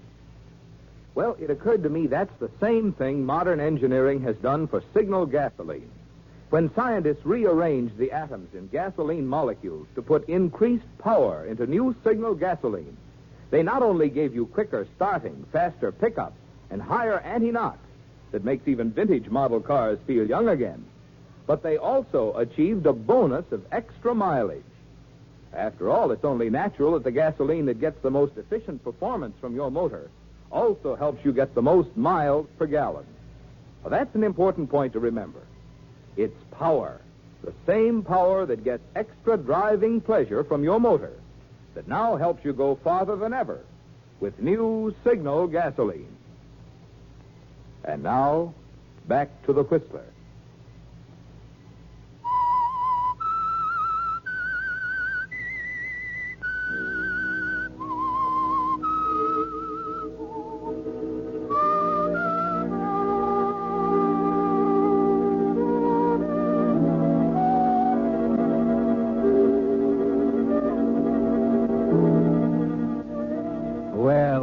You're in a tight spot, and you may as well face the fact that the only thing that will get you out of it is cold, hard cash. You know Mr. Barsman. You could see the tight, vicious look around his mouth when he talked about the $500 IOU and the steps he might be forced to take should you choose to turn down his proposition. to decide not to sell out and not to mail the sketches to his friend in San Francisco. Yes, there's no future in that, is there, Lloyd? The only way out now is Mr. Barsman's way. And as Friday morning wears on, you work on the sketches at your drafting table, carefully penciling in the important details. Maybe Barsman is right, Lloyd. It might be easier than you think. Miller. What? Oh, yes, Mr. Collins. What's the matter? Oh, nothing. I didn't see you come up. I was kind of busy. Let me take a look at those sketches, will you? Oh, yes, go right ahead. No, not bad, Miller. Better outline this relay a little more clearly and pencil in the tube numbers. Okay, I'll do it right away. When do you think you'll have them ready for photostat? Oh, Tuesday at the latest. Tuesday it is. Oh, Pat, wait up there a minute. Oh, Mr. Collins? Yes? Do you think you'll be wanting to see these any more today? Huh? Why? Why'd you ask that? Well, I thought I'd ink them fast and get what I have to photostat. Well, all right, I'll let you alone with them. Thanks. Thanks, Mr. Collins.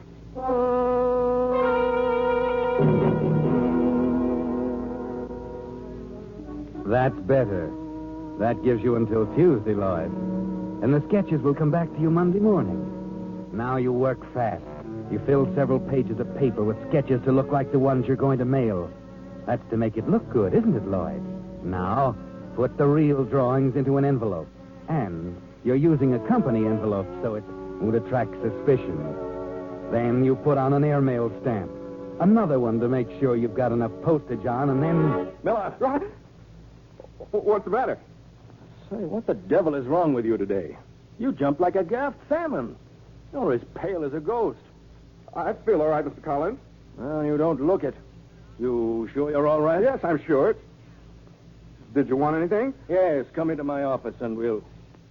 What's that? What's what? Oh, a letter, huh? Yes, a letter. It's to my sister. I haven't written to my sister for a long time, and I thought... Using company envelopes, eh?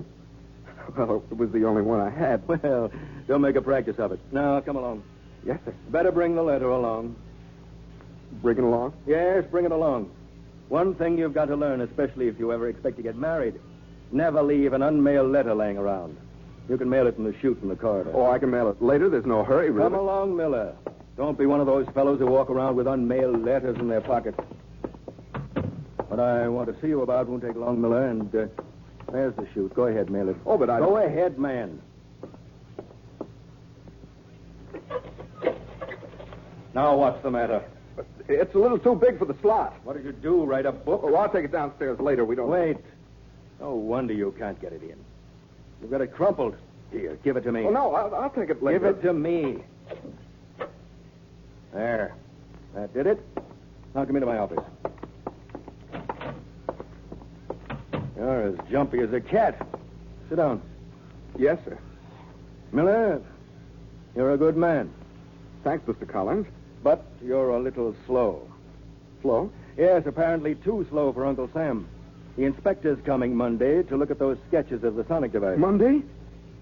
But I said I couldn't possibly have them ready until Tuesday. I can't have them before then. Well, don't get so upset about it. We'll show him what you finished and explain the details of the rest. Well, will he understand? I mean, it's a pretty complicated thing. He'd better wait until we can get the photostat. He's an inspector, Miller. You know him, McVeigh from Washington. He knows the score. McVeigh? Yes, that's right. I've got him a room at the Continental Hotel. He's flying in Monday morning.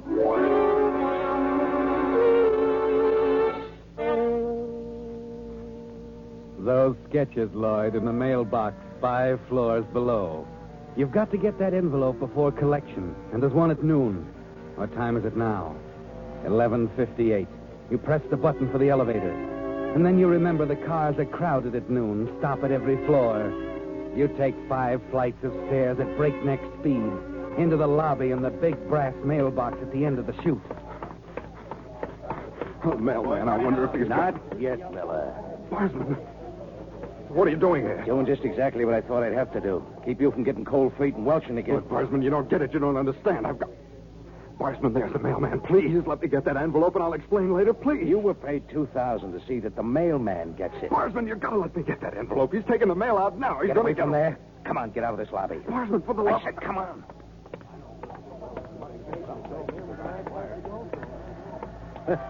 You certainly chilled off fast, Miller.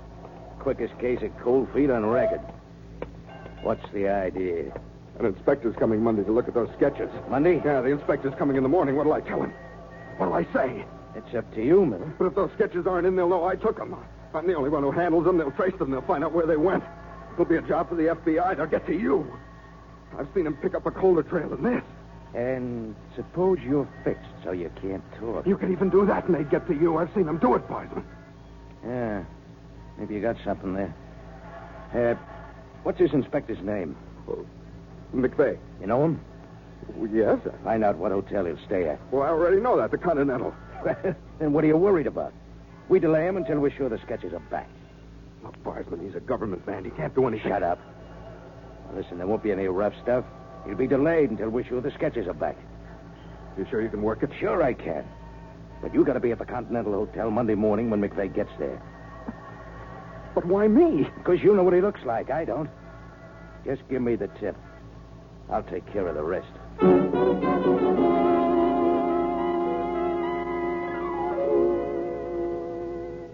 The rest of the day is agony to you, isn't it, Lloyd? You work over the fake sketches, your heart in your mouth every time Mr. Collins passes your drafting board. But he doesn't stop, and at last the day's over. Saturday is even worse agony, and Sunday. You wait for a call from Barsman. Cigarettes are piled up on the ashtray by your bed. Your mouth is dry, and the cigarettes don't help, do they? And then toward evening... Hello? Miller? Yes. Listen, be at the hotel at 8 in the morning. Our friend should get there around 8:30. Goodbye. Barsman? Barsman, listen. Barsman?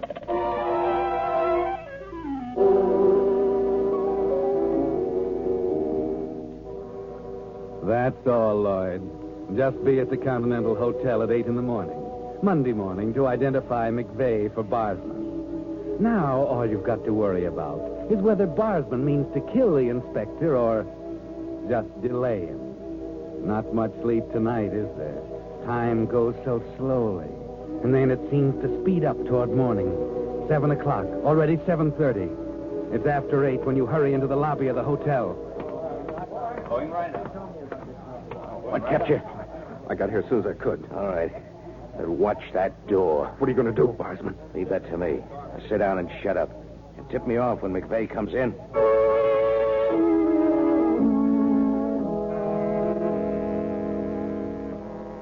So you sit next to Barsman and try to read the newspaper. But the page is blank, isn't it? And the door to the hotel, it seems so large, so very large. Why, 1,000 people could come through it and you'd miss McVeigh, never see him. It's after 8:30. More and more people come in. You can hardly look at them all. Is that McVeigh? That man in the gray hat and blue suit with his back turned, walking toward the desk so you can't see his face. But you've got to, because he walks like McVeigh. He might be McVeigh. Barsman, that man. Gray hat, blue suit at the desk. Oh, you idiot. Why'd you let him get that far? Get over to that desk before he gets away. Well, you could check the register. Let the clerk identify me? Not me. Go ahead. But he might see me. Listen, if you don't get up there in 2 seconds, I'll take my chances by putting you where you can't talk. Now, go on. Well, All right.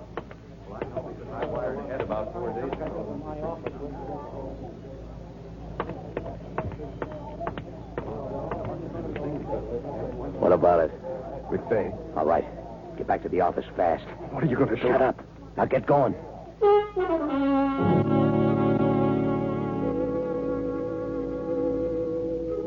You're sure now it'll never work. And all the way back to the office, you fight the urge to run away, to forget about the whole fantastic plan. Somehow you manage to get a hold of yourself and appear nonchalant as you take the elevator to the 5th floor and walk across the office to your drafting table at the end of the room. And then your knees nearly give way. You have to grab the edge of the table for support. There on the corner of your table are the sketches. No envelope, just the sketches. You grab them up and rush into the mail department. Roberts. Oh, hello, Mr. Miller. These sketches, they were lying on my desk when I came in this morning. Where'd they come from? Why, I put them there. I thought they belonged in your department. Oh, that's all? It just came to you and you opened it and put them there? That's all. Why? Oh, nothing. Nothing at all. It's not important.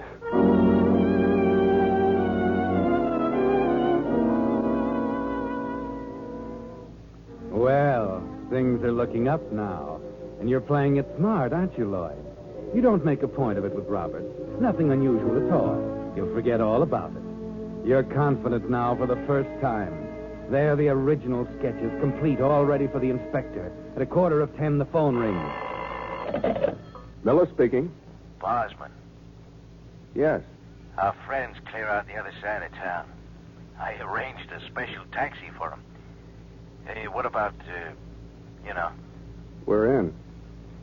They arrived this morning. pretty good service. Yeah. Hey, my boy's gonna call me.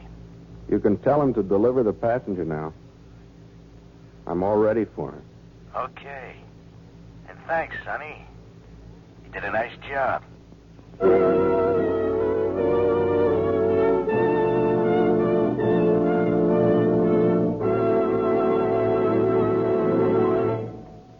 The Whistler will return in just a moment with the strange ending of tonight's story.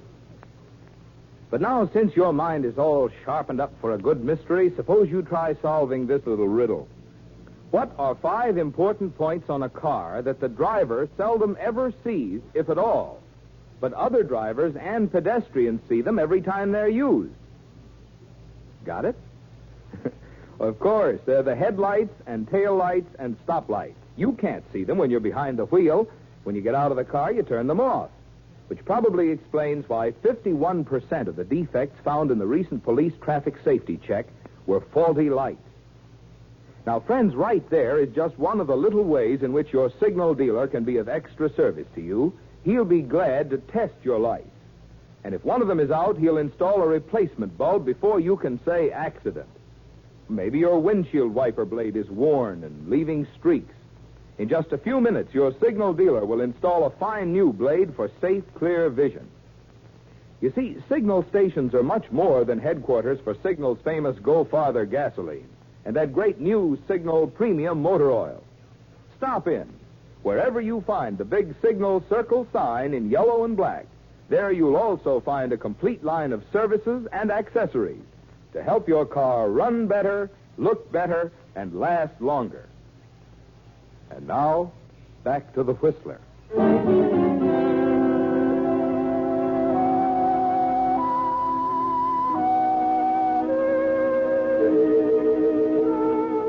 Well, Lloyd, you're out of the woods now, but it was close, wasn't it? The sketches are back at your desk, all ready for McVeigh, the government inspector, after the taxi ride, which conveniently took him to the other side of town. A taxi Mr. Barsman arranged for him at exactly the right moment. Yes, you can relax, Lloyd. For the first time in 4 days, you can relax. At 11:15, Mr. Collins called you into his office. Naturally, he'll want to be sure you have everything ready for McVeigh. You wanted me, Miss Collins? Yes, McVeigh just called. He's on his way. Delayed by some stupid taxi driver who didn't know his way around. Oh? You all ready for him? Yes, the sketches are on my desk. I know they are.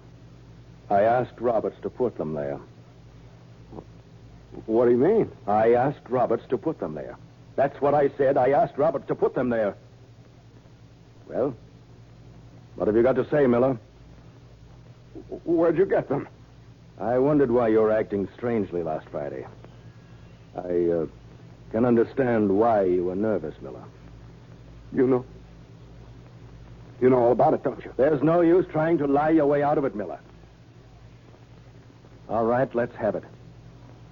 Well, Mr. Collins, I needed the money. I didn't know what to do. I had to have it or...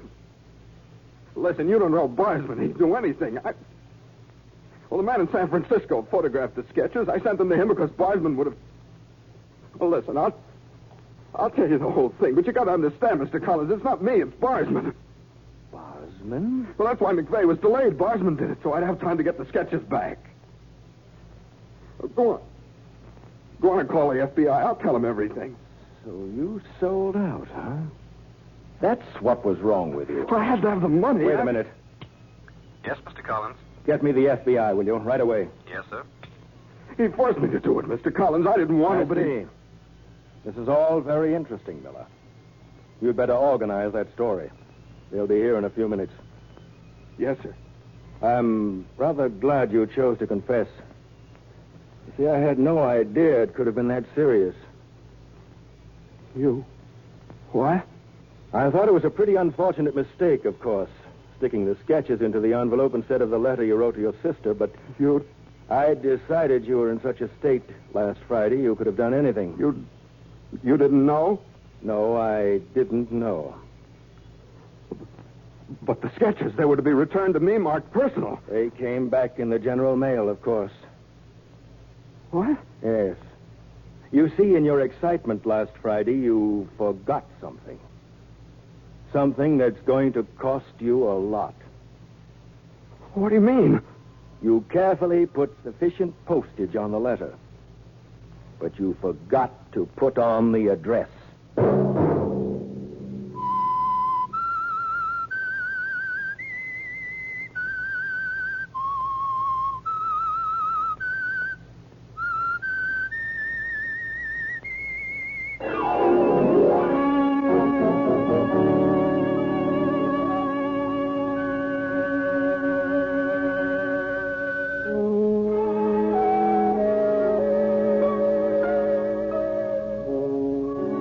Monday at 9 o'clock, The Whistler will bring you another strange tale.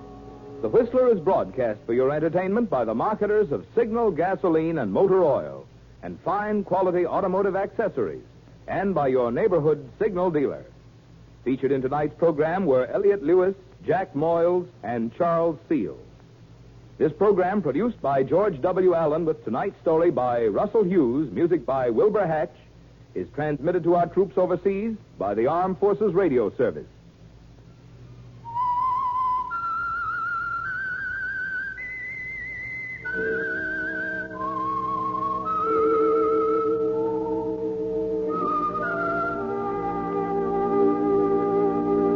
That whistle is your signal for the Signal Oil program, The Whistler. This is Marvin Miller speaking, reminding you to look for those familiar yellow and black circle signs that identify those popular Signal oil stations throughout the West from Canada to Mexico. This is CBS, the Columbia Broadcasting System.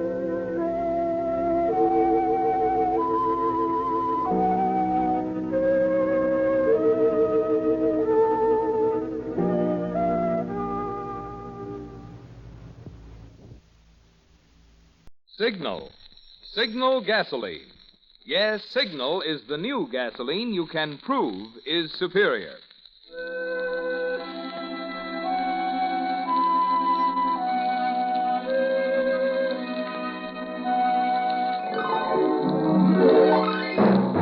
The Signal Oil Company and your neighborhood Signal dealer bring you another curious story by The Whistler.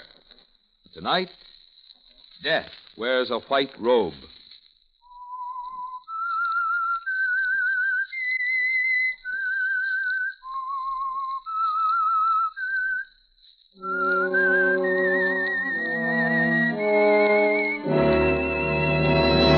I am the Whistler, and I know many things, for I walk by night. I know many strange tales hidden in the hearts of men and women who have stepped into the shadows. Yes, I know the nameless terrors of which they dare not speak.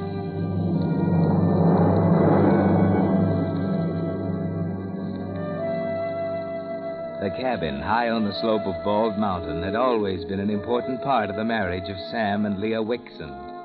A successful marriage on the surface. Only two people had any reason to think otherwise. One was Leah herself, and the other was her best friend, Suzanne. Leah and Sam had met at the cabin. Their romance had begun there.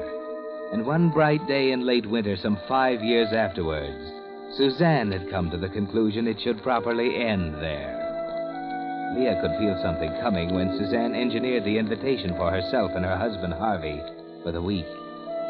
Yes, Leah, You wonder what's behind those innocent eyes of Suzanne's. What's making the wheels whir in that sharp little mind as you and she and Sam approach their cabin. Lucky there's a crust on the snow today. Never make it otherwise. Well, these snowshoes are fun. Suzanne, darling, do let Sam carry that suitcase. Well, he's already carrying yours and his. I'm not crippled. There's an idea, Leah. On what? On how to win men and influence them. Well, if I was a strong, rangy type, I'd carry one for you, dear. You know I'm not athletic. Well, a strong, rangy type definitely has her points. Well, stack your snowshoes over in the corner there. Well, everything seems to be just as we left it. No bears? Not a bear. Now, where's the key to the shack? Oh, what a beautiful spot. I'm sick just thinking what Harvey and I've missed not coming up here. Well, I wanted to have you up several times, We've but... just never been able to work it out, dear. Have we, Sam? No. The door's stuck a little. There. Oh, what a dream of a place. Sam, the fireplace. It's divine. Oh, wait till Harvey sees that. Like it? I built it with my own two hands. Perfect. Did you design it, Sam? Suzanne, dear, you're positively gushing. Sam's an architect, remember? Of course, Leah. She likes the fireplace. Let it go. Well, I don't. Looks like a pile of bleached bones. Come on, Suzanne. Now, you and Harvey can have this room, darling. Sam, bring Suzanne's bag in here. All right. Why don't you freshen up, Susie? You look utterly ravaged. Your nose absolutely gleams. Oh, really, dear? I might pass you a helpful hint. You apparently swallowed all your lipstick with that hamburger we ate in town. I never worry about makeup, darling. When you're on the right side of 30, it isn't so important. Or do you remember? I'm taking the sled and going to get a load of wood before dark. Oh, Leah, you better show Suzanne where the linen closet is so she can get her bed made up. Oh, can't we help? Oh, no thanks. Oh, Sam, what a cute bell on that sleigh. Well, back home in Connecticut, we always had a bell on the sled that brought in the Yule log, and I thought it was a cute idea, so I put one on this. You have such nice ideas, Sam. Where do you have to go for wood? You sure we can't help? Oh, I think I can manage all right. Woodshed's about 50 yards from the house. Kind of inconvenient, but it was already built when we bought the property, and I haven't gotten around to moving it yet. Well, I'll see you girls later. Oh, I hate to think of Sam having to drive all the way back to the city for Harvey. Or is it that you hate to think of Harvey coming up here, Susie? You're not just a teensy bit bored with Harvey, are you? There aren't any men here now, Leah. You can skip the teensy. You didn't answer me, darling. Don't judge others by yourself. What do you mean? I married for love, you know, not money. Oh, did you? Well, could anybody doubt it, looking at Sam? Well, I grant you, Sam's a handsome man. Oh, you've noticed. I thought you had, dear. Yes, I'm a very lucky girl. I've often thought how discouraging it'd be to be married to someone who was bald and fat and unimaginative, even if he did have gobs of money. You're referring to Harvey? Oh, darling, I think Harvey's cute. In a pudgy sort of way. By the way, does he still take bicarbonate? Leah, I might point out that I'm not trying to eat my cake and have it, too. Just what do you mean? I'm talking about your Red Cross activities. Oh? Those evenings you donate to good works. Patronizing the arts. What are you talking about? Shall I come to the point?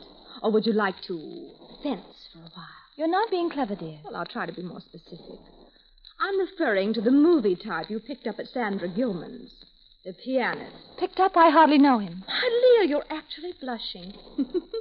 I can see it clear through that Westmore number 12. I've nothing to hide. Your taste isn't bad at that. He is fascinating and talented. Musically, of course.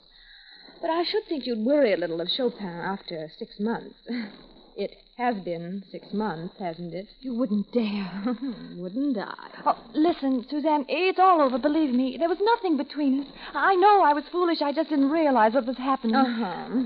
Sam would understand all of that, of course. You're not going to say anything, Suzanne. You can't. Sam would think all kinds of things. He wouldn't understand. He'd walk out on you, wouldn't he, Leah? He isn't the kind a woman can make a fool Yes, of. yes. Don't you see it'd wreck our marriage? You wouldn't do that, Suzanne. You couldn't gain anything by it. We've been friends too long for that. You can get off your knees now. I hate you. Of course you do. You always have. You're just trying to get back at me. You've been waiting for a chance like this ever since Sam and I were married. You love him, don't you? You've been in love with him for years. I didn't say that. But it's true. And you think this is your opportunity. But you won't tell Sam what you found out. You won't. Do you understand? Why, darling, you're so terribly dramatic. How could you stop me? I don't know. But I will, Suzanne. I will if I have to. Have to what, Leah? There's just the two of us here. And I'm the strong, rangy, athletic type. Remember?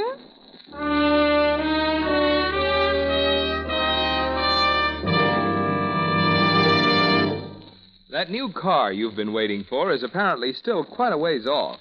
But for the fun of improved driving performance, there's no need to wait any longer for that. No, sir.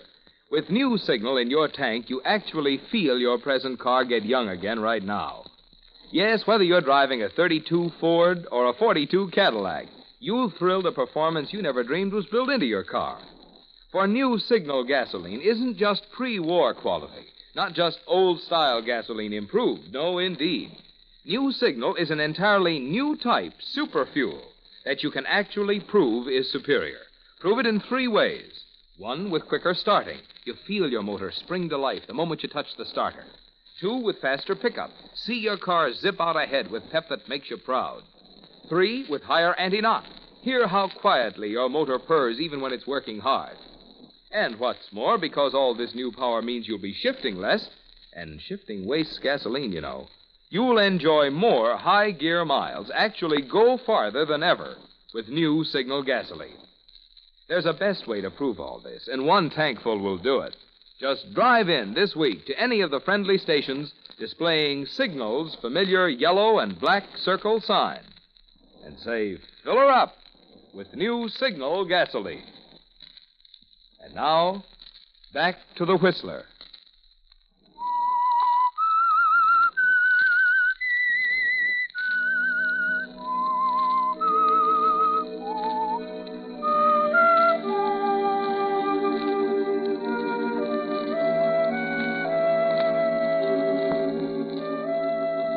Well, Leah, you thought you'd managed the musician pretty cleverly, didn't you? And he'd seemed so important to you for a while. But now, with the prospect of losing Sam staring you in the face, it's different. He'll walk out, you're sure of it. You know him too well. Suzanne holds you in the palm of her hand, Leah. The moment she chooses to open her mouth, Sam is gone forever. And with him goes everything. Money, social position, friends.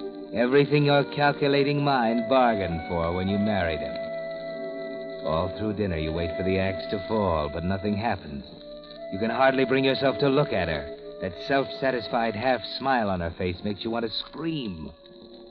And that night, when you and Sam are finally alone. Suzanne finally go to bed?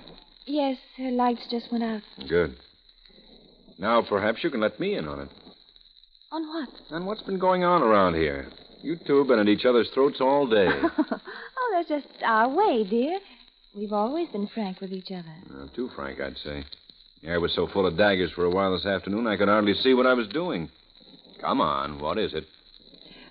Well, Suzanne's all wrapped up in music, you know, and particularly Chopin. Well, there's a pianist we all admire that she met personally the other day, and, well, we thought she wasn't being quite fair to Harvey. You mean... Oh, it was nothing serious, of course. Oh, Sam, you mustn't breathe a word of this to anyone. If either she or Harvey ever found out, I don't know what I'd do. It's all very silly. It isn't silly. It's darn serious. But you don't understand, Sam. It was really nothing. I don't care how insignificant it is. If people are talking about it, it's serious.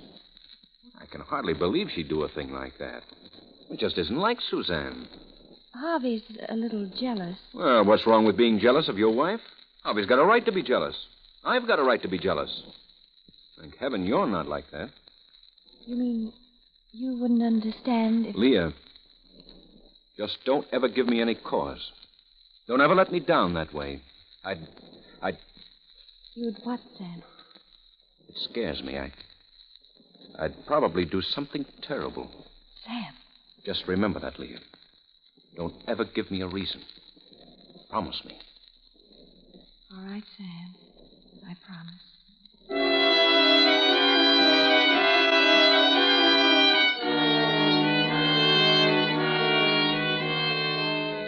Pretty sure of yourself, aren't you, Leah?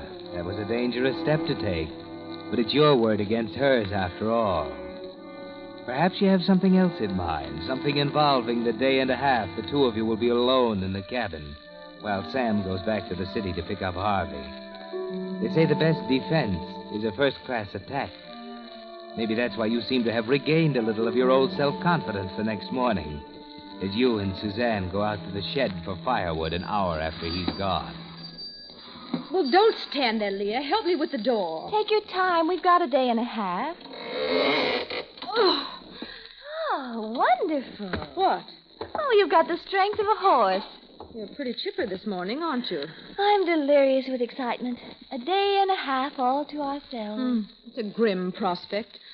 Well, are you going to stand in a corner and rhapsodize? Or are we going to get some wood? Oh, all right. I don't see why you're fussing so about wood. There's enough in the box in the house. To last a couple of hours. I can't understand why Sam had this wood stack clear up to the rafters. Can't even reach the top. Oh, here's one that's loose. What are you doing? Look out! What's the matter? Don't be a fool. You'll kill yourself. Do you want that mountain of logs to crash down on you? Don't be ridiculous. You move those centerpieces and the whole pile will fall. Nonsense. What? Look out! There, you see? Nothing happened. The Lord looks out for drunks and fools, darling. Hussies, too. Wait a minute. That just about does it. I've taken about all I'm going to take from you. All right. You want it straight from the shoulder, and I'll give it to you that way. I said you're a no-good little hussy, and I'll say it again. You've been taking Sam for a ride, and I'm going to make sure he knows all about it. Is that good enough for you? You're bluffing. You'll see whether or not I'm bluffing. You're so jealous of Sam and me you can't see straight. I can't say I blame you staring at that moon-faced husband of yours across the breakfast table every morning. You're so miserable yourself you can't stand happiness in anyone else. Well, you're not going to get anywhere. Sam would never believe you in a million years. I'm not asking him to believe me, dear. What do you mean? Sam ought to recognize your handwriting and your personal stationery readily enough. Oh, you should have known better, Leah. But you weren't quite yourself at the time, were you? What are you talking about? A letter, dated September 18. Something about you and Arturo meeting in the lobby of the Metropole at 8 o'clock. Where is it? Oh, never mind where it is. I have it. Where did you get it? Oh, I bought it. Arturo was quite attached to it. But he had his prize. Oh, you cheap, unscrupulous. Oh, you didn't really think I wouldn't come prepared, did you? Oh, Leah, dear, how can you be... Put down that axe. Do you hear me? Put down that axe. I'll kill you. Oh, no, you don't. You little vixen, you... Give me that axe. Do you hear me? There. That's better. You wouldn't do it. You wouldn't do it. I'm the strong, rangy type, remember? Strong as a horse. Oh, get up from there. You're not hurt. You knocked me down. You hurt my arm. I hate you. Darling, you nauseate me. You really do. I'm going out for a walk to where the air is clean. I'll kill you for this, Susan Reiner. I'll kill you.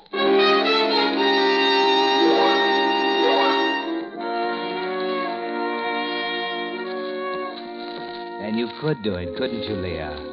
There's a blind, frustrated hatred inside you that would make you capable of anything, even murder. All that day while Suzanne is out walking, you sit alone in the living room in front of the big fireplace, staring into the embers and thinking. The two of you alone in the cabin. It would have to be perfect. The slightest indication that it wasn't an accident and you'd be done for. There simply wouldn't be any other suspects. Yes, Leah, it would have to be perfect or it couldn't be at all.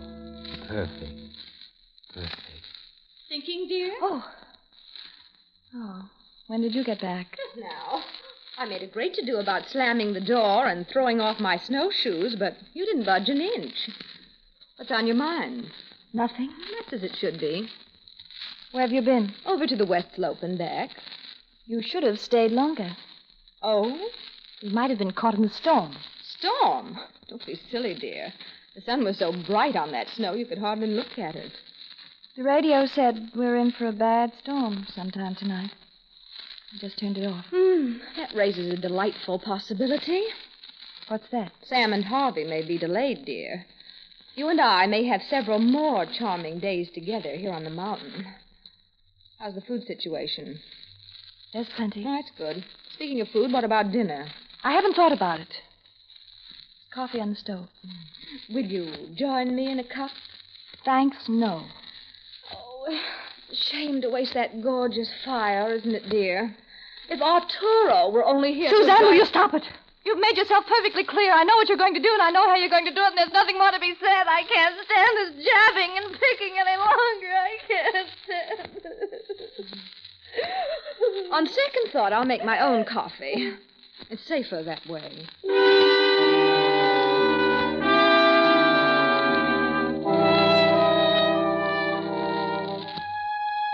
By midnight, the temperature outside the cabin drops to 20 below zero.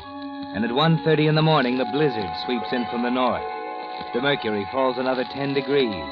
You're forced to cooperate with her now, aren't you, Leah? The two of you take turns all night getting out of bed to put wood on the fire. The night seems endless, but morning finally comes.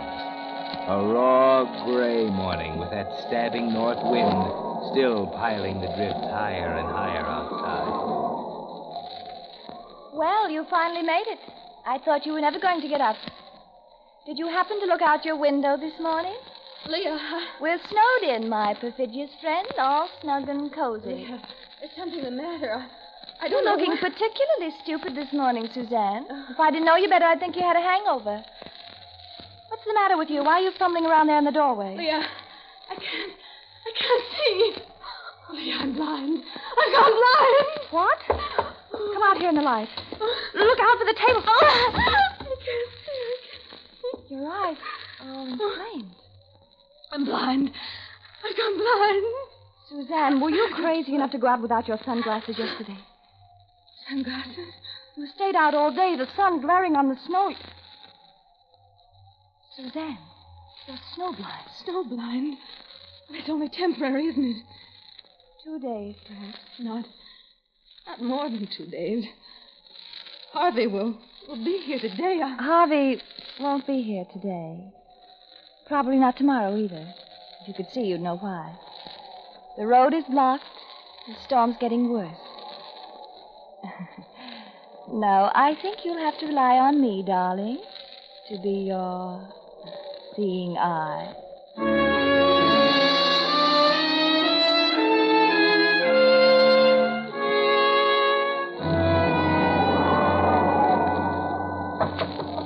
Suzanne, unlock the door. You'll have to come out of your room sometime. You'll freeze to death in there. Well, you do have a large mouth, Suzanne, but it doesn't extend as far as you've daubed that lipstick. You're cruel, Leah. You'd like to see me like this. You think it's funny. It will go away, though. You said so yourself. I'll be all right tomorrow. I'll be able to see tomorrow. I'm not afraid of you, Leah. Afraid of me? Oh, well, why should you be? Let me guide you to a chair by the fire, darling. Don't touch me. I can get there. I can feel my way. Oh! Better let me help you, darling. No. I'll just sit right here. Well, now, what are we going to have for dinner, huh? How about a couple of nice poached eggs on toast and a steaming cup of coffee? I don't want anything. Oh, but it's all cooked. Here. Smell good? I don't want any. Well, you haven't eaten since last night, dear. You've got to have food. Look, you're shivering. Take it away, You're cold, darling. Couldn't you possibly force just to swallow this hot coffee down? Do you a world of good. Here, smell. Good? All right. I'll take the coffee. That's better. Here, I'd better warm it up from the kitchen. You know, I never really explored this cabin until today. There are all kinds of interesting things in the cellar. Sam's really quite a trapper, you know. All his equipment's there, the scrapers for the skins, the frames, the traps. There you are, dear. I put sugar in it. And a big box of some kind of arsenic he uses to cure the hides. Arsenic? Ah, gets rid of the vermin. Come on, dear, drink up. Do you good. No, I don't want it. Take it away. Oh, Suzanne, you're priceless.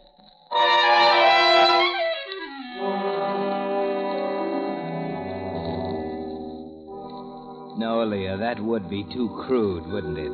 It would never work with inquisitive examiners and autopsies. You rejected poison at the start when you first began thinking about killing her. You're just playing with her like a cat with a mouse. You've thought of a better way, haven't you? A perfect, foolproof way. Leah, you've gone. You've left me. I'm right here, darling. Oh. Why didn't you answer, Leah? I've been thinking. Of what? Of you, of me, of our beautiful friendship. Leah, I want to tell you something. Leah, you know I'm your friend. Of course, you're my dear, dear friend. And Sam's, too.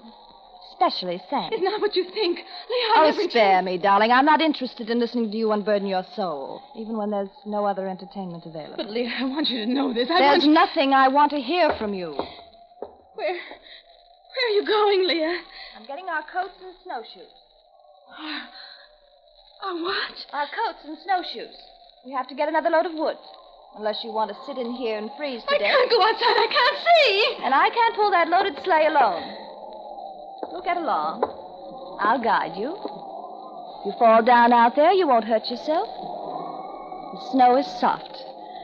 Very soft, Suzanne. It even gets warm after a while.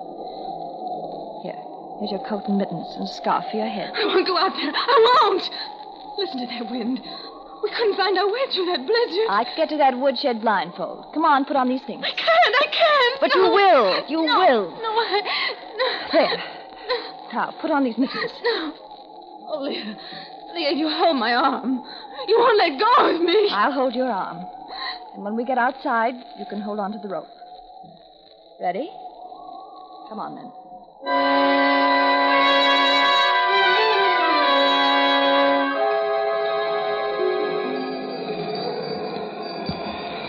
How much farther is it? We're almost there. Oh, it seems so much farther than before. All right. You let go of the rope now and stand right there. I'll pull the sleigh up to the shed and load it. Oh, wait. Lead me to the shed so I can stand out of the wind. Just walk about 6 steps forward. It's right in front of you. I must be walking in the wrong direction. I haven't come to the shed. Leah! Answer me, Leah! Where are you, Leah? Are you in the shed? I don't hear you. I don't hear the bell, Leah. Oh, Leah, you're leaving me. You're leaving me out here to die. Oh, Leah, come back, please. Oh, please, Leah, please come back. Come back. Oh, which way? Where did you go? Where did you go? Answer me! Answer me! Oh, Leah, listen. Leah, what I said about telling Sam, I won't. Honestly, I won't. I was never going to. There isn't any letter. Oh, you're my friend, Leah. I'm not in love with Sam. I'm not in love with him. You're my best friend, Leah. You believe me, don't you? You believe me? Answer me, Leah. Answer me!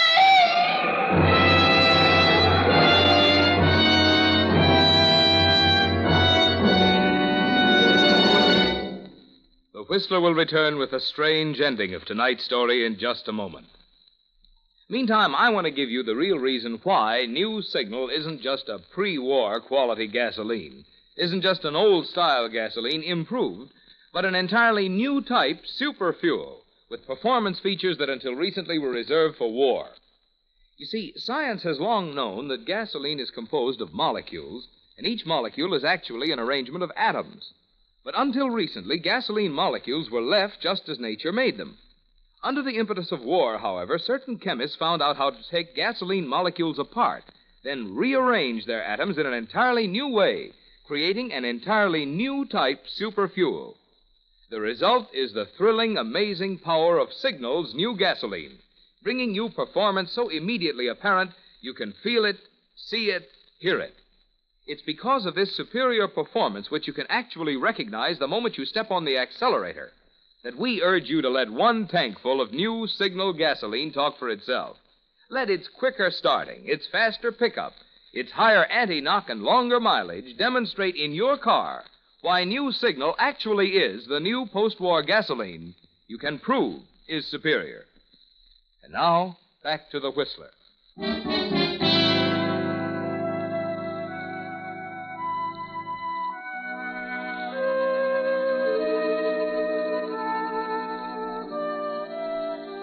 That one was perfect, Leah. It can't miss.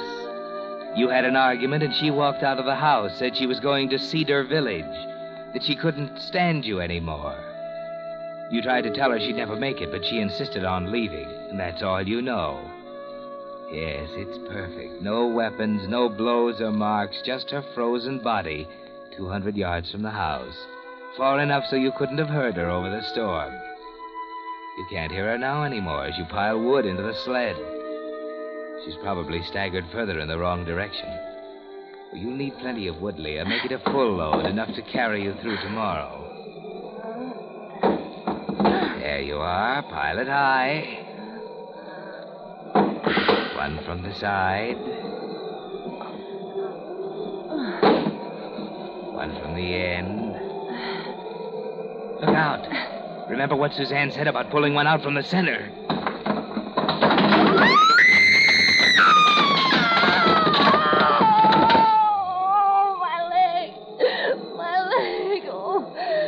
Broken. I can't move. Suzanne! Suzanne! Oh, please, God, let her hear me. Suzanne! The door. Oh, don't let the door go shut. She'll never hear me.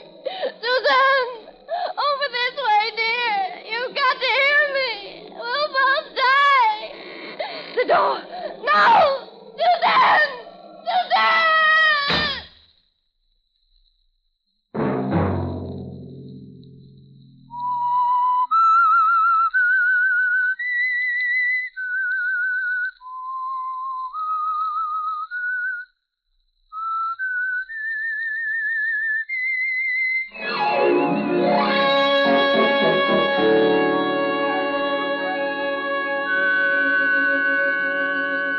Next Monday at 9 o'clock, the Whistler will bring you another strange tale, the curious story, Death Laughs Last. The Whistler is broadcast for your entertainment by the marketers of Signal, gasoline, and motor oil, and fine quality automotive accessories, and by your neighborhood Signal dealer. This program, directed by George W. Allen, with tonight's story by Virginia Teal, music by Wilbur Hatch, is transmitted to our troops overseas by the Armed Forces Radio Service.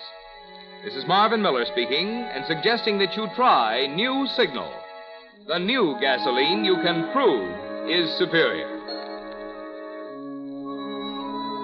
This is CBS, the Columbia Broadcasting System.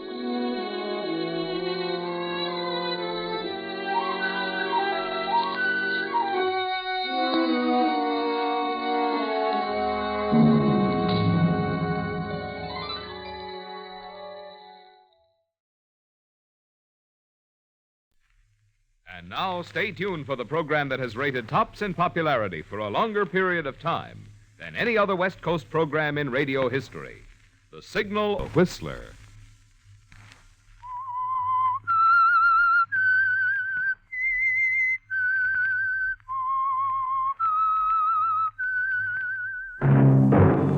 Signal, the famous to sit back and enjoy another strange story by The Whistler.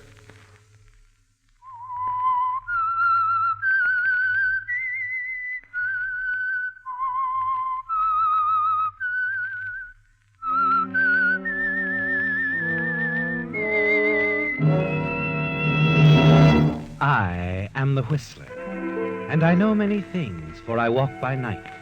I know many strange tales hidden in the hearts of men and women who have stepped into the shadows. Yes, I know the nameless terrors of which they dare not speak. And now, transcribed for the Signal Oil Company, The Whistler's strange story, The Man in the Trench Coat.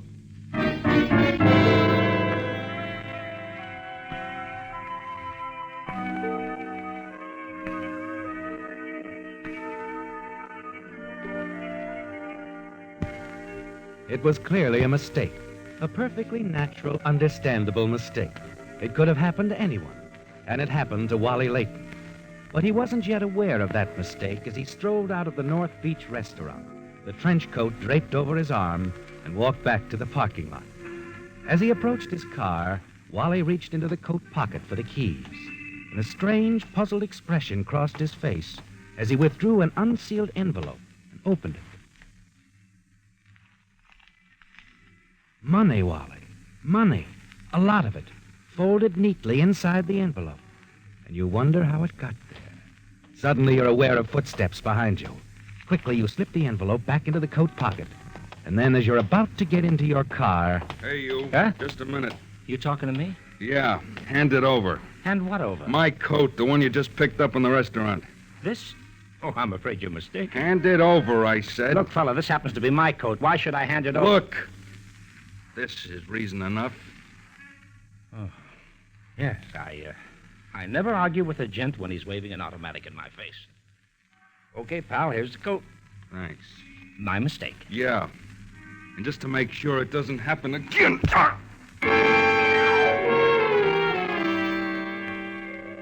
The gun butt catches you on the side of the head. You fall back against the car, slip down to the pavement, and for a few seconds a black fog envelops you.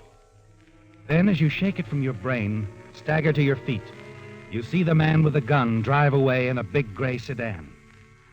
Then you return to the restaurant.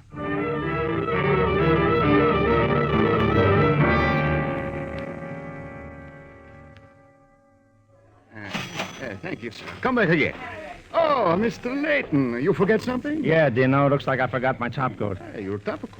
But you had it over your arm when you left a few minutes ago. It wasn't mine. There's mine, still hanging where I left it. Oh, good. Look, Dino, I've done some things for you. Oh, yeah, sure. Well, then tell me. A man just left here right after I did. About my build, mustache, wearing a brown suit. It was his coat I took.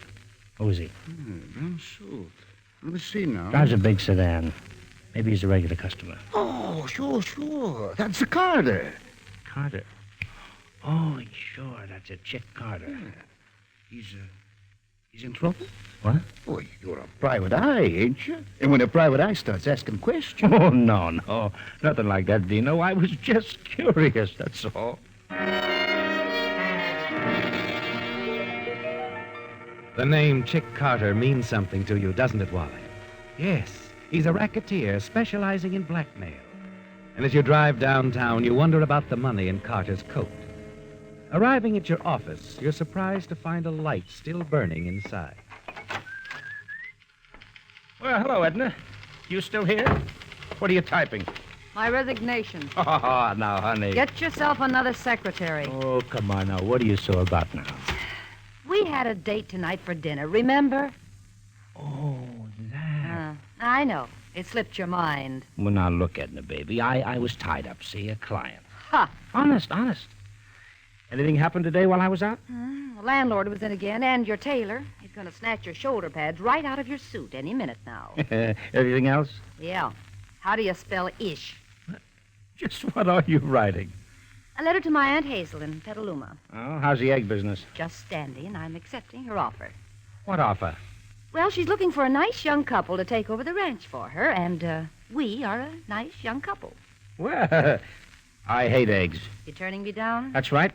Do me a favor, will you? Get my engagement ring out of the pawn shop so I can throw it at you. Oh, now, Edna, baby. Look, were you kidding me about having a client? Nope. Who is it? Well, I don't know yet.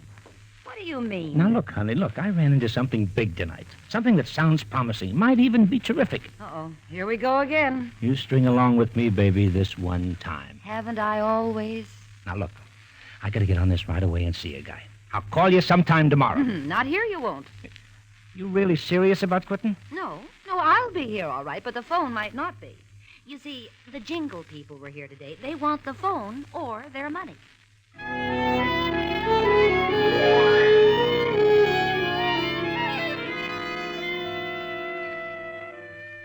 You're quite anxious to follow up your hunch, aren't you, Wally? Yes. And 5 minutes later, you walk into a small bar not far from the Hall of Justice. Walk straight back to the man at the piano.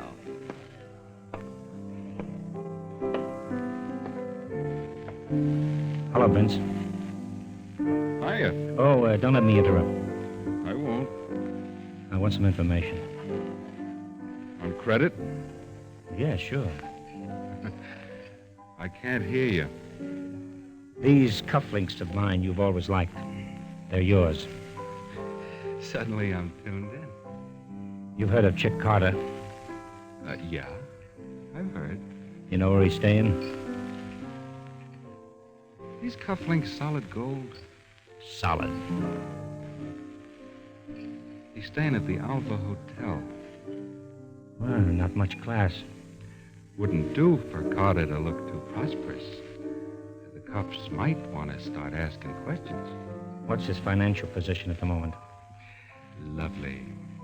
Loaded? Yeah. And he ain't winning at poker. He's losing. Think he's in business again? I would say he has another pigeon. Yeah. A dame, maybe? A dame, usually. Thanks, Vince. You've been grand. Yeah. It sure is a nice tune, ain't it?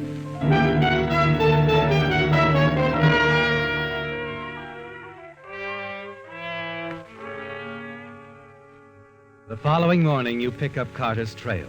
Keep a close watch on him in the days that follow. Day after day, you keep after him. And finally, at the end of the second week, your patience is rewarded. In a crowded cafe, you see a woman brush past Carter's overcoat hanging on the rack. You see her slip an envelope into the coat pocket, then hurry out. You found the pigeon you've been looking for, haven't you, Wally?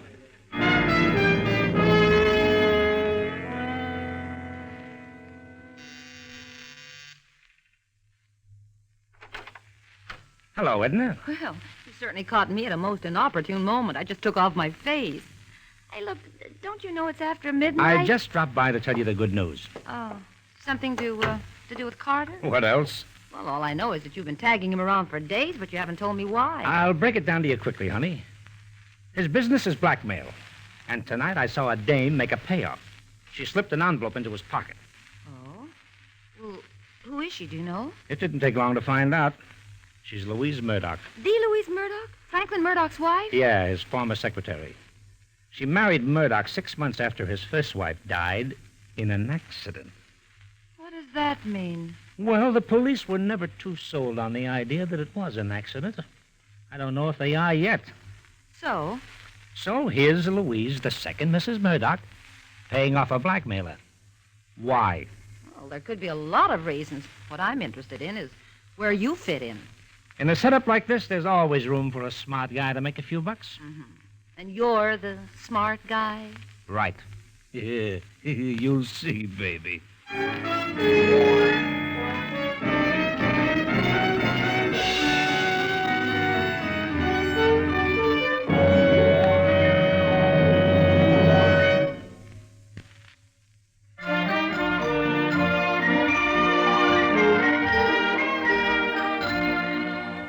In the good old summertime, you naturally do more pleasure driving.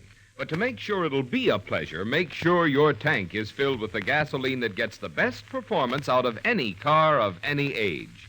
Fill up with Signal Ethyl, the premium grade of Signal's famous Go Farther gasoline.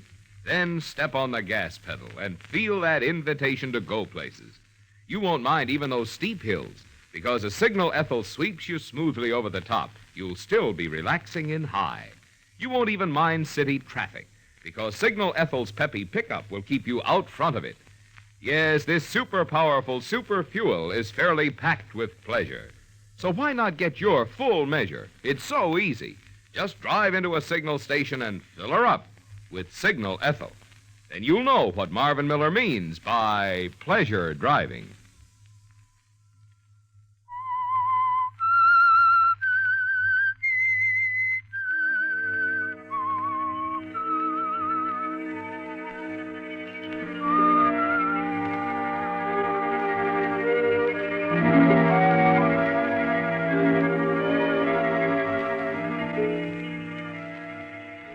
You're certain you stumbled onto something good, aren't you, Wally? A simple case of blackmail. And you feel it may be well worth your while to follow it up. Next morning, you decide to risk a personal call on Louise Murdoch at the Murdoch townhouse on Pacific Heights, where, posing as a newspaper reporter, you learn she's horseback riding in Golden Gate Park. The park offers a better chance for an uninterrupted chat than the house, doesn't it, Wally? Yes. So you drive out, park your car, seat yourself on one of the benches near the bridle path, and wait. Presently, a rider approaches. A woman you recognize as Mrs. Murdoch. Oh, Mrs. Murdoch! Mrs. Murdoch! I see you for a minute. Yes? What is it? Wally Layton's the name. I'm a private investigator. Oh? I thought we might have a little chat. What about? Blackmail. Blackmail? That's right. Maybe I can get you off the hook. I'm afraid I don't know what I was at the Regis Cafe last night. So, you were at the Regis? Oh, don't get me wrong. I'm not the owner of the trench coat. I still don't know what you're talking about. Well, maybe you need a little time to think it over, huh? Okay. Now, look, I'm on my way out to the beach. I'll be on the Midway having a cup of coffee in the diner right next to the merry-go-round. I'll be there 1 hour.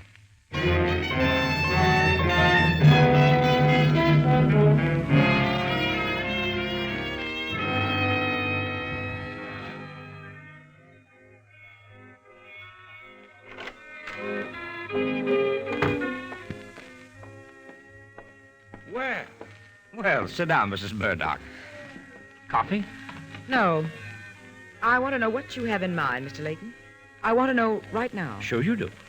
All this ridiculous talk about blackmail. Ridiculous? Oh, come now, come. I saw what happened last night. I saw you put the money in Carter's coat. Everything.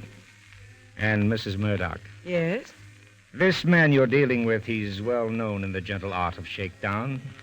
The police would be very interested. We'll leave the police out of this. Will we? Well, now, that depends, Mrs. Murdoch.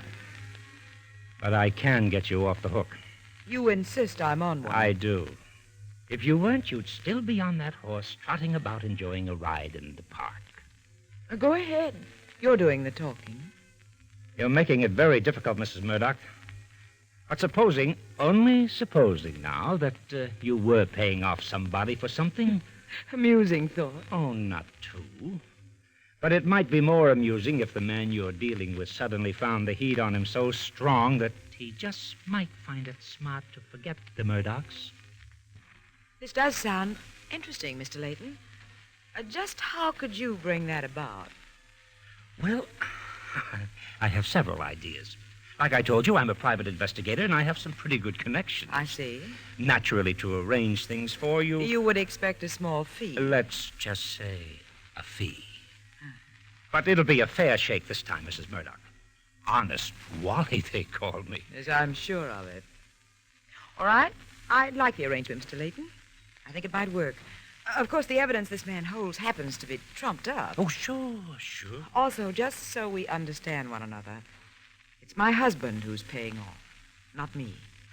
I'm simply a go-between. Naturally. Are you sure you won't have that coffee now, Mrs. Murdoch? All right. Might warm me up. Yes, it'll help, Mrs. Murdoch. That plus the fact that we're, working together.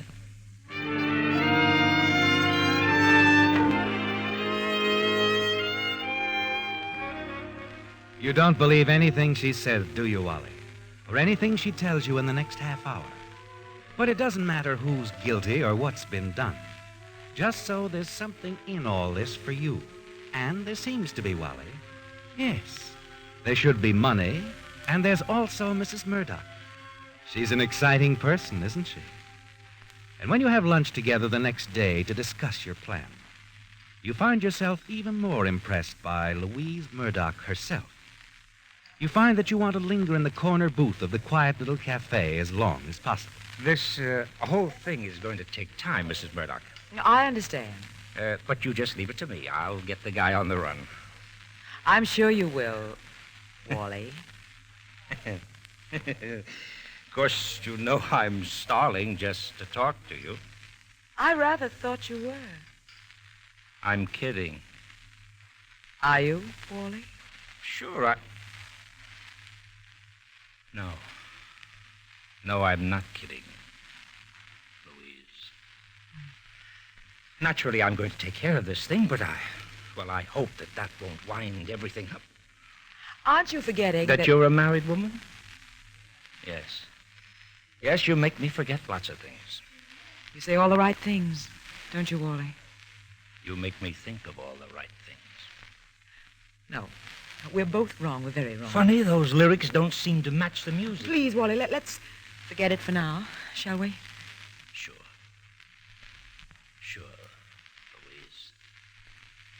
We'll forget it. For now.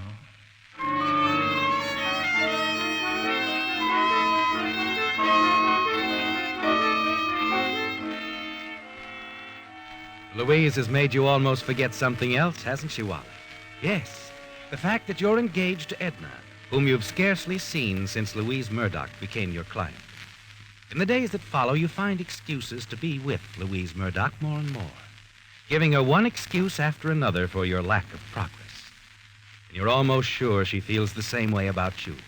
Doesn't mind the situation being dragged out in the least. And you know you don't really intend to do anything about Carter, the man who was blackmailed. Not anything, that is, except watch for the next payoff and lead him to the money. But you do want to talk to Louise. Be sure of her feeling for you.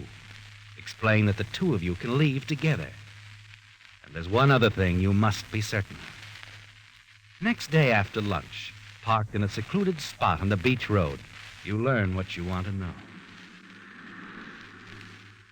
Louise, you sure what you told me in the beginning?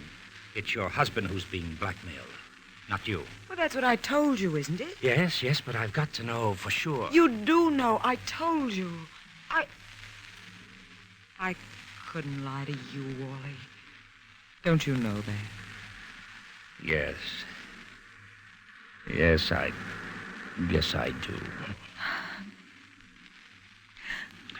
Oh, Wally, I don't know. I just don't know. Don't know what? How I can stand it when this is over, when I won't see you anymore. Well, I've got some ideas about that, too. Any chance for you to get away and have dinner with me tonight? Yes, Wally. I'll make it somehow. Good. I'll tell you everything I've got on my mind tonight.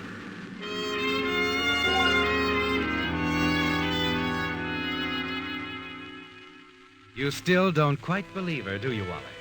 And you determine to test Louise. Find out for yourself whether it's Louise or her husband who is the subject of Carter's blackmail. And the test is simple, infallible, isn't it, Wally? Louise has already told you the next payoff is to occur the next evening at 8 o'clock. And it will happen in the same way as before. Another envelope filled with currency. 20,000 this time. The overcoat hanging innocently in a restaurant. At dinner that evening, you watch her expression closely as you tell her what's on your mind. Why not, Louise? Why not? Why not keep the money? We could get out of town together. It would give us a real start somewhere else. No, Wally. My husband would be exposed immediately if that money wasn't received. He must have done something pretty big. What was it? That's something I can't talk about. Not even to you. You're that concerned about him? I mean, considering the way we feel? I can't be that unfair, Wally. Or that careless? I didn't like that. Sorry. Sounded like you still doubt me. That you think I'm afraid of myself. Maybe it did sound that way. Oh, look, honey, you don't love Murdoch. Not anymore. Not ever, if you ask me. Maybe that's right. It's taken me a while to find it out. Look, Louise, look. You know I love you, don't you? I hope so. And you either love me or you don't. If you do, you've got to leave Murdoch. I'll be waiting, Louise, tomorrow night at 9 o'clock at my apartment. I'll have 2 plane tickets. I want us to use them. Get away from here, a long way. You want me to bring the money to you instead of giving it to Carter? Why not? As far as your husband's concerned, the money's gone anyway. Think it over, Louise. Like I said, I'll be waiting.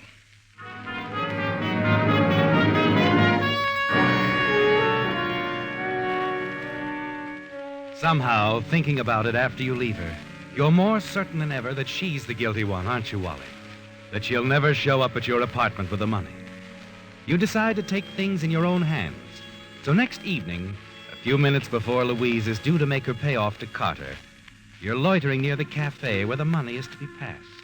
And soon Carter appears, confidently approaching the place. You step back into the protective shadows of an alley. And then as he passes close to you... Carter. Huh? Come here. Now, look, pal, what's the gun We'll for? skip the conversation, Carter. I haven't much time.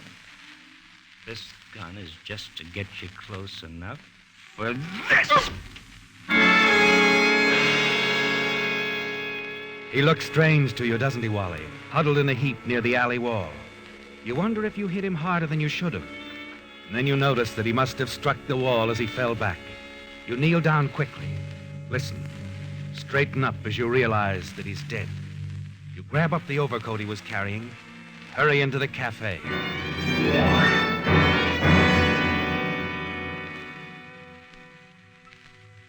Once inside, you hang up the overcoat, then stroll into the bar, where you watch the cafe entrance unobserved. Just as you expected, it's only a few minutes before Louise arrives to keep her appointment with Carter, admitting her guilt as far as you're concerned. You reflect that it's too bad, but that at least you'll have the money she leaves, and there's still Edna. Louise moves forward, slips the envelope into the pocket of the trench coat you snatched from Carter. You wait until she turns and hurries out. Then you stroll casually to the overcoat, slip it on, and walk rapidly to a drugstore 3 blocks away, where you enter a phone booth.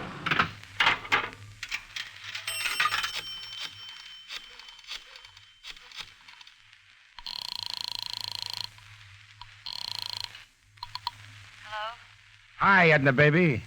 Oh, it's you. Look, Wally, if you How would you think like to go on a honeymoon to Rio de Janeiro? I'm in no mood for gags. Oh, this is no gag, baby. That guy I told you about just paid me off big to forget about that case I've been on. Now, wait a minute. I'll pick you up in about an hour. Remember, honey? I told you in the right kind of a setup, a smart guy could always pick up a few bucks.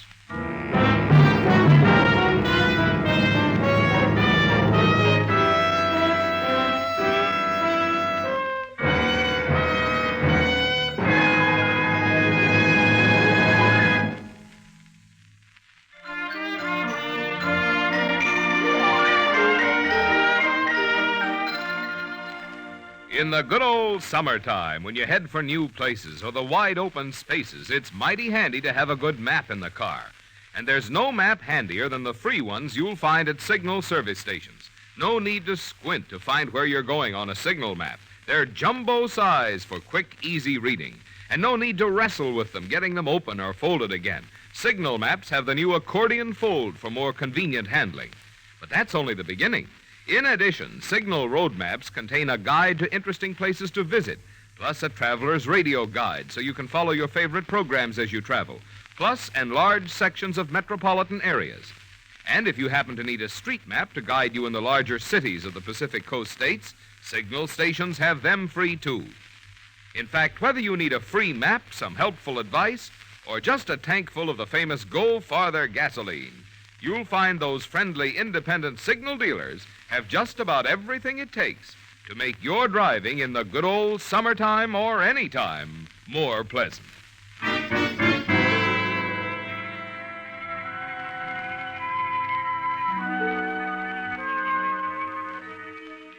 Back at your apartment with the money in the pocket of the stolen trench coat. You're satisfied that you're in the clear, aren't you, Wally? You have no fear at all when the telephone rings. Louise will say nothing, and Carter is dead. And no one else will associate you with either Carter or Louise Murdoch. It looks clear and clean, doesn't it, Wally? And you're sure you can go your way. And then... Hello? Wally, it's Louise. Yeah. Wally, I started to your apartment tonight with the money. Oh, sure. I did, Wally. I want to go away with you. I mean it. Sure you do. That's why you went to the cafe. I had to go on to the cafe, Wally, and leave the money. My husband was following me. He had a gun. Look, what are you trying to tell me anyway? Wally? Wally? Hang up that phone. Wally? Now, sit down. Over there.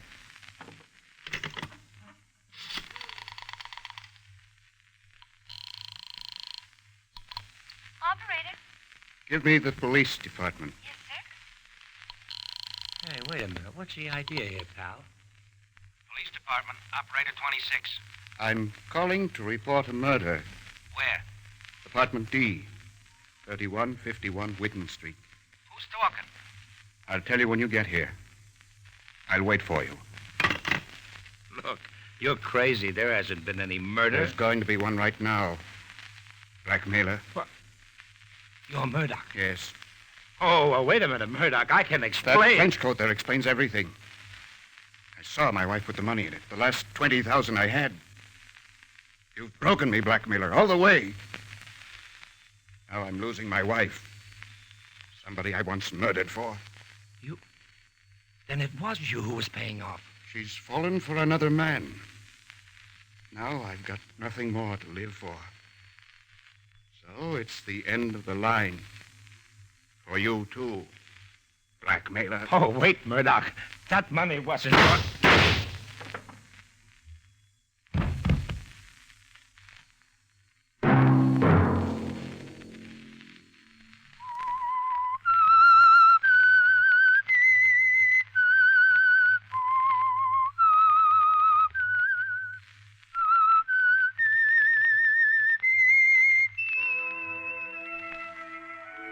Let that whistle be your signal for the Signal Oil program, The Whistler, each Sunday night at this same time. Meantime, Signal Oil Company and the friendly independent dealers who help you go farther with Signal gasoline hope you'll remember. Regardless of what gasoline you use, you'll enjoy more miles of happy driving if you drive at sensible speeds, obey traffic regulations, and avoid taking chances. You may even save a life, possibly your own. Featured in tonight's story were Bill Foreman, Wally Mayer, Betty Lou Gerson, G.G. Pearson, John Stevenson, and Shepard Menken. The Whistler was produced and directed by George W. Allen, with story by Adrian Jondeau, music by Wilbur Hatch, and was transcribed and transmitted to our troops overseas by the Armed Forces Radio Service. The Whistler is entirely fictional, and all characters portrayed on The Whistler are also fictional. Any similarity of names or resemblance to persons living or dead is purely coincidental. Remember to tune in at this same time next Sunday when the Signal Oil Company will bring you another strange story by The Whistler.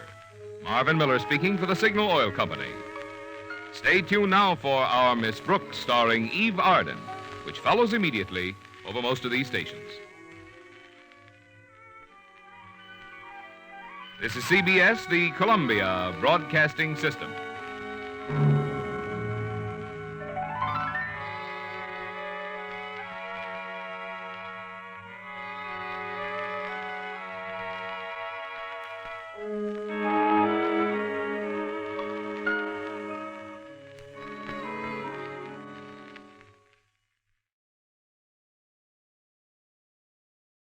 And now, stay tuned for the mystery program that is unique among all mystery programs. Because even when you know who is guilty, you always receive a startling surprise at the final curtain. In the Signal Oil program, The Whistler.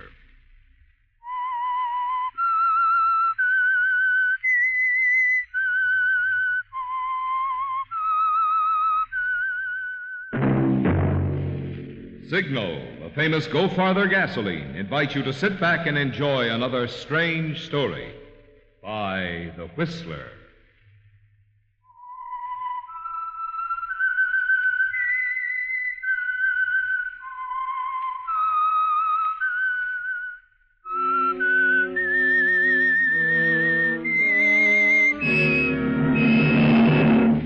I am the Whistler, and I know many things, for I walk by night. I know many strange tales hidden in the hearts of men and women who have stepped into the shadows. Yes, I know the nameless terrors of which they dare not speak. And now for the Signal Oil Company, The Whistler's strange story.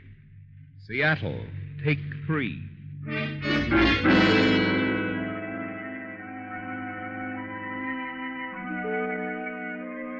It was a pleasant sensation Ted Cordray was experiencing, staring down at the big pile of money on the bed cover, his eyes lingering over the hundreds of small bills a moment before he would shove them into this half-packed suitcase. Yes, a pleasant sensation, because the job was done, and soon Ted would be on his way out of Los Angeles without a worry in the world, probably forever. A strange contrast. All that money and the shabby hotel room that Ted Cordray had been forced to take until his departure. But that sort of thing could be over forever, too, Ted was thinking. And then, quickly, Ted shoved the money under some clothing in his suitcase, snapped the case shut, and crossed slowly to the door. Come on, Ted, open up. I know you're in there. Andy? Yeah, it's me, Teddy boy. Surprised? No. Not to see an old friend. What do you want, Andy? Well?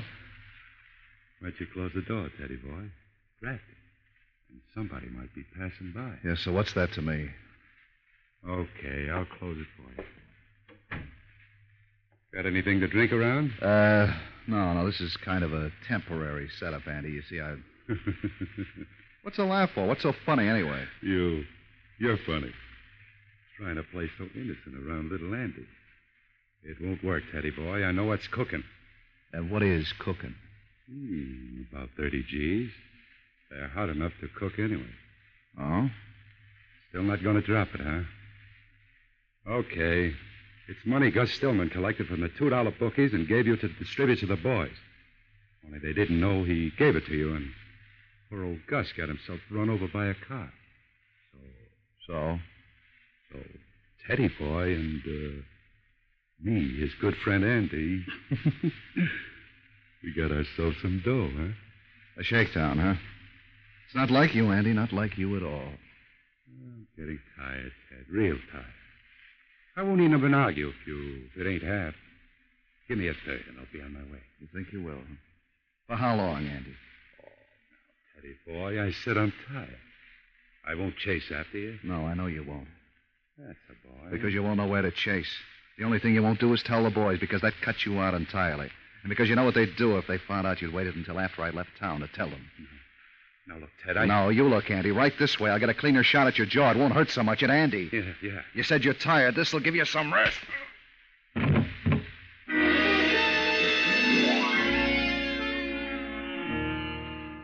One blow does it, doesn't it, Ted? Andy sinks slowly, passes out on the floor of your hotel room. There's only one worry. He'll be covering every bus and railroad station in town in an hour or so. You tie him up securely, put a handkerchief over his mouth. Decide this will keep him quiet long enough for you to catch a plane. You grab your suitcase, step out of the room, and lock the door. Downstairs, you pay your bill, step into a phone booth, and call the airline. Central Airlines reservations. I want passage for one, please. The next plane to San Francisco. Yes, sir. We can accommodate you. That will be flight 6, 11 tonight. 11? Well, that's 3 hours. Haven't you anything else? Sorry, sir. If you'd called earlier. I'll skip it. I'll try another line. You don't like to stay too long on the phone, do you, Ted? Not with Andy unconscious just upstairs. But you take time to call 2 more airlines with the same results. No space or a later departure. You're wondering what to do when you hear an odd tapping on the glass door of the phone booth. You turn, almost freeze to the spot at the sight of a girl who's staring in at you, smiling amusingly. Well, hello, Betty. Hello, Ted. Get your party? No, they're calling me back. You never call me anymore. Oh, now look. Please, Ted. I wish we could talk things over. I made a mistake. It's you I want. Great. Tell that to your husband. Please, Ted. Let me talk. I'm in a hurry. I got things to do. Hey, how'd you know I was staying here? All right, I'll admit it. I followed you. Saw you on the street the other day and followed you. A little puppy dog. Uh-huh. You sure that's it? You weren't talking to Andy? Andy Clark? I haven't seen him for months. Oh. Come on. Talk to a guy, will you? I might scare up enough for a drink. Look, I have to make this one call. It's important. Then I want to get out of this place. It gives me the creeps. I'll wait for you. Okay. Only wait around the corner. There's a little bar there. It's kind of nice. I'll be right over, Betty. Sure? Sure. Funny. I believe you. Make it fast, huh? Yeah, 10 minutes. I'll be sitting right here reading the paper until this phone rings.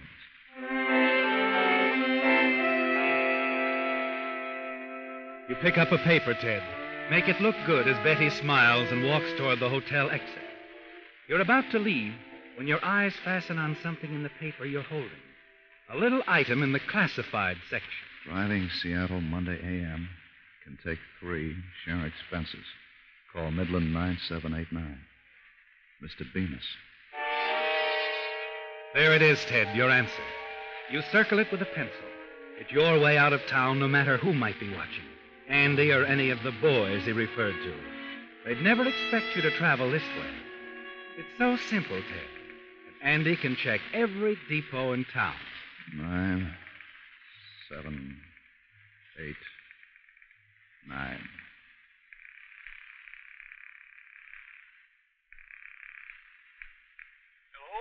Mr. Bemis? Buell Bemis, that's right. What can I do for you? Well, my name is Cordray. I saw your ad in this morning's paper. Yes, Mr. Cordray. Like to make the trip with me? Nice, comfortable car. Yeah, how many are you taking? Well, now, to be perfectly honest, and I expected of people myself, no one, just no one's phoned me yet. First time I ever tried this sort of thing. Thought I'd save something, but... Look, Bemis, I like it better that way. Oh? Yeah, I'll go the whole thing, whatever it costs. How soon can we get away? Well, sir, you take me by surprise. Let me see now. No use starting right out. Night driving's bad, you know. How about 5:30 in the morning? I'll pick you up. Never mind, I'll meet you. Where are you staying? Why, it's no trouble. Where are you, I said? The Midtown Hotel. The Midtown. Good enough. I'll be there 5:30. Very good, Mr. Cordray.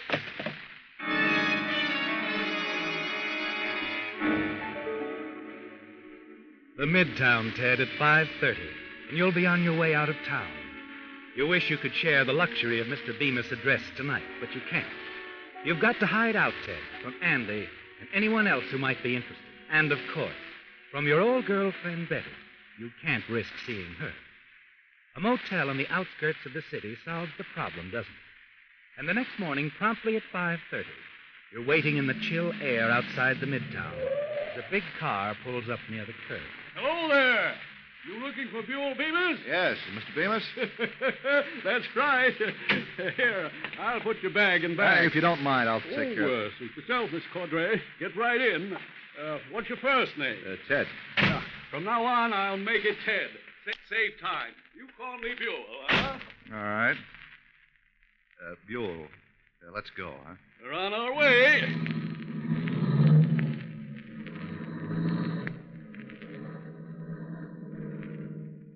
How do you like this boat? Beats walking, huh? Yes, sir. Yeah, it's a nice car. What route are we taking, Mr. Bemis? Make it Buell, please. I think 101 is best. More divided highway. Well, I think there's a quicker way to get on 101 if you'll turn up the... Forgot to tell you. I'm saving you money. Yes, sir. A nice little couple are joining us. Call shortly after you. Well, look, I told you now, that... I know. Very decent of you, too. But since they called and the car's so big, so roomy... Anyway, picking them up in Glendale. Well, that's kind of out of the way. Now, don't worry. I'll get us there, Ted. I know a shortcut. Been using it for years. Yeah. Like the fella says, you can't teach an old dog new tricks. Yeah.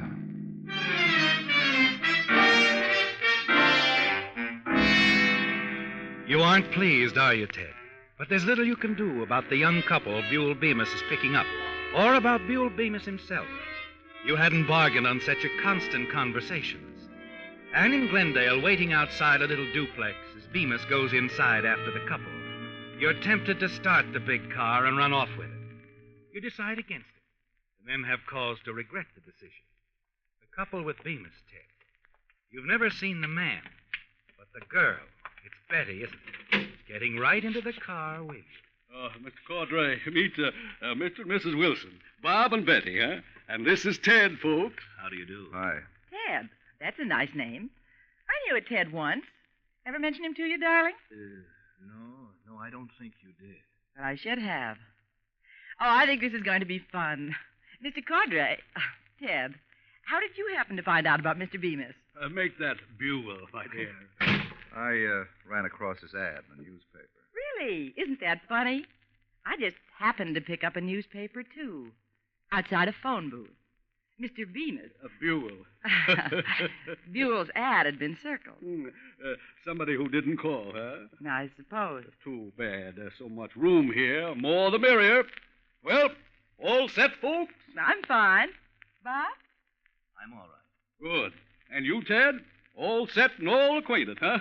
I think it saves conversation. Yeah, let's save a little right now, Buell. Get this thing rolling. Huh?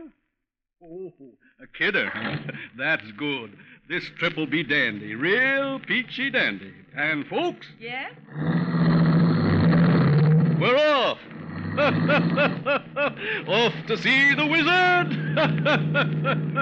Yeah, that little ad of mine was a good idea. A very, very good idea.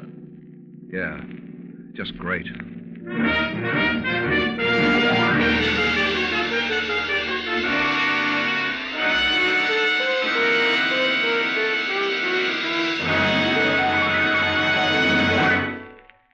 After last Sunday's broadcast, a Whistler fan came up to me and asked, Marvin, how can you keep on thinking up new things to say week after week about Signal Ethyl? Well, friends, keeping enthusiastic about the premium grade of Signal's famous Go Farther gasoline is no problem at all. All I do is drive into the nearest Signal station and fill up with Signal Ethyl. Then I step on the gas. When I see how my car steps out ahead in city traffic, I know what I'm going to say about Signal Ethyl's Get Up and Go. When I point my car up some steep hill and see how Signal Ethyl keeps me in high right over the top, I know what I'm going to say about Signal Ethyl's power. I just say the same things you'll be saying once you try this great gasoline that's scientifically engineered to bring out the best in any car of any age. In fact, once you treat your car to a tank full of this super powerful super fuel, I can just hear you saying, Marvin Miller was sure right about Signal Ethyl.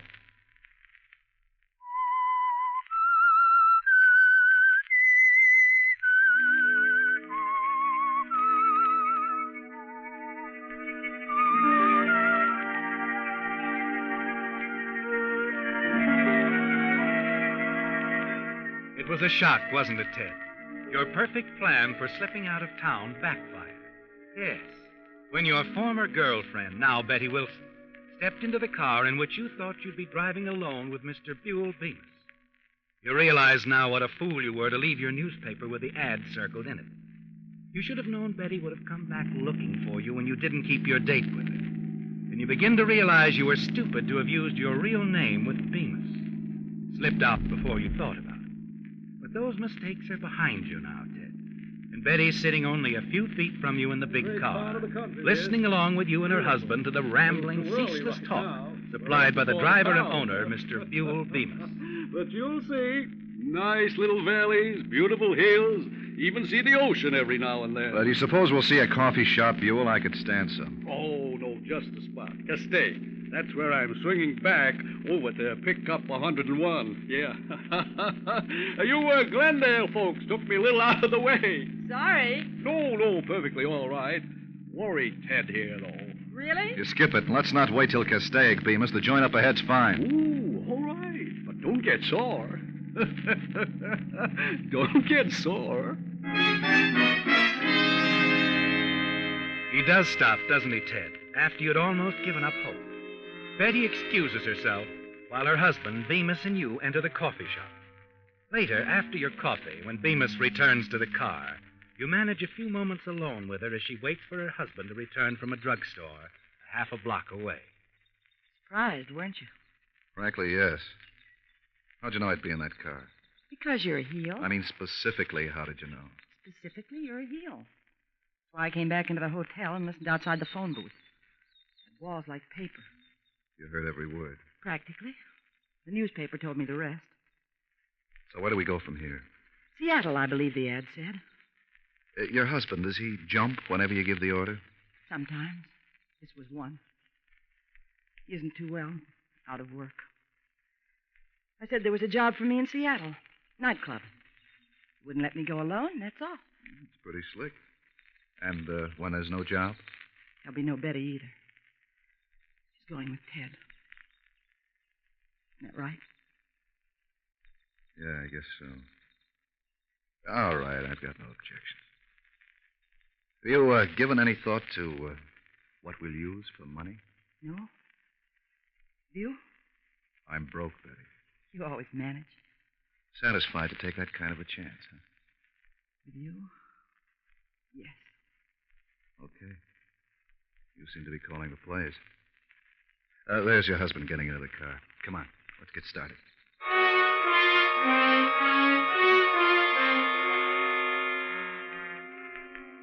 You're not too worried, are you, Ted? With Betty's husband along, watching her, worrying about her.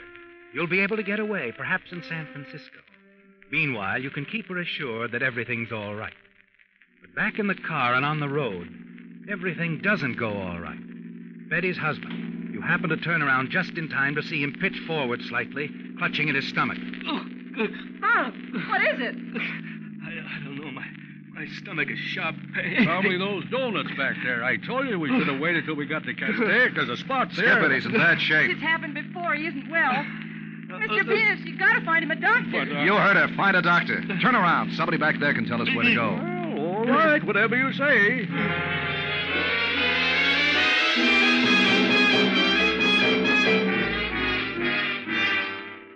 Sometime later, you're sitting in the waiting room of a small hospital just off the main highway.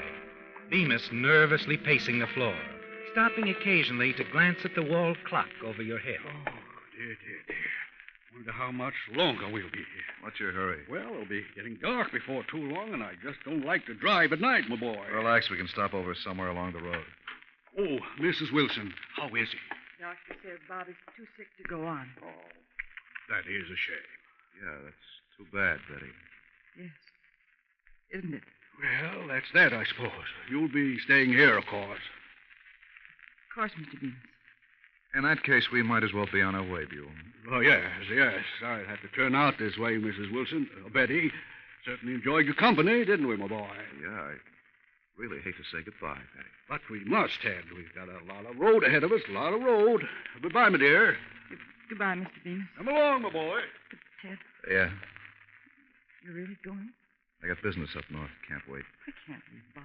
Not now, not like this. That's right. You can't leave him. Coming, Ted? Hey, you're coming. So long, sweetheart. See you around.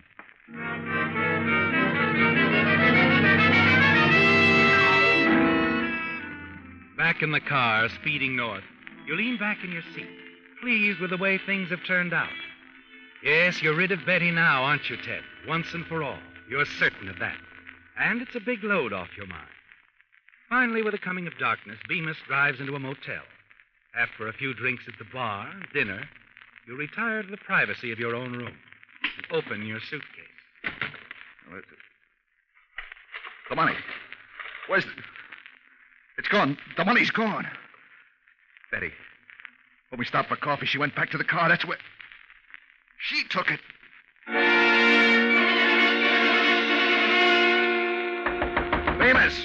Bemis, open up. Ted, what is the matter? Get your stuff, Bemis. We're leaving. Leaving? I was just about to... Get your stuff. We're going back. Well, see here, my boy. What are you talking about? Going back where? To the hospital where we left the Wilsons. The hospital?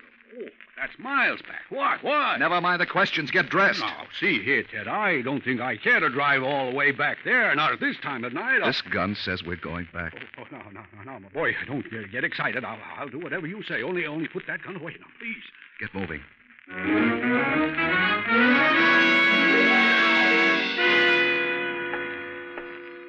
Fell, just a moment, please. I'll connect you. Pardon me, miss. Yes, sir. You have a patient here, Mr. Wilson. Came in this afternoon. Mr. Wilson? Oh, yes. You're a friend of his? Yeah.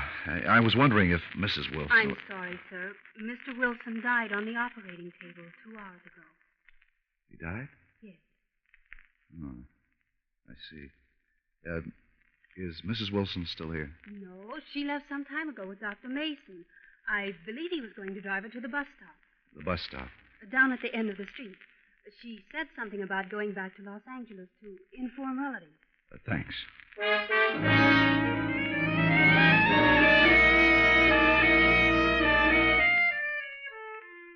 It's almost 1 o'clock in the morning before you catch sight of the southbound bus, parked off the highway in front of an all-night cafe. As you order Bemis to stop the car, you glance inside the cafe and see Betty sitting at the counter. You're not too late, Ted. And this time, you're really glad to see Betty. Okay, Bemis. Thanks for everything. You mean I can go now?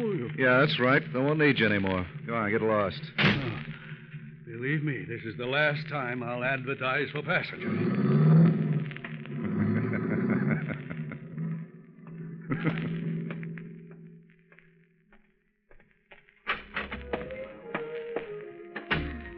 Yes, sir, honey. Nobody What did you say your name was, honey? I didn't say. Oh, that's right, you didn't.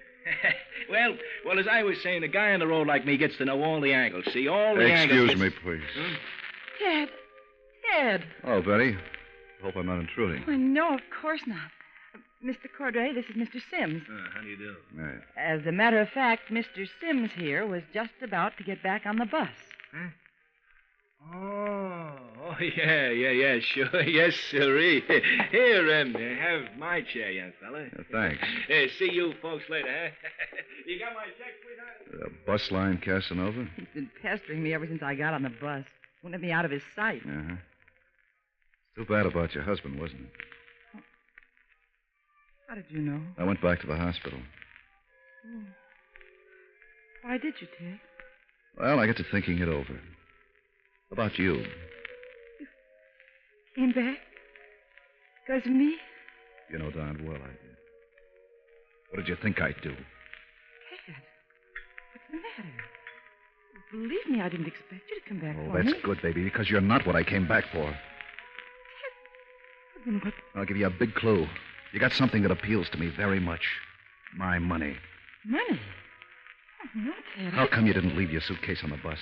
I wanted to freshen up a little while we were waiting. Yeah, I'll bet. Come on, baby. You and I are going to take a little walk. There's a nice little country road right across the highway. It won't take long. It'll be all over before you know it.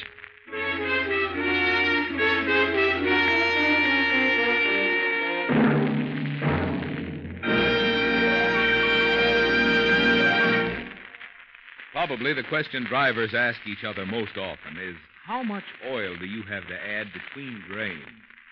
That's practically the same as asking, how much engine wear do you have? Yes, when oil consumption begins to climb, engine wear is usually one of the principal causes. That's why Signal's new premium motor oil, which reduces engine wear due to lubrication 50%, is such good news for drivers. Just think of it. New Signal Premium, by reducing engine wear 50% every mile you drive, should double the number of miles you'll continue to enjoy low oil consumption, if your car isn't already an oil eater. Should double the number of miles you can drive before your motor needs an overhaul due to engine wear. Should double the number of miles your car will keep its like-new pep and power. Yet all this extra protection of Signal's new heavy-duty type motor oil is yours at no increase in price. If you'll just remember one thing, get your next oil change at a Signal service station. Where? At a Signal station.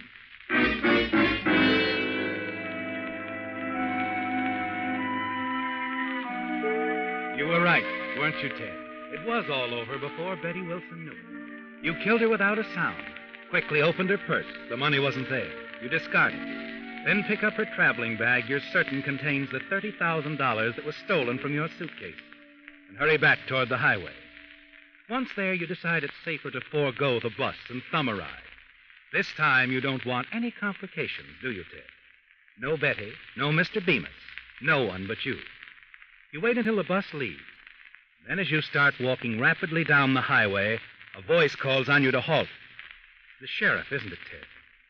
You wonder what could have gone wrong, how he could have spotted you so quickly, especially how he could know your name. But once in his office, it doesn't take you long to find out. Look, Cordray, we know you killed her. We've got witnesses. Charlie Sims, one of the passengers on the bus. That's what he says. He probably did it himself. She told me he'd been annoying her. That won't do, Cordray. Sims followed you and the girl from the cafe down the road. He saw you kill her. Heard back and phoned me. If I hadn't lived close by, you'd have gotten away. Why would I kill her? She was just an old friend I bumped into. That's what we want to know. Why? We know you killed her, but we don't know why. Maybe your suitcase will tell us. Get that phone, will you, Slade, while I go through the girl's suitcase? Right, Sheriff. Sheriff's office. Slade speaking. Beats me, Cordray. Nothing here but clothes, makeup. What? That's right. Well, it can't be. There's 30,000. Are you sure? Oh, so that's why you killed her. Money, huh? Okay, I'll tell him. What was it, Slade? That guy got himself killed in a car crash. Guy we're on the lookout for, named Bemis. Wanted by the L.A. police. Bemis. Yeah. Oh, yeah. Yeah, he was running a pretty slick racket, advertising in the newspapers for passing. People to share costs of motor trips, and then he'd rob them. Sure made himself a haul on this trip. Had over 30 grand in his pockets when they found him.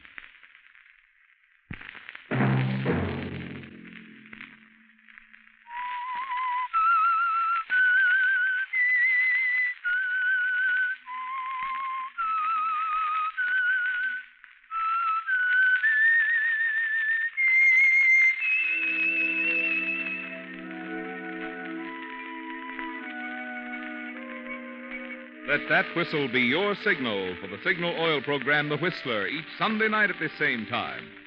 Meantime, Signal Oil Company and the friendly independent dealers who help you go farther with Signal gasoline hope you'll remember, regardless of what gasoline you use, you'll enjoy more miles of happy driving if you drive at sensible speeds, obey traffic regulations, and avoid taking chances. When you take a chance to save a moment, you take a chance on that moment being your last.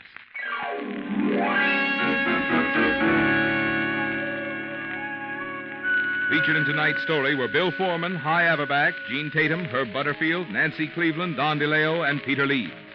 The Whistler was produced and directed by George W. Allen, with story by Joel Malone, music by Wilbur Hatch, and was transmitted to our troops overseas by the Armed Forces Radio Service. The Whistler is entirely fictional, and all characters portrayed on The Whistler are also fictional. Any similarity of names or resemblance to persons living or dead is purely coincidental.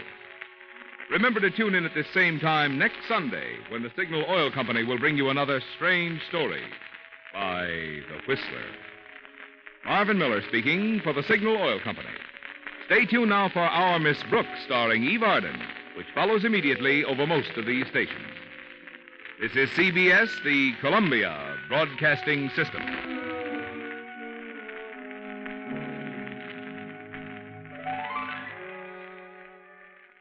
The Signal Oil program, The Whistler.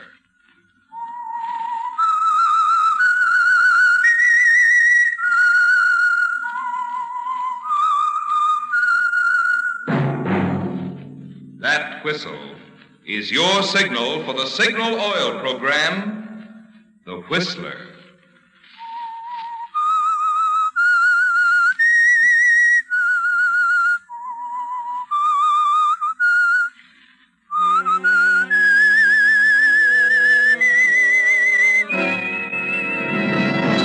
I am the Whistler, and I know many things, for I walk by night.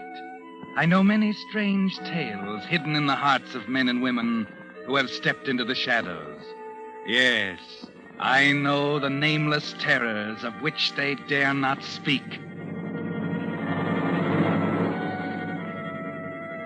Yes, friends, it's time for The Whistler. And remember, let every traffic signal remind you, with new Signal gasoline, you do go farther than ever. Look for the familiar big yellow and black circle sign that identifies those popular Signal service stations throughout the West from Canada to Mexico. And now the Whistler's strange story, Custom-Built Blonde.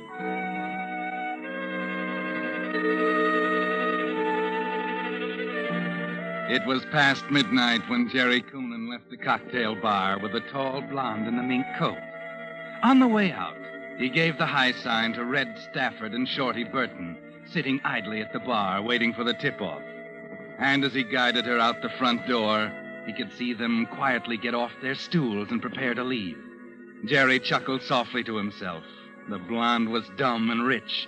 The diamond pendant around her neck ought to bring 10,000 at least. And he'd mentally appraised the square-cut emerald on her right hand at 5,000 more.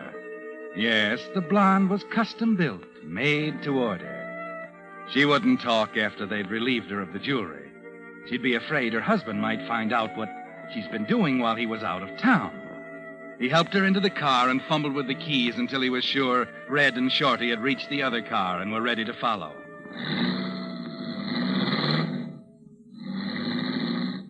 The blonde, meanwhile, was having herself a great time. Oh, Jerry. Jerry, I can't get over that character in the bar. Really, after all. I got a million of them. They come out of the cracks when I whistle. Oh, you're precious, darling. How'd I ever get along without you? Hey, you better be careful. You're liable to give me the fathead. Underneath it all, you know, I'm really a modest guy. Let's see. Oh, yeah. Here's where we turn. Oh, take it easy. Huh?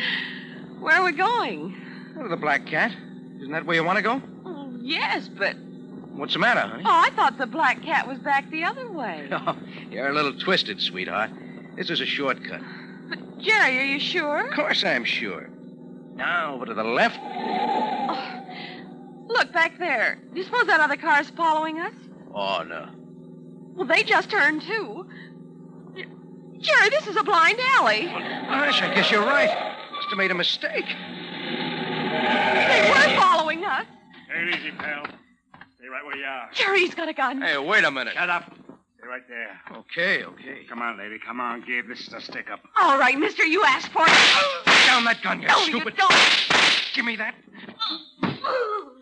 Dumb little fool. Jerry. Red, did she... Yeah. In the shoulder. She got Shorty, too. She pulled that gun out of her bag and started shooting before I could get clear of the wheel and sock her. Shorty, it's Jerry. What about him? He's dead. Better check the dame. Hurry up, those shots. Oh, yeah. Wait a minute. She's still breathing.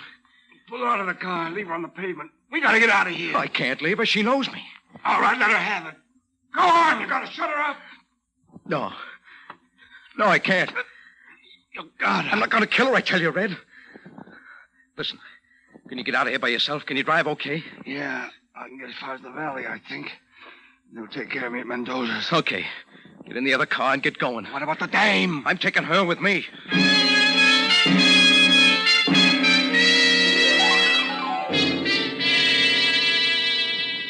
Yes, that's where you're a little different from the others, Jerry. The blonde is a problem, and Red had the easiest answer, but you can't kill. You've always known it, that you had the quickest, sharpest head of them all.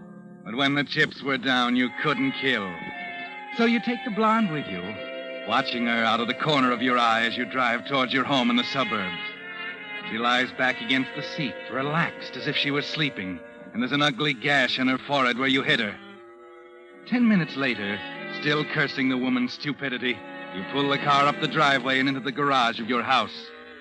As usual, your wife, Madge, has left the doors open for you. You get out and race up the stairs to the inside door. Madge. Jerry, what? I just heard you come in. Don't turn on the lights. Get something on quick. Your bathrobe, anything. Hurry. But what's the matter? Oh, plenty. Everything went wrong. The blonde. What happened? Red and Shorty tailed us down the alley, but when they walked up to the car, she pulled a gun, started shooting. I had to hit her. Where is she? In the car, still out. Oh, where's your robe? Right here. Come on, we gotta hurry. Wait a minute. Jerry, is she... No. She's still breathing. I don't know what to do. I can't let her die. What about the police? I don't know. You could hear those shots for 2 blocks. Now, here. Hold the flashlight while I take a look. Yeah. Just a second. Oh, she's lying so still. There's something wrong. Madge. Is she? Yeah. Dead. Jerry.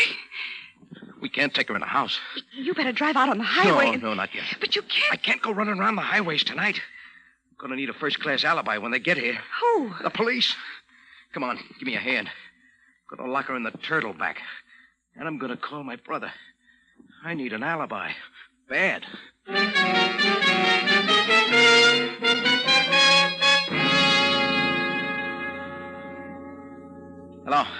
Hello, Jim. This is Jerry. Yeah, you guessed it. I'm in a bad jam. I need an alibi. Oh, tonight from about 9:30 till midnight. Yeah. Yeah, now listen, kid. If anyone asks you anything about me, tell them that Madge and I were with you and Grace till 12 o'clock. Oh, anything. Playing bridge. Yeah, that's good. Playing bridge. Right. Thanks, Jim. I'll explain when I see you.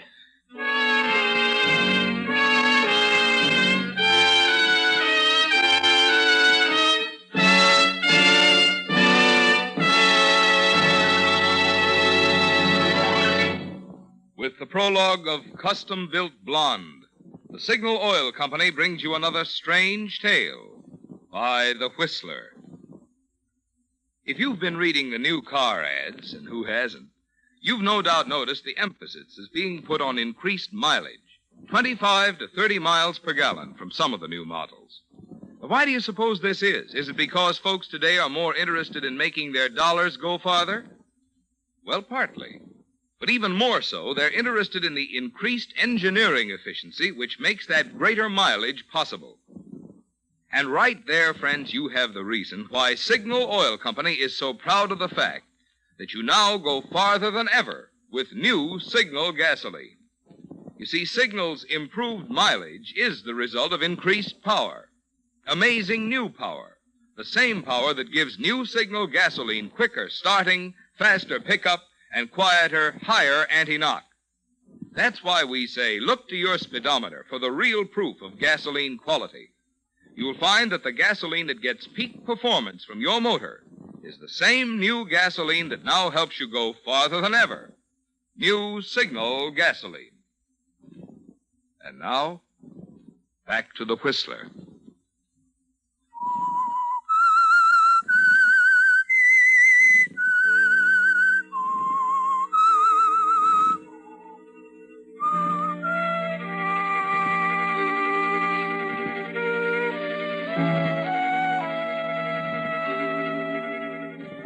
So it didn't work out quite as you'd planned, did it, Jerry? You got the jewelry all right. And with it, the body of the tall, stupid blonde woman who pulled a gun out of her purse at exactly the wrong time. Yes, it was a wrong guess, wasn't it? She wasn't made to order after all. And now she's in a position to embarrass you with the police, should one of your good friends down at headquarters get too curious and pry into the turtle back of your coupe down in the garage. Yes, Jerry. You know the police are coming sooner or later. All you can do now is wait and hope the alibi you arranged with your brother Jim will satisfy them. I tell you, I couldn't help it, Madge. When Red and Shorty stuck us up, she pulled that silly little pearl-handled .22 out of her bag and started shooting. I had to knock her out. Well, I don't want to say I told you so, baby. Yeah, it's a good thing. You got sense. Oh? I can't think of a worse time for you to open your mouth than now. My big, strong, brilliant husband. Now, wait a minute. You wait a minute. Why don't you go down to headquarters right now? Huh? Sure, walk right in. Lock me up, fellas. I just killed the blonde. It was all an accident. Will you shut up? I won't shut up. If I want to say I told you so, I'll say it, because I did. I told you 1,000 times you haven't got the right kind of a brain for this. But you knew it all, didn't you? Ah. No, you never get rattled. You always take time and think it out. So now we've got the blonde in the turtle back, and we sit here and wait for the boys to come around and pick you up. Let me handle it, will you? Why? Tell me that, Jerry. Why? That tin horn alibi. Do you think they'll fall for that? If you had any sense, you'd drive out on the highway somewhere I told right you I'm now. not driving out in any highways. She stays right here. Do you understand that? And if you don't like it, you can go, Madge. Yeah, that's the trouble. Huh? It's what it always comes to when we have an argument. I can go if I want to. But I never want to. Okay.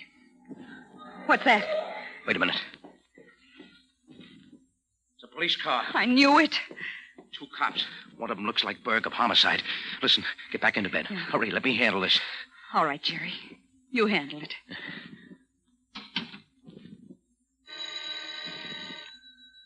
Better wait a minute. Who is it? Police. Open up. Okay, just a minute. Turn on the lights. Oh. Hello, Lieutenant. Hello, Coonan. Sergeant Adams. Hello. Sergeant? I'd like to ask you a few questions, Coonan. Mind if we come in? Well, not at all. Thanks.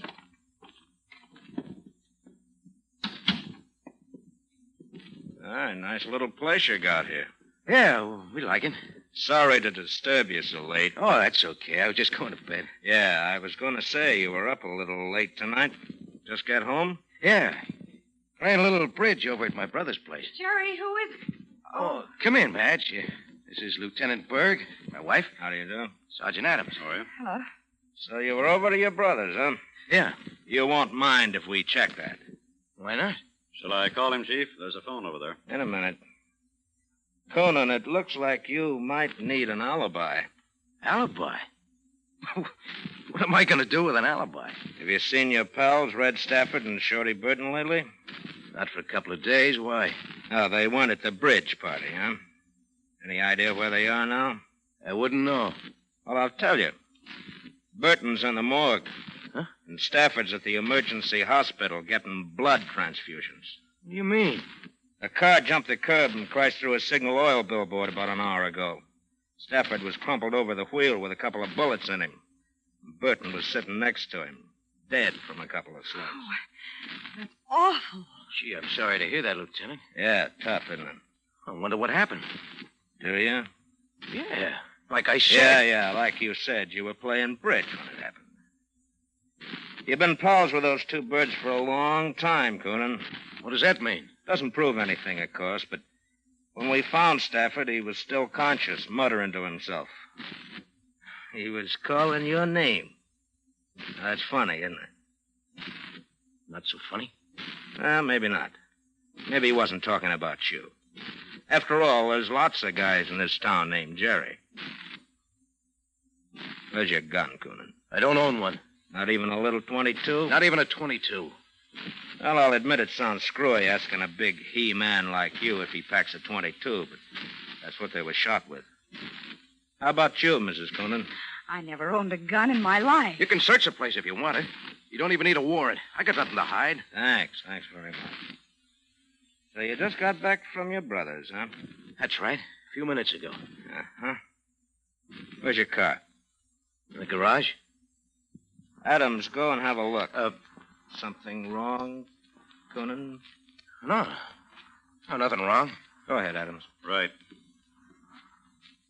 We've been watching you three birds pretty closely since that banker was knocked off 3 weeks ago. Red and I were in Chicago when that happened, Lieutenant. Yeah, I know. That's what you said. You're going to have to prove that. Oh, excuse me a minute, will you? What's your brother's phone number? Atlantic 2204. Thanks.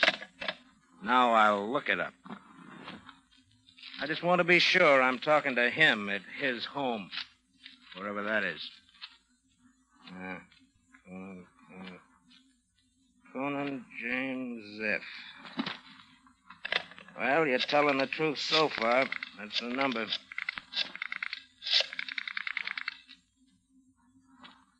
Hello? Mr. Coonan? It's Lieutenant Berg of Homicide speaking.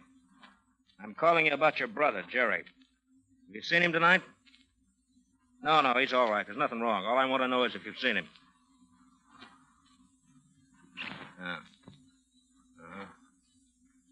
He was there with his wife until 12? Okay, thanks. That's all I wanted to know. Good night.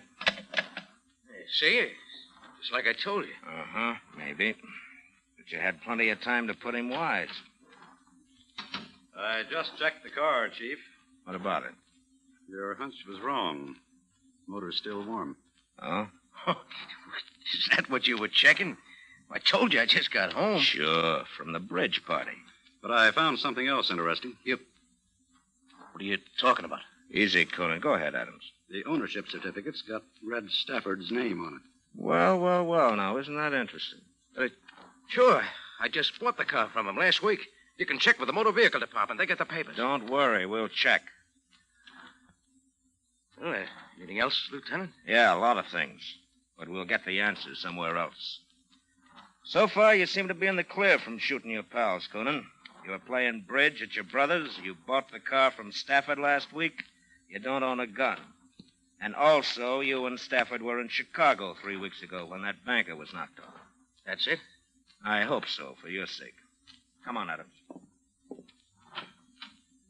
Good night, Conan, Mrs. Conan. You're free to come and go as you please, but I'd suggest that you don't leave town. Okay, Lieutenant. Night. That was close. I better sit down. Yeah. Well, you still think you were right in leaving her there? Oh, that would have looked great, wouldn't it? You alone here, me out on the highway getting rid of a blonde, and the cops come around to check. There's one thing, though. I'd like to know it. They don't know anything about the blonde. They're worrying about Red and Shorty and that banker, whoever he is. Wait a minute.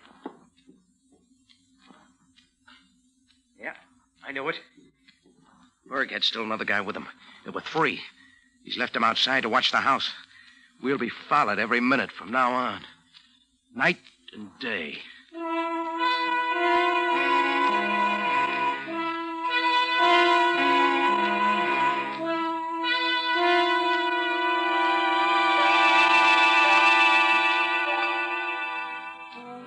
Yes, that's the rub, isn't it, Jerry? You got around one problem by coming directly home with a blonde in your car. But there's a tougher one now, isn't there? How can you get rid of her under the noses of the police with a special officer following you night and day? You lie awake all night thinking about it. How, Jerry? How can you do it? Then at 10 o'clock the next morning, it comes to you. I've got it, Madge. Joe Mendez. Who? He runs a repair garage, deals in hot cars on the side. He'll do anything for money. Sure. Yeah, if he can get another car just like mine, 39 green Chevrolet Deluxe Master Coupe. What are you talking about? Excuse me, honey. Got a phone call to make. Oh, don't make any plans for this afternoon, baby. We're going bye-bye. Don't be ridiculous, Jerry. You know we'll be followed. Sure we'll be followed. A friend will follow us right downtown and into Joe Mendez's garage, where we're going to park the car while we go shopping. Then what? Then we let Joe take over. And like I said, baby, he'll do anything for money.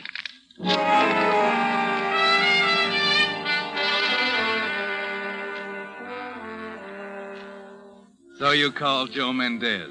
And just as you predicted, the minute you mentioned money, he was your boy, wasn't he, Jerry? Yes, he'll arrange to have a green coupe in his garage, exactly like yours, for a fee, of course. And best of all, he'll have it there this afternoon. It's 3 o'clock when you start out with Madge on the shopping trip. And you smile to yourself as you see the police car pull out from the curb and follow you downtown. Joe is all ready for you when you arrive.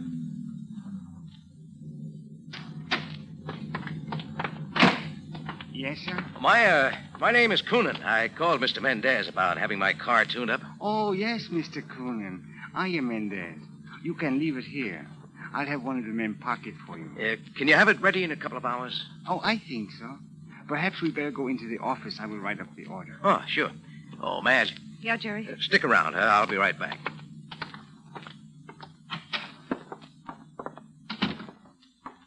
Did you get the car? Yes. He's out there in the line right now. What about this? Take it easy. I couldn't tell him apart myself. Where's the $2,000? Oh, here. Don't flash it. Your friend's out at the front door watching us. Oh, yeah. Now, listen. After we leave, switch the license plates. Switch the stuff in the dash compartment, everything. Here's the ignition key. Yeah.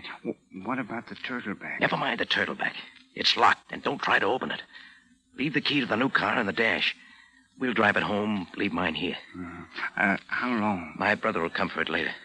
Just leave it here and forget about it. Okay? Okay. See you later, Joe.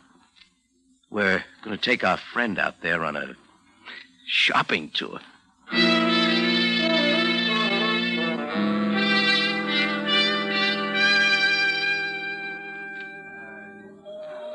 I'm awfully sorry, madam. I've shown you everything we have in suede handbags. Perhaps something in reptile. Oh, yes, that's an idea. Let's see what you have in reptile. Just a moment. I'll get them for you. Is he still there? Yeah, over by that pillar. What about Jim? I'll call him tonight. Have him pick up our car tomorrow. We can get rid of the blonde in a couple of days after this blows over. I got a hunch Lieutenant Berg will be around tonight to really give us the once-over again. Oh, yeah. This seems to be the only thing we have in reptile. Would you like to look at it? Oh, yes, I'll look at it.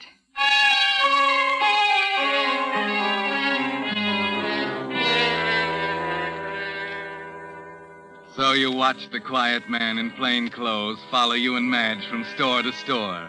And finally back to Joe Mendez's garage at the appointed time. You both walk in the door and then stand to one side waiting. Just a second, Madge. What are you... Hello, officer. Oh. You, enjoy the shopping trip? Oh, I almost lost you a couple of times. Where to now, Sonny? Home? Oh, that's my green coupe over there. Come on, Madge. Oh, Mr. Coonan. Oh, hello, Mendez. Did you get her tuned up all right? Yes. Good. You want to ride out with us, officer? Got room for one more. No, thanks. I got my own car. Okay. Well, here we are, Madge. Get in. Oh, how much do I owe you, Mendez? Oh, $9.85. Okay. Here you are. Thanks, and keep the change.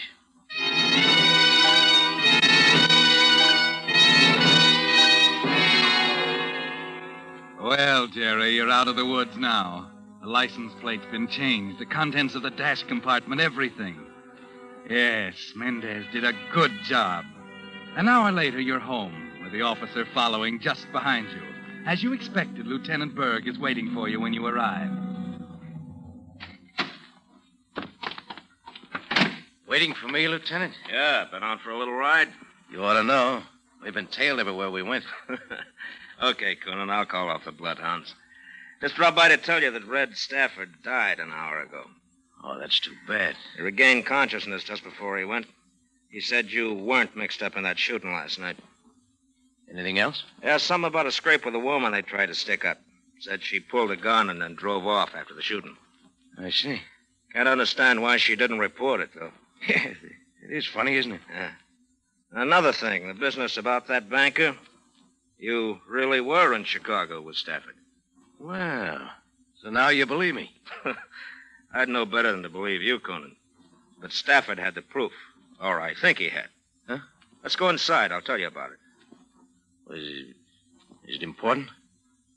It's your neck. That's important. Come on inside. The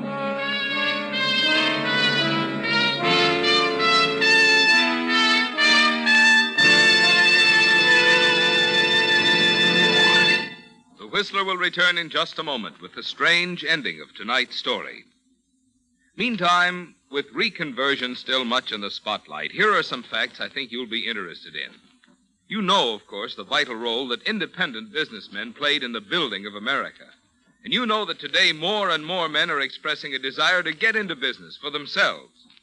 But did you know that our sponsor, Signal Oil Company, has for over 15 years sold its products only through independent businessmen, substantial, responsible men, who are so earnest about their business of serving the motoring public that they're willing to invest their own money in it. Naturally, signal dealers are carefully chosen for their ability and integrity, which explains why so many dealers have been with Signal Oil Company ever since the beginning, 15 years ago. So you see, there's a good reason why you find more conscientious, experienced men operating signal stations, and why signal dealers, with an incentive to build their own business, naturally give your car more thorough service that does help it run better and last longer. And now, back to the Whistler.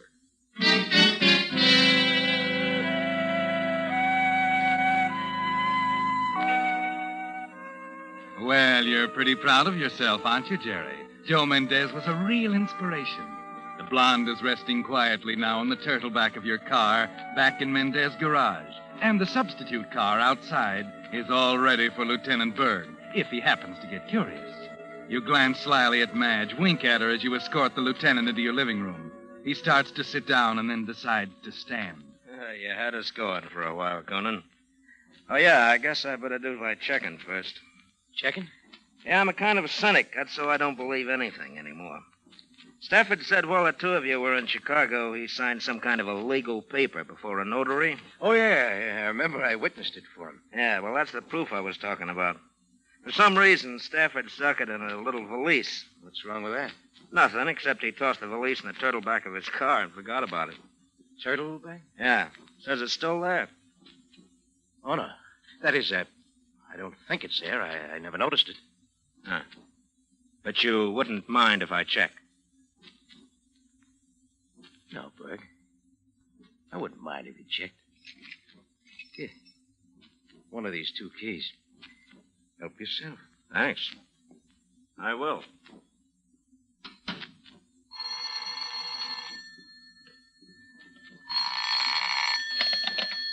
Hello? Jerry, Jerry, this is Joe Mendez. Listen, I can't talk now. Call But me this is later. important. It'll keep. I got things to do. But listen, I'm trying to tell you. There was a cop hanging around the place all the time you were shopping. I didn't get a chance to change the license plates. Wait a minute. What are you getting at? I'm saying I didn't make the switch. You still got your own car.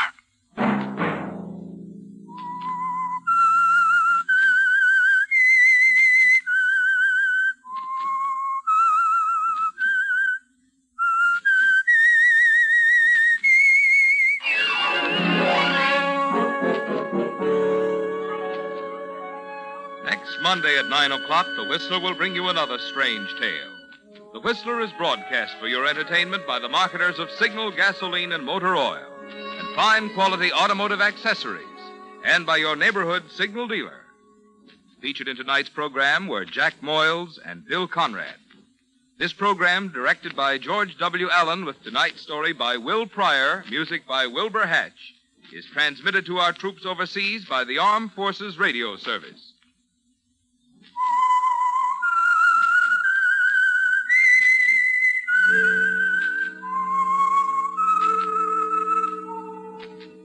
That whistle is your signal for the Signal Oil program, The Whistler. This is Marvin Miller speaking, reminding you to look for those familiar yellow and black circle signs that identify those popular Signal oil stations throughout the West from Canada to Mexico. This is CBS, the Columbia Broadcasting System.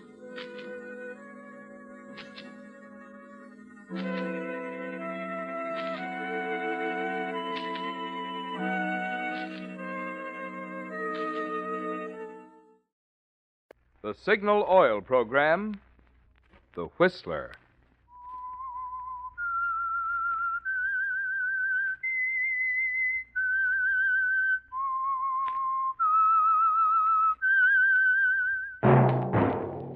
That whistle is your signal for the Signal Oil program, The Whistler.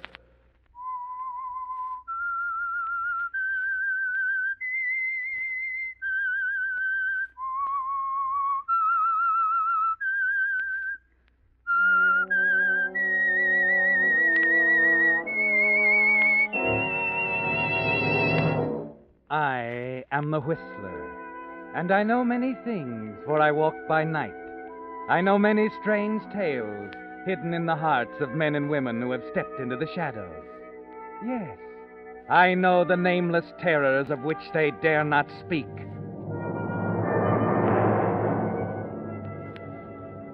Yes, friends, it's time for the Signal Oil program, The Whistler.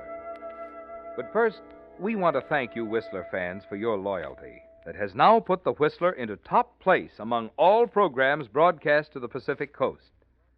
Yes, according to the latest Pacific Coast Hooper ratings, The Whistler has more listeners than any other program, barring none. Well, friends, you can't imagine how much this good news thrills us. With this tribute from you, the Signal Oil Company and those of us who help produce The Whistler can't help being inspired to bring you ever better stories that will keep The Whistler your favorite program. And now The Whistler's strange story, The Bridge on Black Mountain.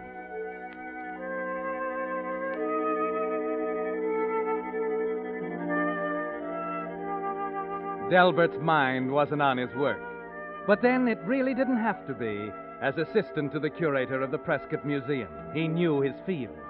He'd conducted this lecture so many times during the past 15 years that it was automatic, like the chimes on an intricate Swiss clock. At 3 o'clock, a lever clicked over somewhere in his mind.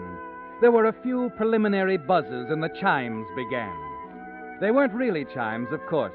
They were Delbert's comments to the visitors assembled in the museum's tiny lecture room. And so much for the musket and the pilgrim room. And now, here we have samples from the Indian exhibit, another gracious endowment of the National Historical Institute. Contained here is the finest collection of arrowheads in the entire state.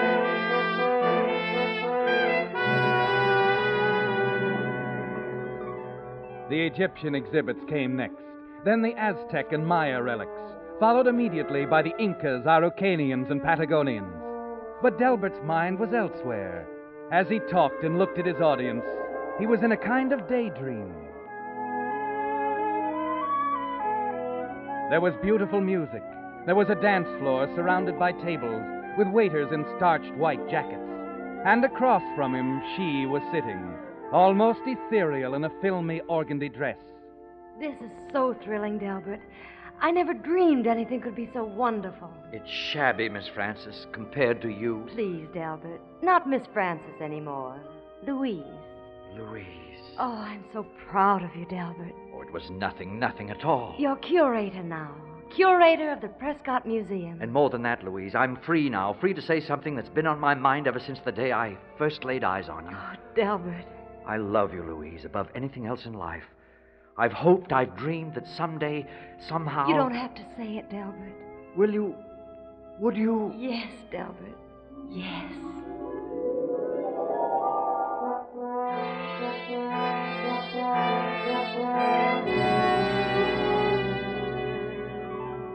And the daydream is as automatic as the lecture, Delbert. The dream that someday you'll be curator. That someday Miss Francis will look upon you as somebody. It's been that way ever since the day she came to work as secretary to the curator, Dr. Prescott.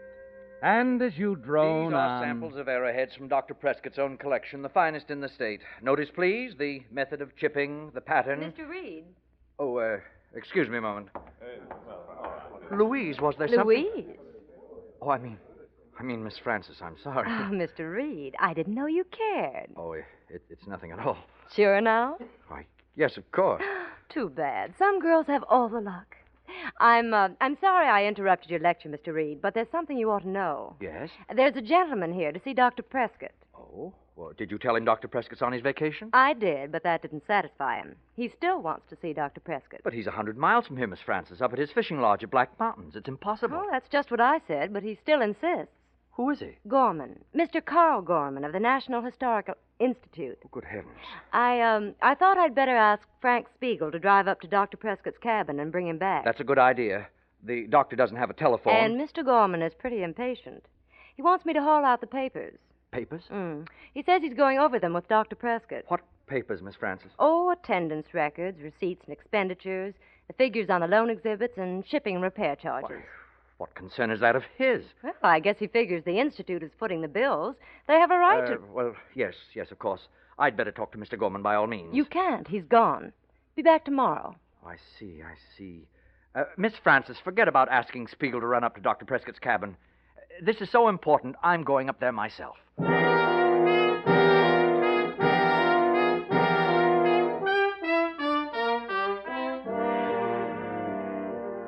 It's 3 hours to the cabin from town, Delbert. The last 10 miles on a winding one-way road up Black Mountain. And every foot of the way you can hear the world falling down around your ears. Your hopes for the curatorship of the museum. Your love for Miss Francis. Everything. You tell yourself that somehow Dr. Prescott will understand. Keep thinking of the little kindnesses you've done for him over the years. The time you loaned him your car. The trees you chopped down for him on the narrow road up to the cabin. The rickety bridge just before you get there. The one you helped him repair just last summer. Perhaps he'll remember these things, Delbert.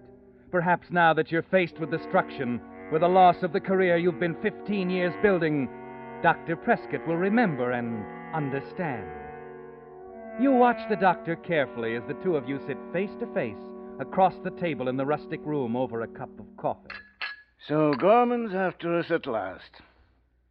Well, it's a horrible thought, but I guess I'll have to drive down and see him. It would seem so, sir. Oh, blasted nuisance.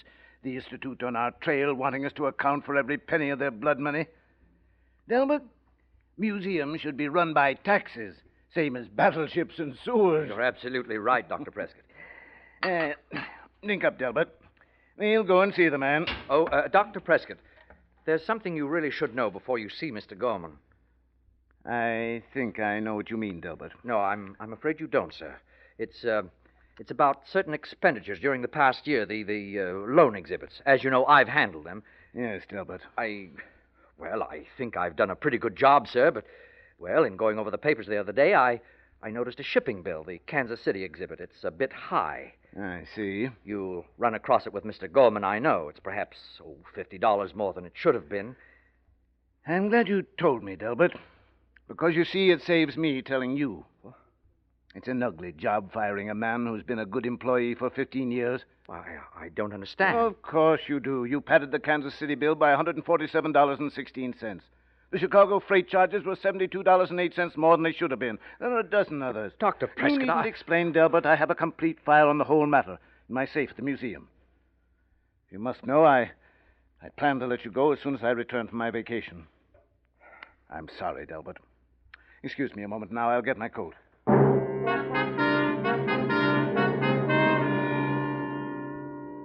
It's just as you feared, Delbert. It's gone now, all of it. Your job, your career, and most of all, Miss Francis. Dr. Prescott just doesn't understand. You stand there bewildered, waiting for him to come back into the room. Then you see Dr. Prescott's keys lying on the table not 10 feet from you. The keys that will open the safe in his office. Almost without thinking, you grab them, shove them into your pocket just in time. Can't seem to find my jacket. Oh, I don't see it around. Oh, never mind. Here it is on the chair. I hope you understand, Albert. If I didn't think so much of you, I'd have brought it up before this. But it's too late now. You see, I kept hoping that each one would be the last. So did I. I decided it wasn't too important, to me at least. I won't be curator much longer, Delbert. I'm getting old. Of course, I'll continue as chairman of the board, but going to pass on active leadership to a younger man. I didn't know, Dr. Prescott. Nobody knows, Delbert. Now, I'd better get things straightened up around here before we go. Dr. Prescott. Yes? Perhaps I'd better run on ahead. My car's a little slower than yours. Of course, Delbert. Well, goodbye, sir. Goodbye. No hard feelings, eh, Delbert?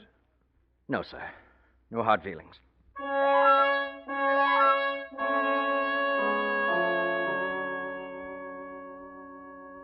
There's a numbness inside you as you close the cabin door, walk through the damp darkness to your car, and drive away through the tall, dark pines near the cottage.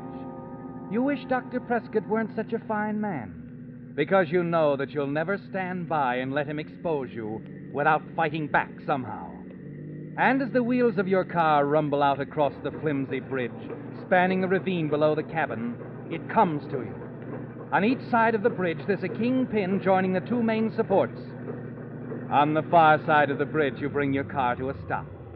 Look under the seat until you find a heavy wrench. It takes only a few seconds to climb down and out along the supporting timbers you yourself helped put in. And as you start working at the kingpin joining the two main supports, Dr. Prescott's words come to you over and over again with each turn of the wrench. No hard feelings, eh, Delbert? No hard feelings, eh, Delbert? No hard feelings, eh, Delbert? There. No, Dr. Prescott. No hard feelings at all.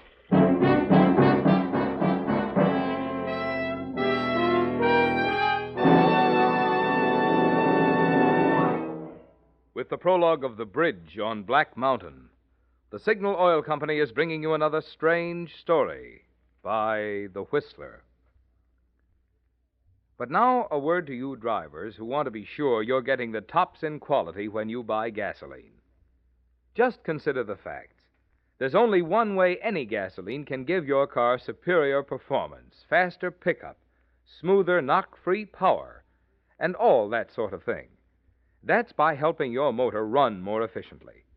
And when your motor runs more efficiently, naturally you see proof of it on your speedometer, in better mileage, the very thing that Signal gasoline is famous for throughout the West, from Canada to Mexico. That's why we're so proud of Signal's good mileage, and it explains why we say, to be sure of the tops in gasoline quality, there are just two things to remember. One, it takes extra quality to go farther. And two, Signal is the famous Go Farther gasoline. And now back to the Whistler.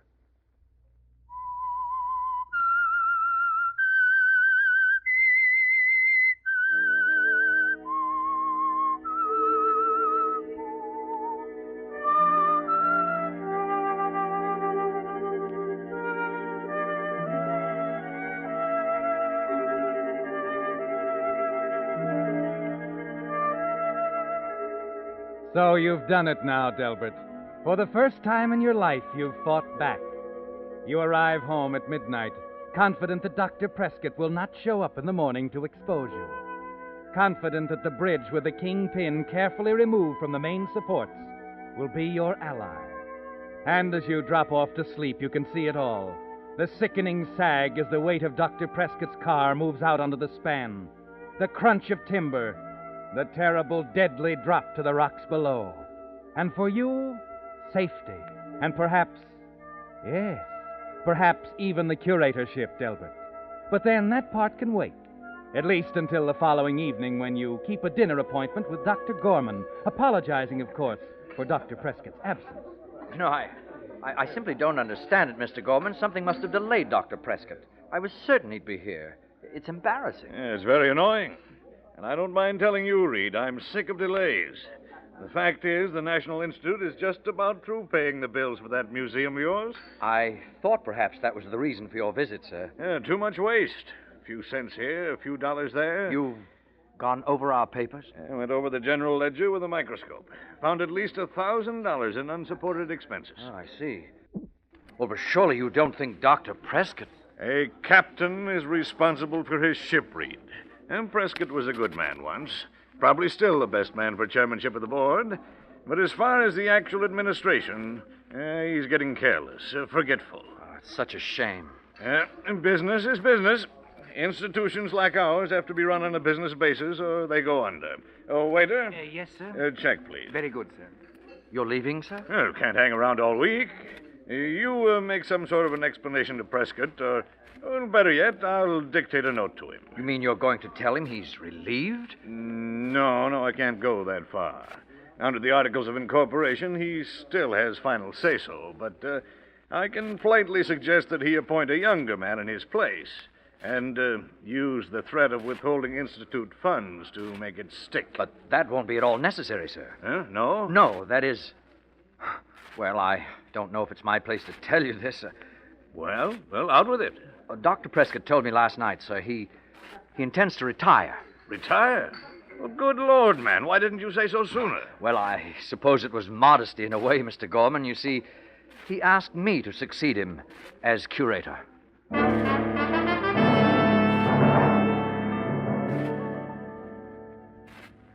Yes. So you decided to take all. And now there's just one last detail to look after. Upstairs in Dr. Prescott's office, you feel in your coat pocket.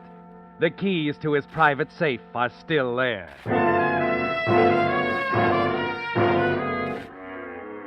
And inside the safe, you find a dozen neatly typed sheets, the full record of the unsupported expense items Mr. Gorman had mentioned. The papers poor Dr. Prescott had prepared as a basis for your dismissal. At least he'd been decent about one thing, Delbert. Your name was not mentioned, but the facts were all there. You scratch a match, start toward the fireplace, crumple a newspaper, throw it in, and then... Hello, Delbert. Sorry to butt in, old boy, but... Looking for someone, Spiegel? Don't look so glum, Del. I just came up to congratulate you. It was supposed to be confidential. I've got near to every keyhole. Bet you were surprised. Well, it did sweep me off my feet. That makes two of us. What? Yeah, knocked me over, too. You see, Prescott told me only yesterday that I was set up for the job of curator. You must be mistaken, Frank. I once wrote a thesis on the human memory, Delbert. But you're too young, Frank. That's why he picked me. Said we needed some young blood around here. But Frank, surely... Frank, you've made this all up, haven't you? Out of the whole cloth. You've had the colossal Never mind bad that now. taste. All I know is that Prescott told me a different story, and I'm curious about the reason. That's why I'm going home and get my car and drive up to his cabin right now. But he isn't there. He's on his way down. Maybe. Maybe not. But that man's never been late for an appointment before in his life, Delbert. And I'm going to find out why he's a full day late this time. So long, Delbert. See you when I get back.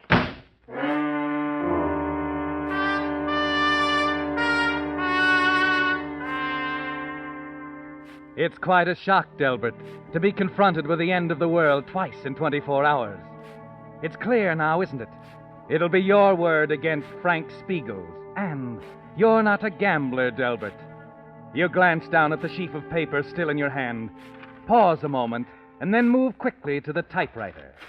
See now. Memo to Delbert Reed. Believe attached papers self-explanatory. As new curator, it will be your job.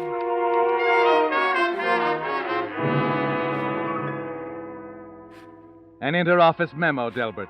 One that won't require Dr. Prescott's signature to appear quite valid. You finish, fold it, and attach it to the other papers.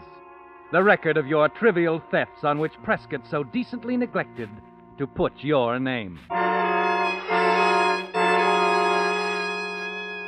10 minutes later, you walk in the back entrance of Frank Spiegel's apartment a block away. And as you mount the rear stairs to the 4th floor, you're running it over and over in your mind.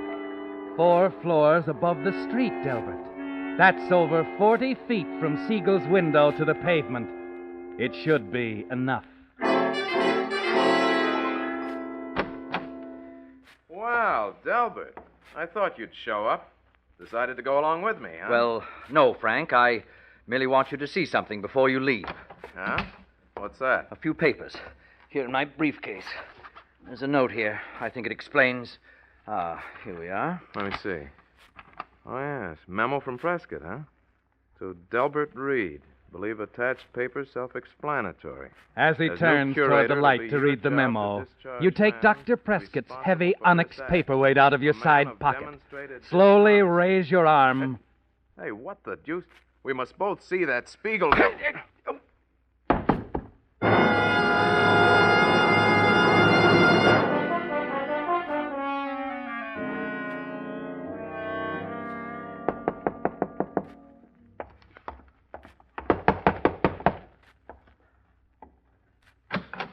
Mr. Reed? Yes? Joe Hannigan, Police Department. Police? Yeah. Mind if I come in? Why, no, not at all. Sure clabbery weather tonight, Mr. Reed. Bad for, accidents. You mean there's been Just an a accident? second. I got some notes here. Here, now let's see. Spiegel. Frank Spiegel. Frank, what happened? You don't mean... I don't generally work this late for nothing, Mr. Reed. He's been hurt? He's dead. Good heavens, how did he... He took a nosedive from the window of his apartment. What? Frank?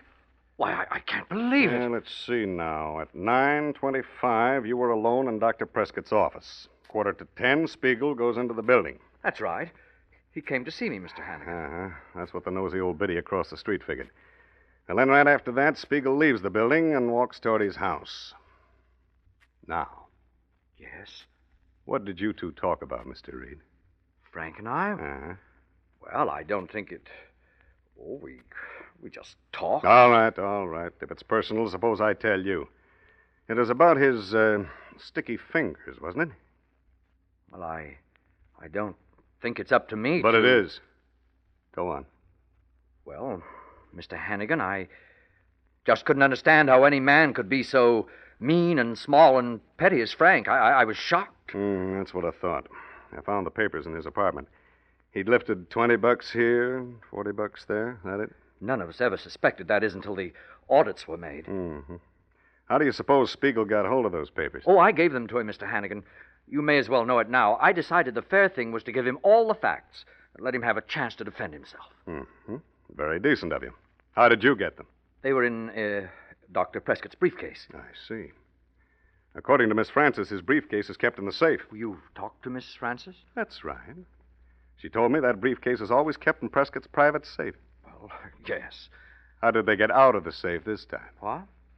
Oh, is that what's puzzling you? Yeah. Well, it's really very simple, Mr. Hannigan. I have the keys. Dr. Prescott loaned them to me when I came back the other night. Here. See, now, here's the key to the safe. This one opens the briefcase. I believe... Yeah. Well, Mr. Reed, I guess that winds it up for now. You'll be around in case I... Of course, Mr. Hannigan.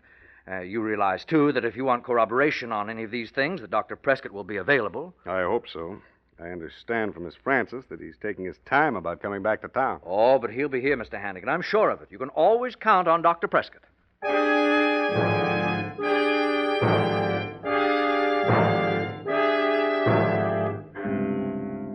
Yes, it's gone beautifully up to now.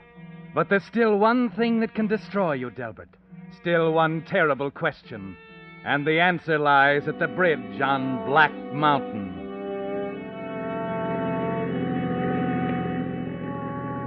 Yes, Delbert, you must make sure. If by a bare chance the bridge held, if Dr. Prescott somehow survived the plunge. But you try not to think of that now as you guide your car again up the narrow dirt road to the doctor's cabin. You're close now, Delbert. The bridge is just around the next turn. Hey, you! Stop! Stop! Hey, for gosh sakes, mister. Why, you nearly killed yourself. What do you mean? The bridge is out, smashed to smithereens. There's a car down there at the bottom of the ravine. What? Yes. Terrible, ain't it? The minute the weight of the car hit that bridge, why, down she went. Guess you may as well turn right around, mister. There's no getting up to the top of that mountain tonight. Was it something important? Important? Well, yes, I suppose I thought it was, but... Well, then if the bridge is out, I guess that settles it, doesn't it?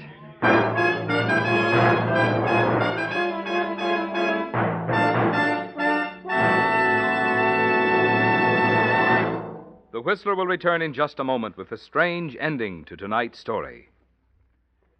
Meantime, may I have a word with you about the prevention of cruelty? Back in the horse and buggy days, you know, there were laws to keep drivers from beating their horses. Too bad there isn't a law today to keep drivers from beating their motors with old-fashioned straight motor oils that cause excessive carbon, wear, and corrosion. After all, it's unnecessary today to put up with those old bugaboos that up repair bills and cut down performance, thanks to that new type signal oil that combines pure paraffin base with 5 scientific compounds, Signal Premium Motor Oil. In comparative tests with today's finest straight oils, Signal Premium Motor Oil actually kept motors 6 times cleaner, reduced cylinder wear 1/3. And what does this mean to you? Well, less carbon means that your motor runs quieter, smoother, and less cylinder wear means more power. So to keep your car's performance young, make your next oil change a change for the better. Switch to the new type Signal Oil that's your guarantee of a sweeter running motor. Signal Premium Motor Oil. And now back to the Whistler.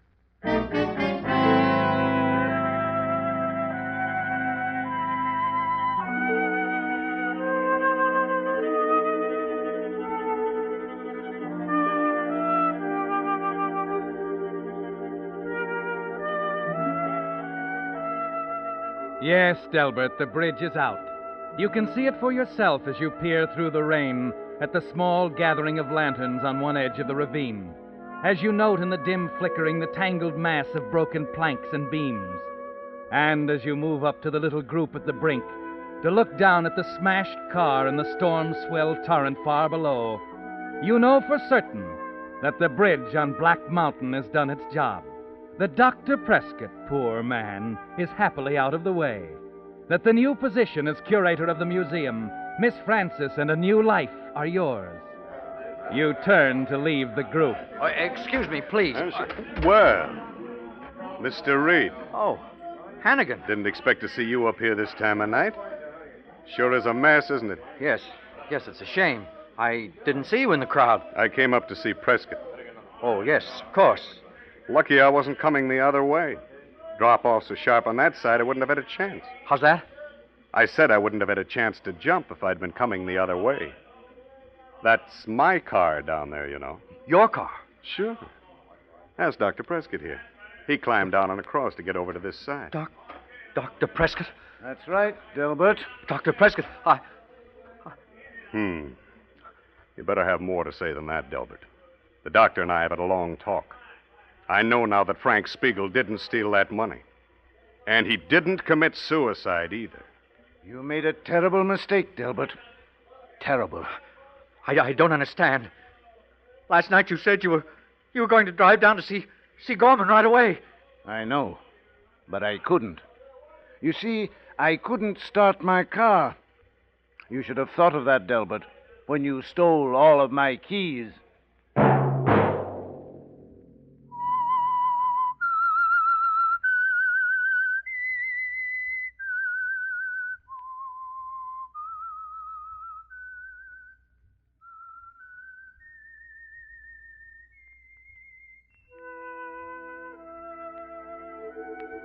Let that whistle be your signal for the signal oil program, The Whistler, each Wednesday at this same time. Brought to you by the Signal Oil Company, marketers of Signal gasoline and motor oil and fine quality automotive accessories. Signal has asked me to remind you to get the most driving pleasure, drive at sensible speeds, be courteous, and obey traffic regulations. It may save a life, possibly your own.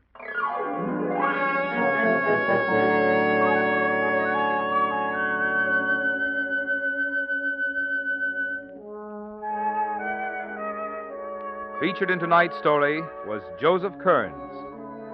The Whistler was produced by George W. Allen with story by Robert Eisenbach and Jackson Gillis, music by Wilbur Hatch, and was transmitted to our troops overseas by the Armed Forces Radio Service. This is Marvin Miller speaking. This is CBS, the Columbia Broadcasting System.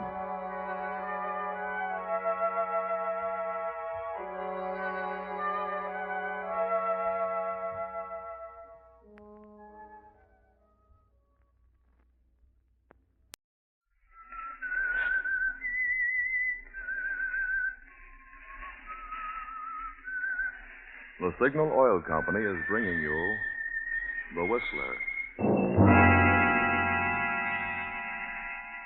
Today we will tell you a tale of avarice and greed, the awful price John Hendricks paid for selling his soul to the devil. The story of Death Demands a Payment. But first, if you'll bear with me for a moment, I'd like to make a suggestion about your car, because right now it's a very valuable possession. One you won't be able to replace until 6 months or a year after the war. Keeping your present car running is dependent on current lubrication, more so than most people realize. When you leave your car anywhere handy and just, say, grease it, you're likely to find later that certain hard-to-find lubrication points have been missed. And in these times, even minor repairs can lay a car up for days. If lubrication fails on parts you can't repair or replace, then you're really out of luck. Doesn't seem worth that much worry, does it? Especially when getting acquainted with a convenient signal dealer can relieve you of it. He knows his stuff, uses the auto manufacturer's own lubrication chart in taking care of your car. In fact, checks every lubrication point twice.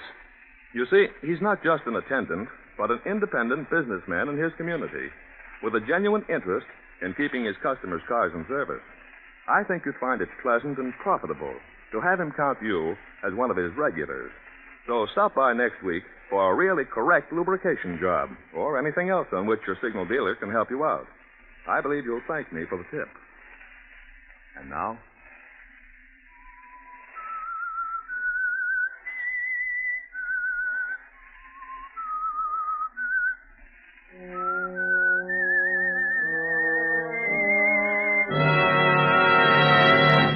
I am the Whistler.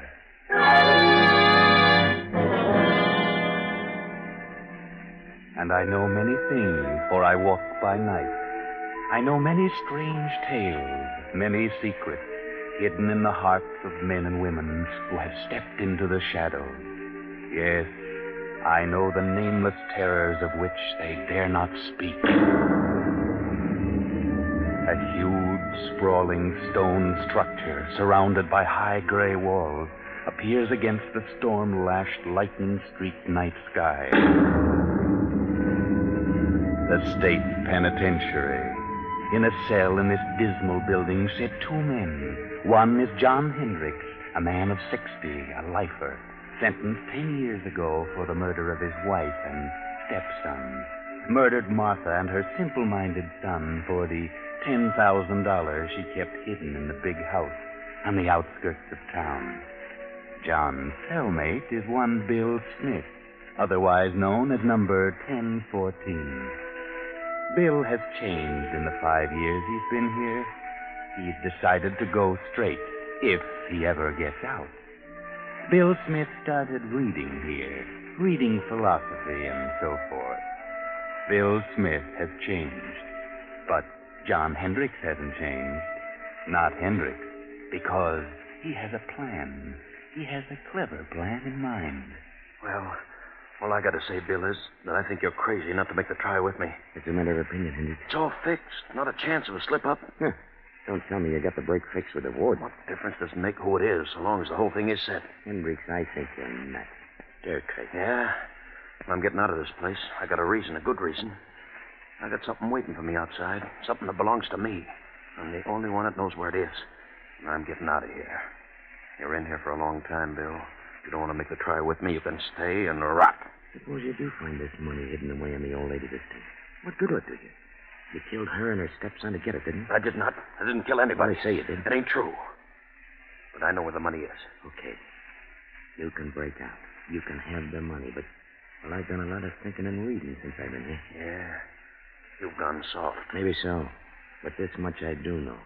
If I ever do get out, I'll do things differently. Yeah. A lot. You just got religion. I got exactly what's coming to me. And believe me, Hendricks, so will you. If you break out, they'll have you back one way or another. Watch and see. Well, I'm going, so you watch and see. Just watch.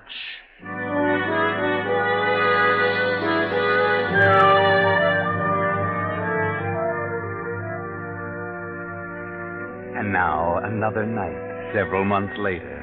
Another storm. A lonely country road. A car. The southern part of the state. That village we passed a few miles back. That silent, sleeping village was Marsdenburg. And that small stone building was the county courthouse. The courthouse where John Hendricks was tried and convicted for the murder of his wife and her simple-minded son, Henry. We're on the outskirts of town now.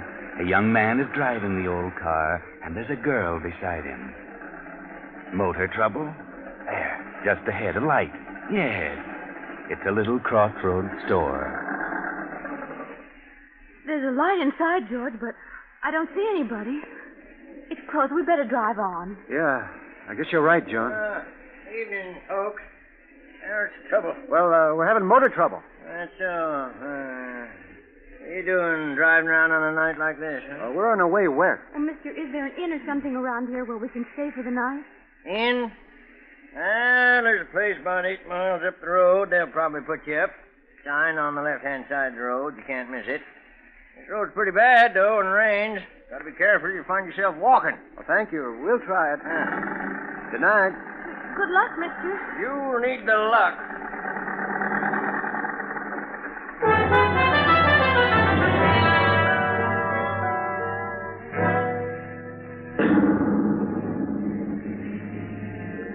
The storm is increasing now. The little car lurches and bounces in its fight to keep the center of the highway. 2 miles, 3 miles, 4, maybe 5, and look, there it is, straight ahead. On the right side of the road, a blue light. That's it. Wait, George. Did the old man say on the right side or the left side of the road? Oh, George, what's wrong? Oh, I don't know. The distributor must have gotten wet. Look, George. What? That blue light we saw. It's gone. Where is it? Oh, we must have passed it. Oh, we couldn't have. I was looking right at it. It seemed as though it just disappeared into thin air. I'd better turn in here. This motor won't last much longer. Oh, I guess so. I can't see a thing, can you? Oh, it's certainly a desolate-looking place. There must be a house back in there. Oh, there it is. There's the driveway, 20 feet ahead. Yeah. Well, this motor's about to conk out. We better drive in and see what we can find. Yes, drive in, George. You'll find something. That's right. Through the gate. Make the curve. Hurry. There goes your motor. A little more. Now. Oh, we just made it. Thank heaven. Yes, that's right. Always thank heaven at a time like this. All right.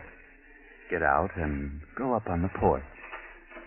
Let me help you, John. Oh, I'm all right. What do we do with the bags? We leave them here until we find out if there's anyone here. Come on.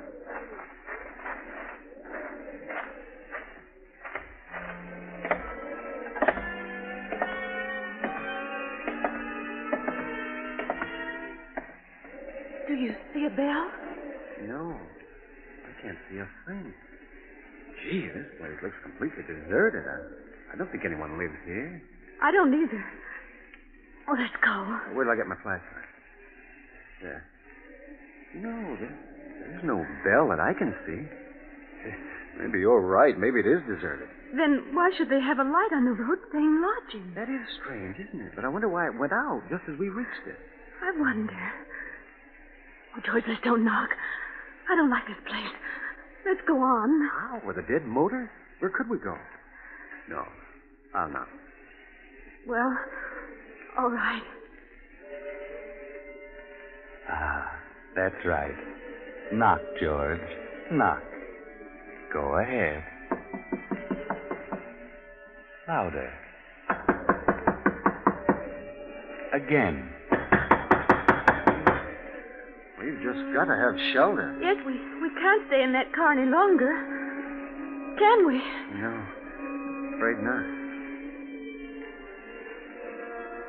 Here it comes. Now you're on your own, George. On your own. There is someone. Yeah? Oh. Good evening. What is it? Well, our car, Yes, our car stalled. we can't go any farther. It's such a terrible night out that we thought we could stop here for the evening. Stop here. Why, yes, we saw your light and... Light? What light? Well, the blue neon out in front. There is no light. Have you a room? Yes, there is a room. Well, could we come in? I mean, well, it's awfully wet out here. You may come in if you wish. Oh, thank you. Gee, it's quite a relief. We were afraid you'd closed up for the night, especially when all the lights were out. All the lights out. Yes, you see. Huh? Of course the lights are out. Oh, I didn't know. You do take tourists. Do we? Well, yes, that's what they told us. Who told you? There's a man. The old man at the little store back at the crossroad told us. Little store? Yes, at the crossroad about 5 miles back. You know where the crossroad is, huh? There is no store at the crossroad. There isn't? No. Oh, I see. Well, look, madam, would you mind turning on the lights? I can't see a thing. We have no light here. No light? Give me a flashlight, Joan. She means there's no electricity here. No, there is no light here. Throw the flash around. There must be a lamp. No, don't make a light. We see well in the dark. We? Who's we? Is there someone else in the house? My son. Oh, well, he's gone to bed. Huh? He's standing beside you. Beside who? You. Son. Yes, Mother. Oh. Give me that flash. You've got it. You've got it. Oh, yeah. Gee whiz, how long you been standing here, Bub? Since you came in. That's all? Well, I didn't see. You make a noise like a spook. Who are you? What is your name? It's George Kimball. This is my wife, Joan. We're on our way west as travelers. Travelers. So are we. What? Quiet, son, quiet. No, let him talk. He's quiet enough. How long have you folks been living here? We've lived here all our lives. Say, how about closing the door? Is the door open? Of course it is. What? Oh, George. Take it easy, Joan. Don't get excited. Look, madam, there's a candle on that table over there by the fireplace. Is there? Yes. And if you don't mind, I'm going to light it. Please don't. Wait a minute. If you want us to stay here, I insist that we have some light. You do want us to stay here, don't you? Do we, son? Yes, Mother. What are you looking at me for? Yes, Mother. Without light. Yes, Mother. Oh, George, let's go. I don't want to stay here tonight. This place doesn't look good to me. There has been no good here for many years. See what I mean, George? I don't get it. You don't seem to want us, and yet your son does. How do you make any money that way? We don't make money. You don't? You mean you haven't had any guests lately? No. Not for many years. Well, can't expect any if you act like this. But we do expect a guest. Don't we, son? Yes, Mother. He certainly has a surprise coming. Yes, he has. How many rooms have you? There are many rooms, but only one. Only one? Oh, now that doesn't make sense. Well, what do you mean? Only one for guests. Well, you mean only one equipped? Yes. Well, then, if you've got a reserve for this guest you expect, what are we going to do? There is an inn farther along the road. They have rooms. They will take you. It will be best for us. Yes, but our distributor got wet, so the car won't even run. Where is your car? It's right there at the foot of the step. I see no car. You do? Why, it's standing right there. George, where is it? It's gone. Holy smoke, it is gone. But where and how? I didn't hear a sound. Oh, it must have rolled ahead. Throw your light around. Not a sign of it. Say, what goes on here? Son. Yes, Mother? You moved the car. Yes, Mother. Why? Him. I understand, son. I understand. Hey, now, wait a minute. Your son moved it? Well, how could he? The motor won't run, and even if he would. Well, we didn't hear sound. No sound. How'd you move it? I don't know. It's a fine thing. Here we are in a place where they don't want us and no way of leaving. Well, you've got us on your hands now. You have to make the best of it. Oh, no, George. We'll leave. Oh, nonsense. This is all silly. Now, come on. Let's have some light and cut the monkey business. Wait, son. What have we decided? Yes, Mother. We've decided, yes. Very well, if you wish. If you wish, you may stay. Stay until... Until when? All night? Yes, Mother. If you wish. Well, that's better. Now, that's more like it. Now, I light this candle. There we are. George, look. Well, indeed. Look at the dust and the cobwebs. This place looks deserted. Looks like an old cellar. Well, how about the room? Do we get it or the guest you're expecting? There is another room that will do, perhaps. Well, could we see it? Uh-huh. By the way, how much do you charge? We charge nothing. You charge nothing? Nothing. Sounds silly, but it's a break for us. We're running short anyway. Let's see the room. Very well. It is upstairs. After you, ma'am? No, you go first. Very well. Come on, John. Bring that other candle. Come, son, follow me. Yes, Mother.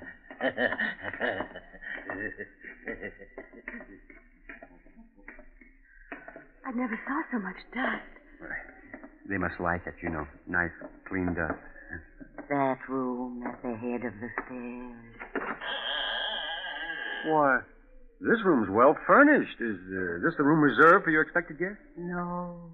But you said you only had one room furnished. Who sleeps here? This is my room. Was your room? I stay here now. Oh, I see. Or do I? Well, it's a nice soft bed. It was always comfortable.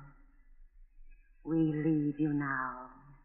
Come, son. We must leave them alone now. Yes, Mother. Leave them alone. Good night. Good night. You will lock your door. Huh? Oh, yes. We'll lock it. Goodbye. Did she say good night? Or goodbye? I don't know. I thought she said... She did say goodbye. Golly, what a screwy outfit. Boy, I wish we hadn't had car trouble. That's what we get for trying to drive in the rain. How much money have we left? Not very much. Just enough to get to Los Angeles. The way I figure. But once we get there, I know there'll be a job for me. We'll make it. Don't you worry. You'll see me in a nice job in Hollywood. I'm not worried about seeing you in Hollywood. No? No. I'm just worried about seeing you in the morning.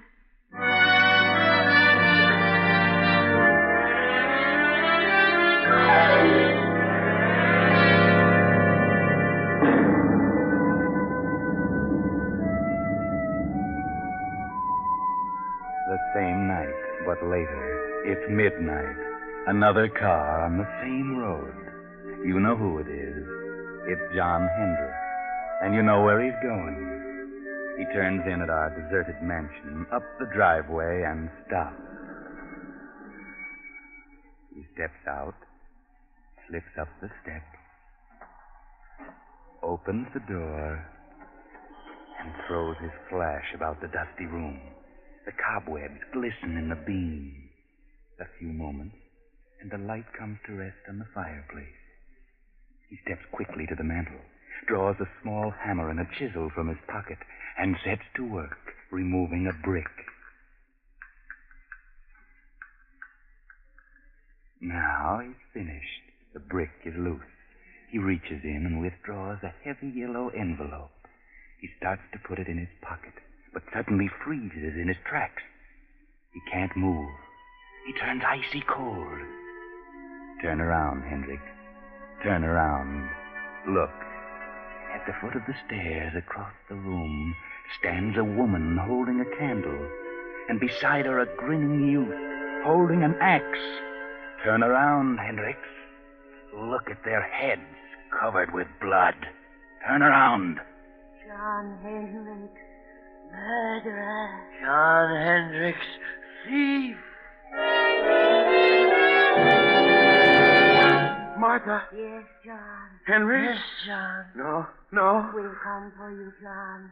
The same way you came for us. No, I've no. been waiting for you, John. We knew you'd come back for the money. No, We've been waiting. We've come to save you, John. No. Please don't come near me, please. You must suffer, John, Yeah. as we have suffered. I've suffered. I've suffered. Not enough, John. Not enough. I didn't mean to do it. I didn't plan to kill you. I went mad. I lost my head. No. Don't come near me. You can have the money. You can have the money. Then give it No, to please. us, John. Please don't come near me, Give please. us the money. No, please. You won't can have the need money, it please. now. Come, son. No. We must have the money, and we No. must take John. No. Come, No, come. There's the money on the floor. No, money Please, is not please. enough, John. Money is Please don't not come near enough. closer. Go please. ahead. We must have Please, John. no Henry. closer. Please. I lost my head here. I lost my head. Yes, No, sir. you don't Yes, understand. No, sir. please don't come any closer. Don't come any closer. Please. No. I'll shoot. Bullets won't stop us.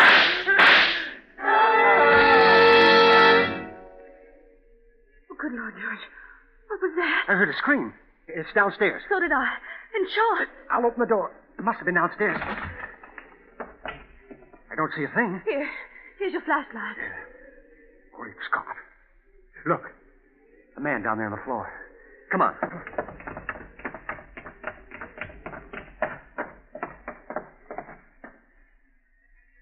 He's dead. Look at the gun. It's been fired, but I don't see a mark on him. Oh, let's get out of Oh, here. I'll say, come on. No, you don't. Stand where you are. George. What's going on here? Hand over that gun. Thanks. What are you doing here? Why, we're stopping here. That is, we're just leaving. I can see that. You know this man on the floor? Know him? Oh, yes. Joan, what's the matter with you? Oh, no, we don't know him. Take a look at him, Frank. Yes, sir. What are you two doing here? Why, we're guests. Yes, we're both guests. Yes? Who's guest? Why, guests. Lodges, tourists. Guests of the old lady. What old lady? The old lady who lives here. The old lady and her son. Well, you'll have to cook up a better one than that. What do you mean? Drive here? Where's your car? Why, the son took it. Son? Old lady? What are you talking about? They lived here. They said they owned this place. We had motor trouble, and they put us up for the night. What about him, Frank? He isn't dead. Breathing. Looks like he had a stroke or something. Him, all right. John Hendricks. Take a look around, see if there's anyone else here. Yes, sir. You. What's your name? George Kimball. This is my wife. We're on our way to California. You know who this man is? Certainly, we've been on his trail. He's an escaped convict. This your gun? No, sir. Did he shoot at you? No, sir. Well, this gun's been fired. We heard shots as we turned in the driveway. Ah. Look at the bullet holes near the ceiling. Hendricks probably missed whoever he shot at because of the stroke. Oh, Frank, what'd you find? Not a sight of anyone, sir. Nothing but dust and cobweb. Oh. Look, Kimball. You said there was an old lady and her son here. Why, sure. They were here all evening. They're not here now. Well, they let us in and showed us to our room. They certainly were here. What did the old lady look like? Well, she had gray hair and wore a kind of a house dress and an apron. What'd the boy look like? Oh, he was a big kid. I'd say about 20, had a round, rosy face, and I think... In fact, I know he was kind of simple-minded. He had a strange laugh. Oh, yes, and he had red hair. Well, I'll be darned. What do you think of that, Frank? Golly, gives me the creeps. Why so? Do you know who you just described? No. The old lady and her son who used to live here. Used to live here? Yes, they were murdered here 10 years ago. What? Murdered? Sure. This man on the floor was her husband, the boy's stepfather. He was tried for killing them with an axe and stealing her money in bonds. He got off with second degree because of lack of evidence. He escaped a week ago and headed this way. We've been on his trail ever since he entered this county. So you see, Kimball, if there was anybody else here tonight, it must have been a figment of your imagination. This house has been deserted for 10 years. Oh, George. Good Lord. Look, Sergeant. I found this envelope on the dining room floor there. Well, what do you know? The bonds. Old Martha Hendricks' bonds. That's why Hendricks came here. Look around. We'll probably find the money, too. But where did they go, the old lady? No place. Because they weren't here, Kimball. Well, we better get him out of here and back to 840. Hey, wait a minute. Don't leave us. We won't. You're coming along, too. Why? We'll need you for a day or two. Now, let's get going, Frank. Come on. But where did they go? We saw them. We know they were here. Well, you certainly described them to a T, but... Oh, don't worry too much about it. You know, things like this can drive you nuts. You know what I mean? Things like this... Well, things like this sometimes just happen. You know what I mean? No. Well... Oh, come on. Let's go before I get the heebie-jeebies.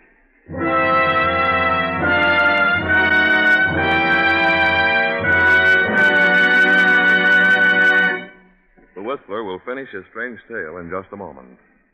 While we're waiting for his explanation, here's an interesting statement from a military expert about the gasoline we're all doing without. If you've been to several gas stations and found them out, you'll appreciate it. This military authority says, quote, "We're fighting a war of engines. The side which keeps the most tanks and trucks rolling, the most planes flying, will win. This takes many more engines than we had to keep running in peacetime. And some of these military motors burn a gallon of gas a minute.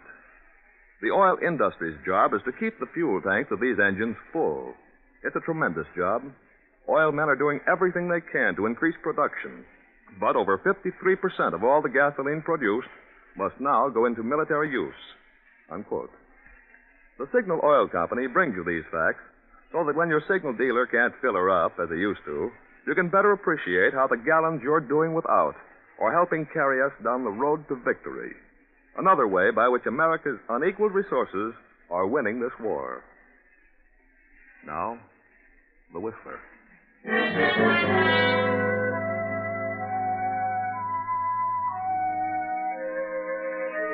What was it the officer said? Things like this just sometimes happen? Just happen?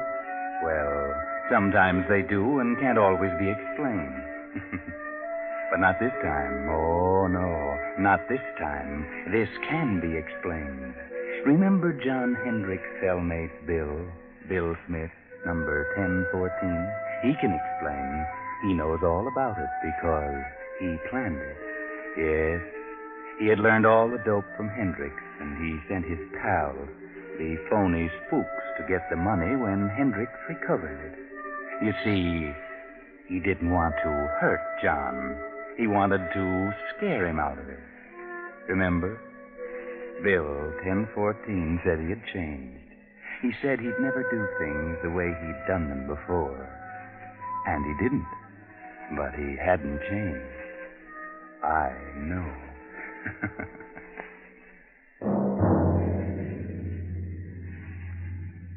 Next week, same time, I, the Whistler, will return to tell you another unusual story. Good night.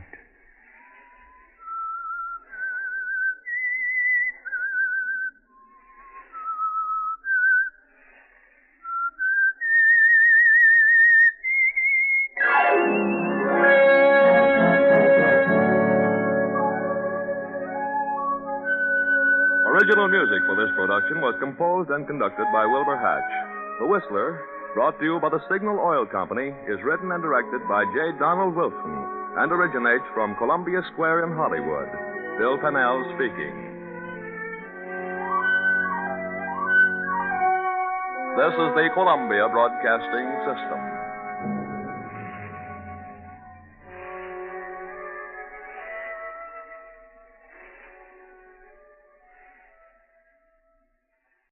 And now, stay tuned for the program that is rated tops in popularity for a longer period of time than any other West Coast program in radio history.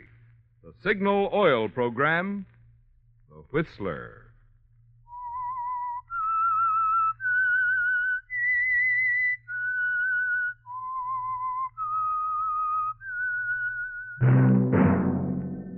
Signal, the famous Go Farther gasoline, invites you to sit back and enjoy another strange story by The Whistler.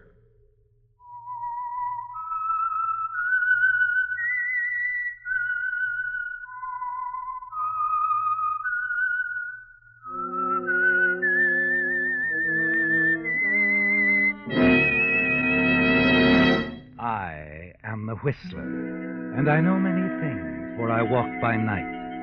I know many strange tales hidden in the hearts of men and women who have stepped into the shadows.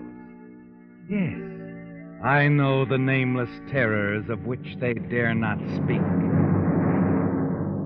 And now for the Signal Oil Company, The Whistler's strange story, The Tall, Thin Man.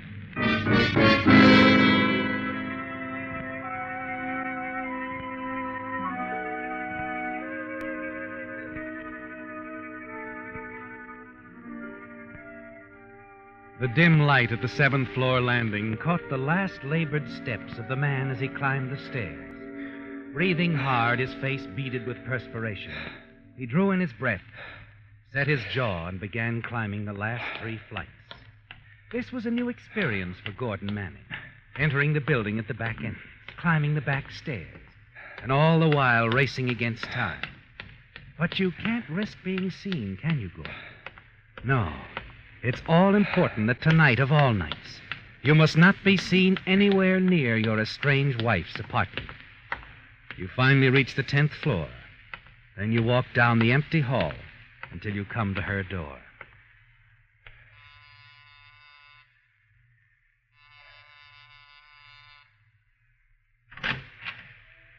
Good evening, Lynn. Gordon, how nice. Come in. Oh, here, let me have your coat and hat. This is nice.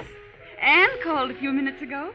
She'll be here in about half an hour. Yeah, she's been in Europe, if I remember the society columns. Yes, she got in yesterday. Yeah. I should be delighted to see you. Oh, sit down, Gordon. Sit down. I'll get you a drink. No, never mind. I can't stay, Lynn. Oh, I see. I'd hope... Gordon, if you'd only realize... I only realize you're trying to cling to something that's been dead a long time. Hanging on with her 3 lives you're ruining by doing it. Oh. It's that kind of visit again. I shouldn't have bothered to take your coat and hat. I'll bring them back. Lynn, I ask you for the last time. Let me go. You're hurting me. Lynn, in heaven's name, what are you trying to do? What are you trying to prove? I'm trying to let you find out for yourself what a fool you're being.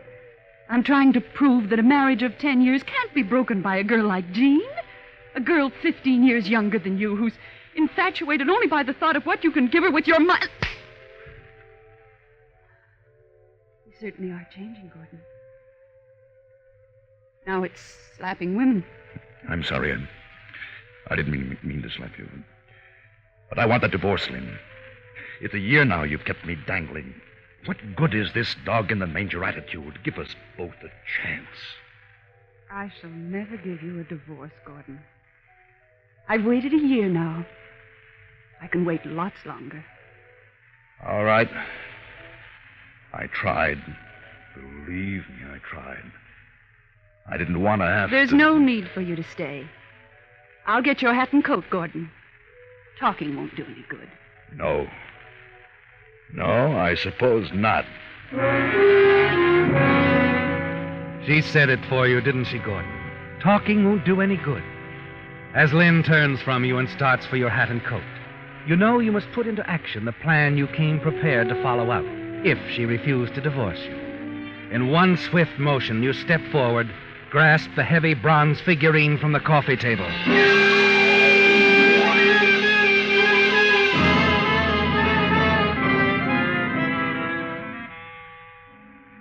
Lynn's dead, isn't she, Gordon? Quickly, you wipe your fingerprints from the murder weapon. Get a pair of gloves from your coat. Strip the big diamond rings from Lynn's fingers, the diamond bracelet from her wrist. Then you hurry to her bedroom, take all the jewels from her jewel case, and generally ransack the room. It will look like robbery. Murder and robbery, won't it, Gordon? And then you remember. Lynn's friend Anne is due in half an hour. As you leave, you make sure the door is slightly ajar so that Anne can go right in when no one answers her ring. And when they phone you, as you know they will, you'll be home playing chess with Professor Norton. Yes, you hurry down the corridor toward the back stairway. But before you reach there... Oh. Sorry. Well, I didn't see you. I'm afraid that I almost knocked you down. That's all right. I was preoccupied myself. Well, no harm done, eh? Oh, no, of course not. No harm done. He brushes past you hurriedly. But you know he saw you quite plainly, don't you, Gordon? As plainly as you saw him. Fully a head taller than you, very thin, with high cheekbones and a long, prominent nose. He disappears down the hall. Shock immobilizes you for several seconds, and then realization hits you. And you begin to run down the back stairs. He can identify me. He can swear I was here tonight.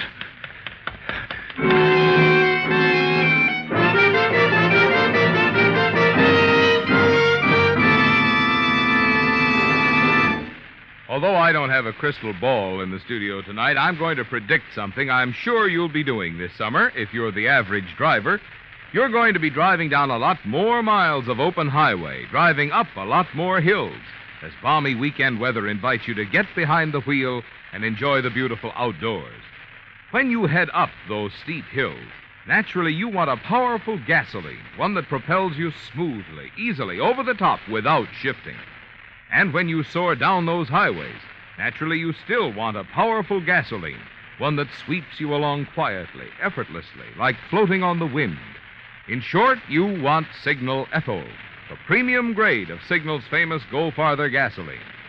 This super powerful super fuel is scientifically engineered to bring out the best in any car of any age.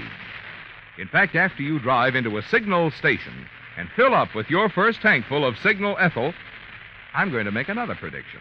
You're going to be proud and pleased as punch with the way your car performs on Signal Ethel.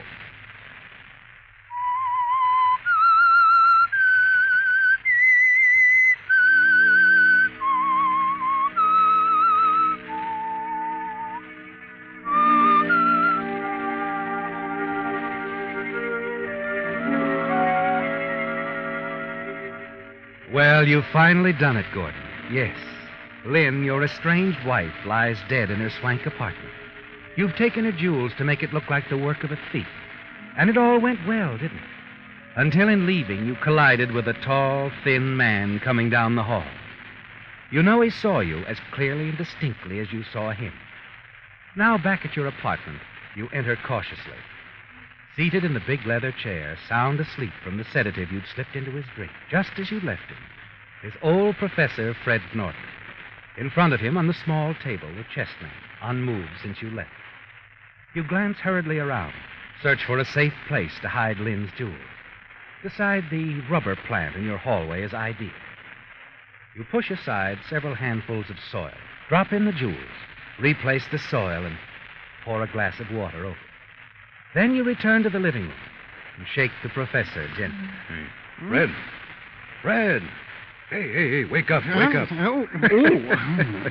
Come on, sleepyhead. Oh, by George.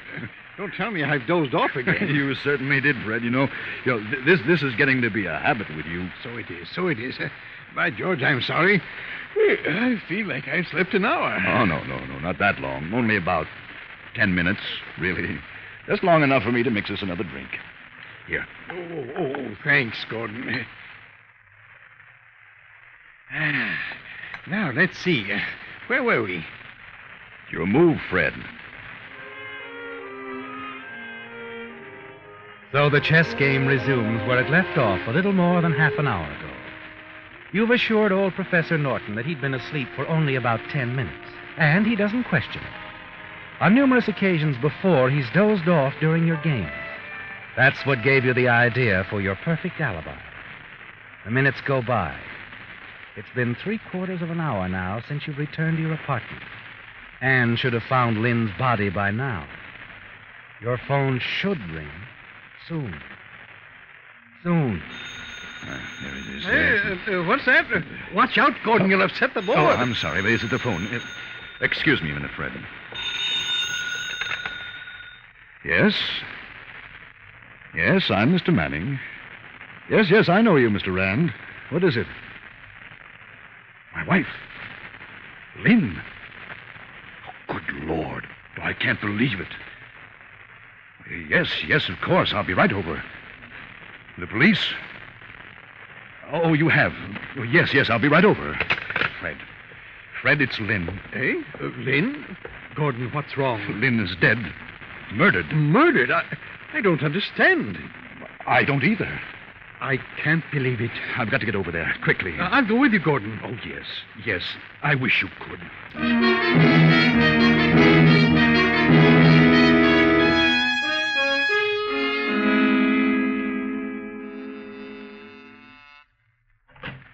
Oh, Mr. Manning, come in. It's dreadful, simply dreadful. It doesn't seem possible. It just doesn't seem... Oh.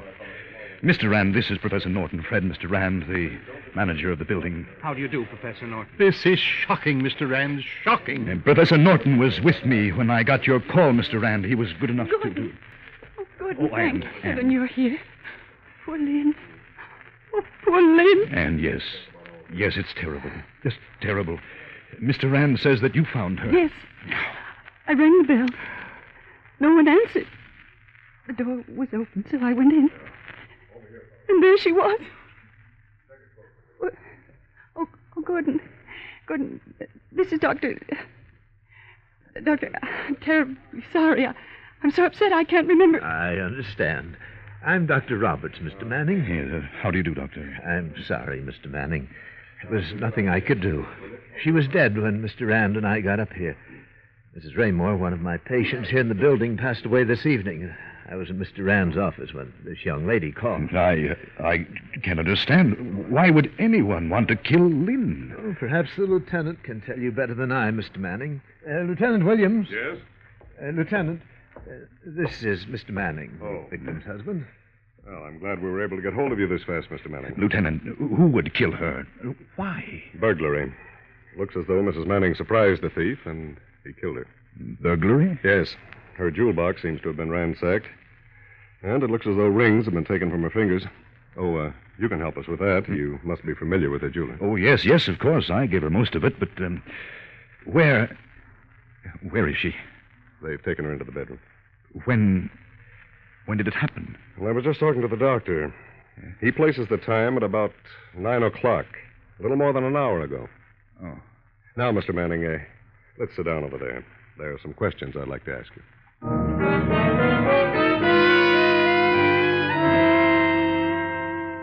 Yes, Gordon, there are questions, many questions. And it was good to have the professor right there to corroborate your statement that the two of you had been playing chess from 7 o'clock right up to the time you had received the call from Mr. Rand. He didn't even mention dozing off. Later, alone in your apartment, you sink into a chair and try to think. The whole thing has come off perfectly. Perfectly except for the tall, thin man you met in the hall as you were hurrying from your wife's apartment. Yes. He could send your alibi crashing down about your head. Couldn't he, Gordon?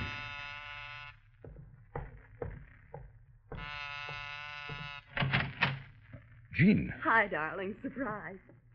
I was on my way home from Mary's when I saw your light, and I couldn't resist coming up for a moment. Jean, I think you'd better not come Gordon. in.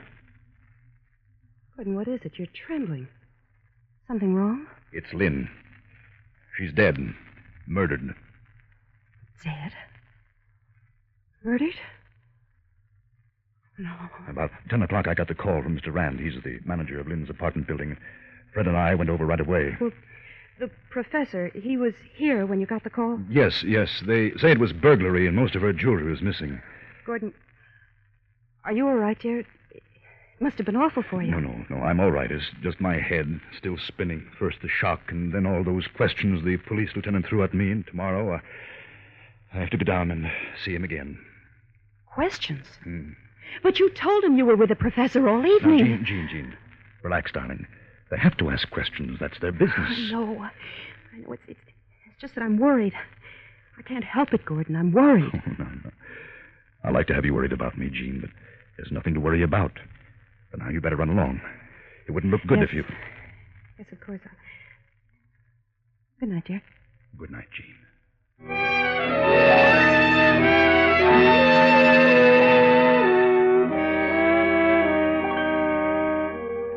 The next morning, you hurry out and get a paper. It's there in big black headlines. Society woman slain. Below that, a recent picture of Lynn. And then the whole page seems to jump out at you. For beside Lynn's picture is a large, clear close-up of you, Gordon.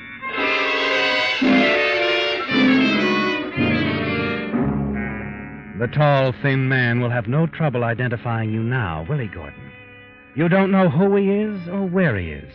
And there's Lieutenant Williams. At 1 o'clock, you decide to drop in at his office, casually ask him if he's making any progress. You must find out if the tall, thin man has identified you. No, I'm afraid we haven't uncovered anything new, Mr. Manning. Not a trace of the jewelry yet. We've got every pawn shop in town covered. That seems to be our best bet. We don't have much to go on. No fingerprints. No one was seen to enter or leave the apartment. I see. But we're doing everything we can, Mr. Manning. Yes, I'm sure you are, Lieutenant.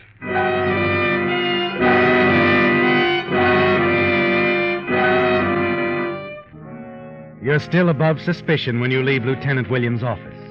But somehow you've got to find the tall, thin man before he goes to the police. He knows, doesn't he, Gordon? He's seen your picture, knows who you are, and more important, he knows a good thing when he sees it. You're a wealthy real estate broker, can shake down with blackmail. Yes, Gordon, that's it. You're sure of it. Now you know there's nothing to do but wait. And late that afternoon, almost closing time, your secretary, Miss Adams, enters your office. Mr. Manning, there's a Mr. Wellman to see you. Wellman? Wellman, I don't place the name. Has he been in before? Well, I believe not, Mr. Manning. I don't believe I've ever seen him before. What does he look like? Well, he's tall. He's quite tall and thin. Mr. Manning, is there something... Shall I tell him you're busy, that you can't see him now? No, don't do that. Send him in, Miss Adams. And see that we're not disturbed. Yes, Mr. Manning. You may go in now, Mr. Wellman. You stiffen as the man looms tall and thin in your doorway. Then you relax. It is not the man, is it, Gordon? Just a man to inquire about a piece of property. That night, you take Lynn's jewels from their hiding place in the base of the rubber plant, drive to a deserted section of the lakefront, and certain there's no one near, you throw the box as far as you can out in the deep water. And then, shaken, unsteady, you drive home and prepare for the nightmare of the days ahead, the endless, nerve-taut waiting for the tall, thin man who can blow your alibi to bits. If you could only find out who he is, where he lives, if you could surprise him. But a week goes by, 10 days. And then on the morning of the 11th day, you're at the office, dictating to Miss Adams at her desk. And at the meeting called yesterday, My associates and I have decided to give your offer our approval. And in view of the... No, Miss Adams, scratch that. It's not just what I want. Let's try it this way. At a special meeting called... Good heavens. Mr. Manning. Mr. Manning, what is it? Oh, the newspaper. I brought it to work with me. I didn't get a chance to... Oh, that plane crashed. Did you know someone on board? Plane crash, huh? Oh, no. No, it isn't that. It's just that lately I haven't felt so well. These headaches. We'll let the letter go for a while. I'll just borrow your newspaper, if I may. Relax a little. I'll ring you when I'm ready. Yes, Mr. Manning.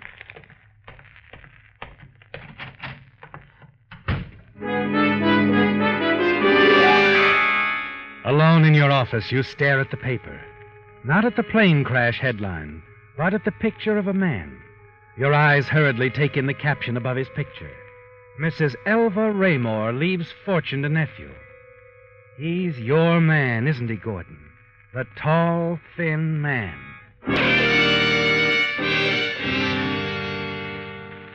You jot down his name, Lawrence Holcomb, and his address.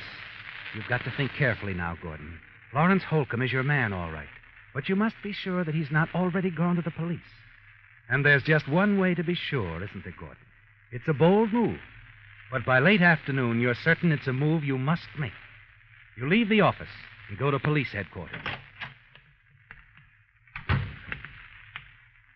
Hello, Sergeant.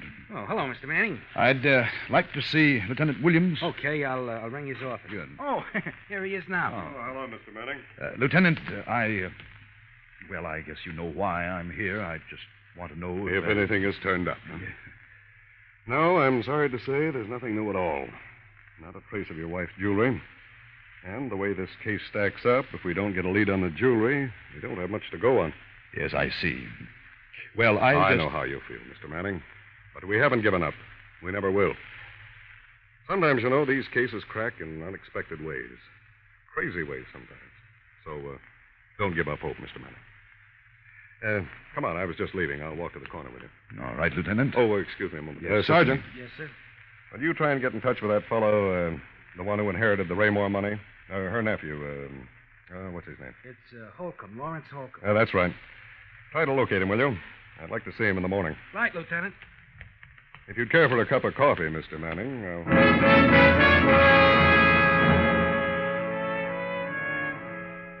You're sure now, aren't you, Gordon? Lawrence Holcomb hasn't contacted the police. Not yet. But Lieutenant Williams wants to see him in the morning. You have time now, haven't you? Time to do what you must do. You must make sure that Lawrence Holcomb never sees the police. The lieutenant walks you to the corner, and then you part company. Once at home, you take the small automatic from your bedroom. And at 8 o'clock that night, you're pushing the buzzer at Lawrence Holcomb's apartment. Yeah? I'd like to talk to you, Mr. Holcomb. Yeah? What are you selling? Ever since the papers came out with that inheritance story, I've been pestered by guys like you. What is it? Gold mines or oil wells? I'm not selling anything. Don't you recognize me, Mr. Holcomb? No, not in this light, I don't. Come on in. Just got back from a trip and packing for another. Maybe you can find something to sit on that isn't a suitcase. No, I'd rather stand. This won't take long. Now then, take a good look at me, Holcomb. Oh. It's you.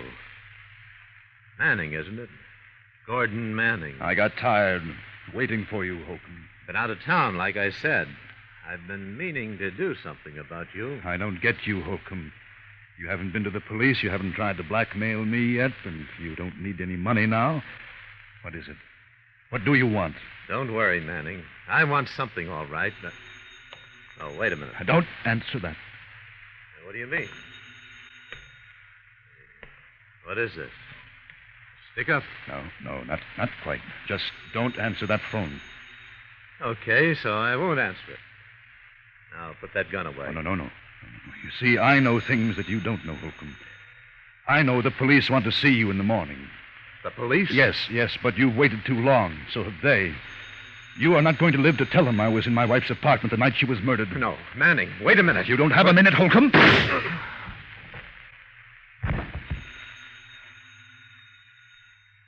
But I have. Now, I've got all the time in the world.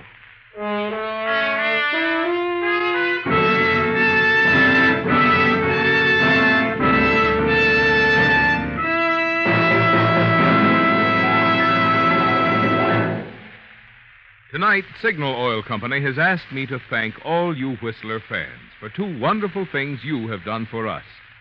One, your loyalty to this program has made the Whistler the most popular West Coast program in radio history. And two, your loyalty, shown in purchases of Signal products, has helped to make this last year the greatest year in the entire history of Signal Oil Company. For believe me, we're all mighty thrilled about both of these wonderful records that your friendship has made possible. And we want you to know how much we appreciate it. As we enter the 9th consecutive year that Signal has broadcast the Whistler without interruption, the largest number of broadcasting stations we have ever used, 22 in all, will take this program into homes throughout all the Pacific Coast states served by Signal Oil Company, from Canada to Mexico. So even when you're traveling this summer, we hope you'll continue to join us on Sunday evenings for your favorite mystery. And when you need gasoline, naturally, we hope you'll fill up at those friendly stations that feature the famous Go Farther gasoline. Signal service station.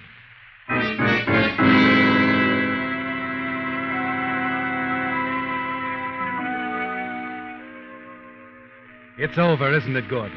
You've shot Lawrence Holcomb, the tall, thin man who was the one person in the world who could identify you as having been at your wife's apartment the night she was murdered. You leave Holcomb's apartment by the back stairs, but this time you're not seen. You race to your car and drive home, suddenly secure in your mind, certain the threat of the tall, thin man is gone forever. Back at home, you realize you can plan your marriage to Jean, a long trip together, far from the trying ordeal of the past few weeks. Your thoughts, filled with new dreams and plans, are suddenly interrupted. Hello, Manning. Lieutenant Williams, Well, come in. Well, I didn't expect to see you again so soon. Has something turned up? Yeah, something's turned up.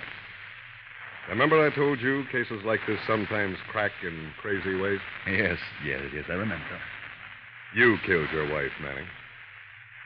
No, you're wrong. You can drop the act. I know you killed her.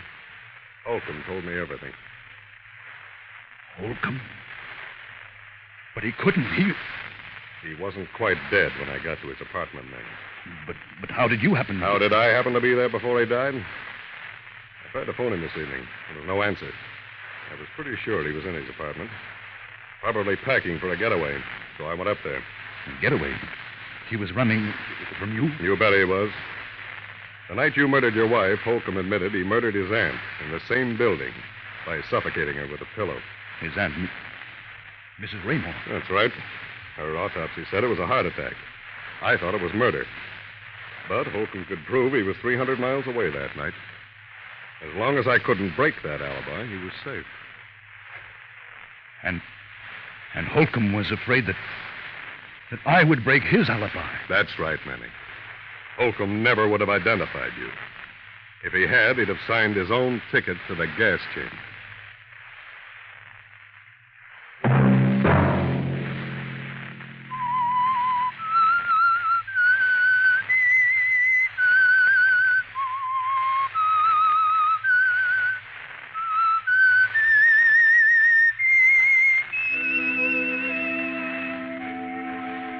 Let that whistle be your signal for the Signal Oil program, The Whistler, each Sunday night at this same time. Signal Oil Company has asked me to remind you, next Sunday, June 10th, is Children's Day. So this week, be sure to drive extra carefully, obey traffic regulations, and don't take chances. You may save a life, possibly a child. Featured in tonight's story were Bill Foreman, John Daner, June Whitley, Bill Boucher, Michael Ann Barrett, Norman Field, and Stephen Chase. The Whistler was produced and directed by George W. Allen, with story by Edwin K. Spangenberg, music by Wilbur Hatch, and was transmitted to our troops overseas by the Armed Forces Radio Service. The Whistler is entirely fictional, and all characters portrayed on The Whistler are also fictional. Any similarity of names or resemblance to persons living or dead is purely coincidental. Remember to tune in at the same time next Sunday when the Signal Oil Company will bring you another strange story by The Whistler. Marvin Miller speaking for the Signal Oil Company. Stay tuned now for our Miss Brooks starring Eve Arden, which follows immediately over most of these stations. This is CBS, the Columbia Broadcasting System.